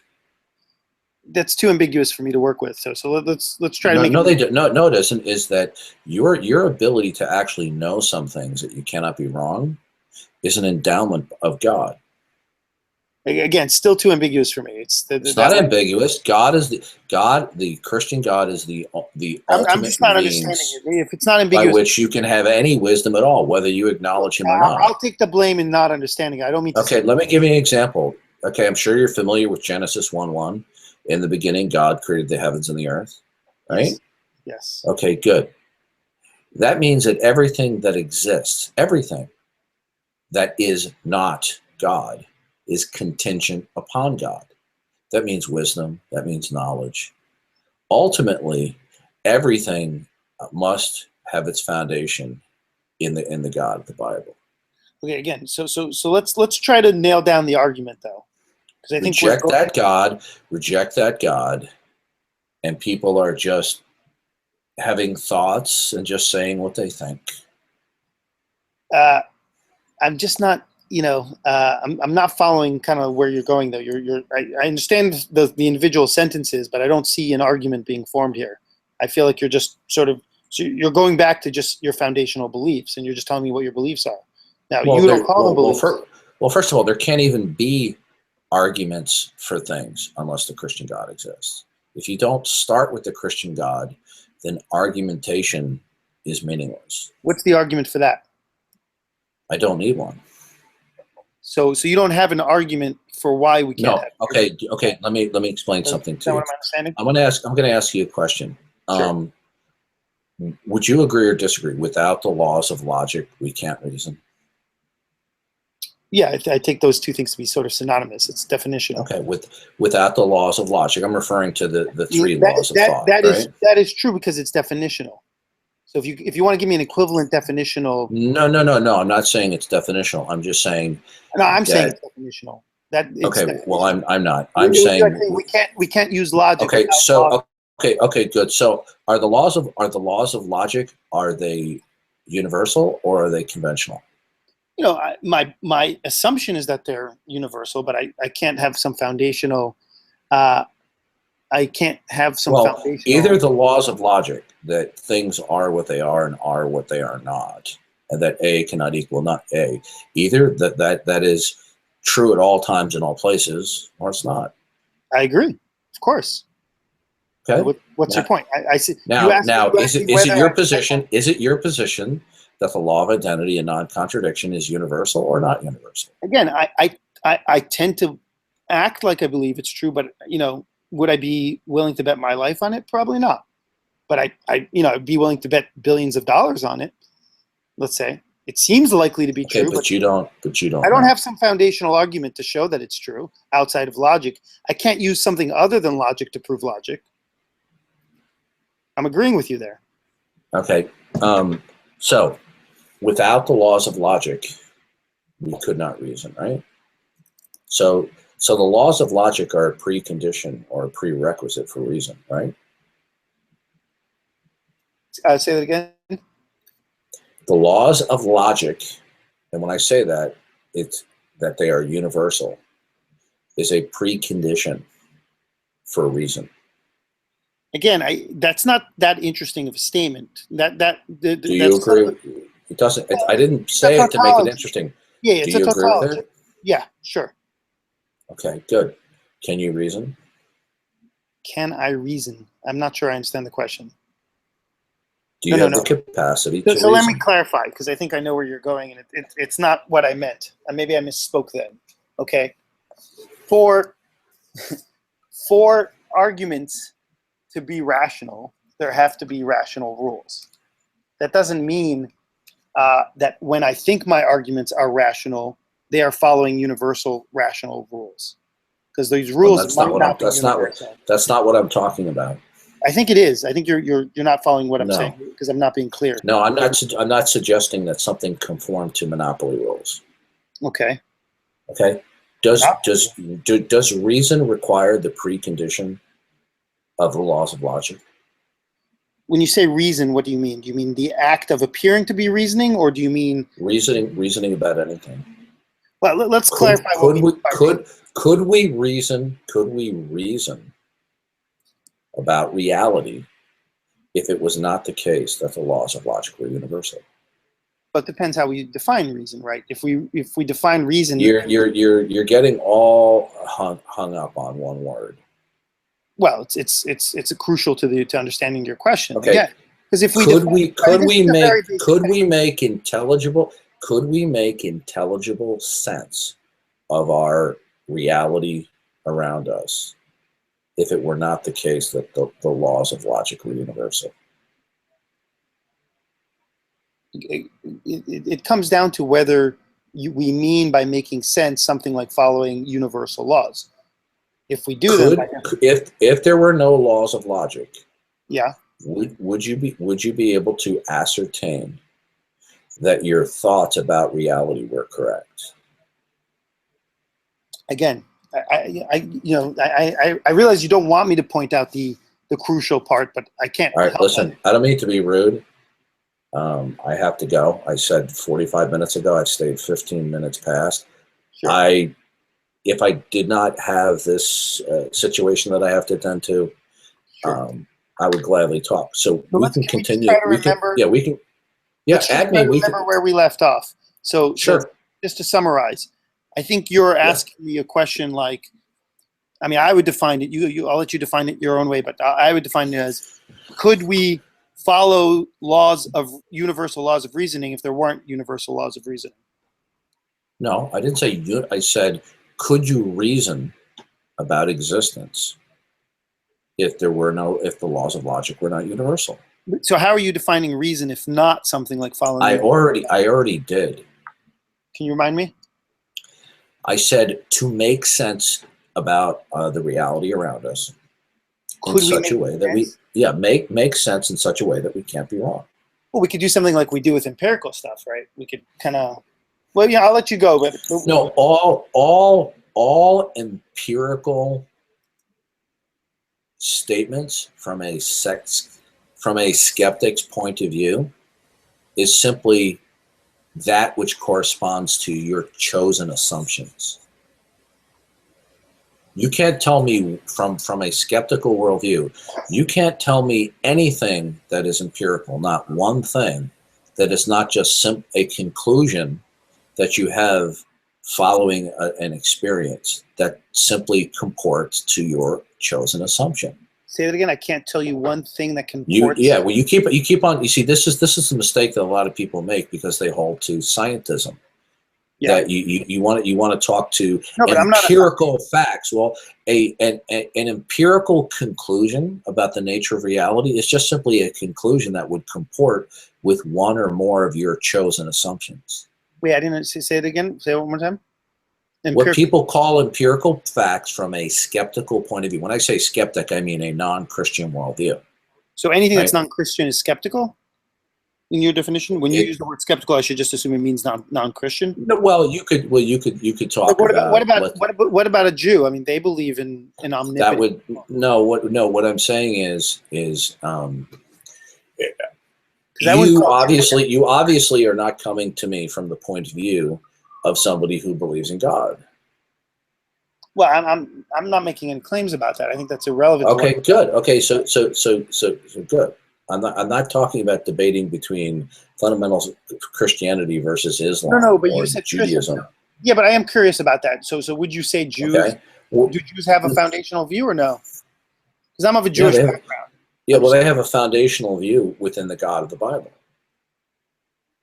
The problem with the Jews is they only accept some of God's revelation.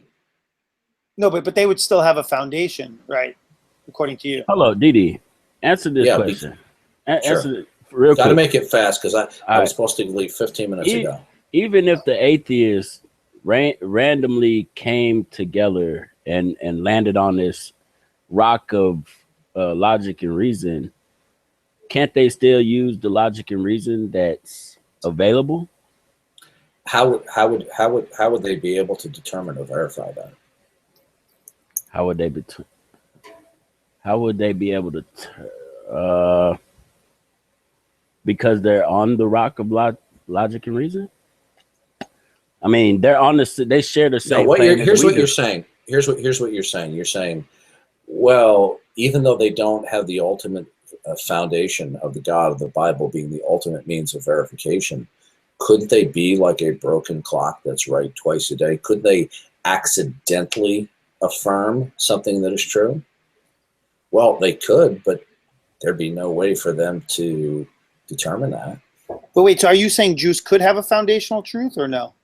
Well, Jews they do, because they start with the God of the Bible. But the problem is, what about Muslims? They only accept. What about Muslims? No. Why not? Because Islamic theology completely contradicts the revelation of God. No, but they believe in an all-powerful. Okay, well, this is a whole nother long conversation, which I'll be happy to get into.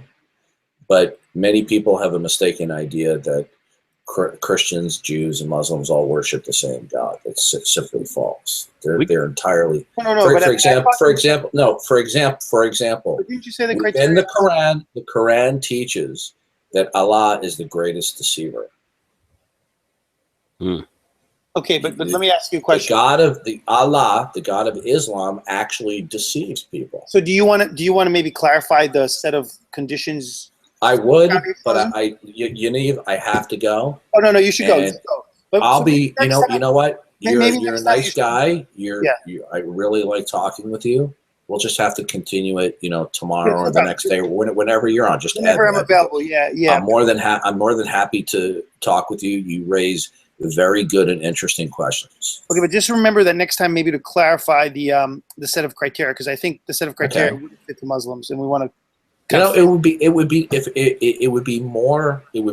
be delightful if more skeptics could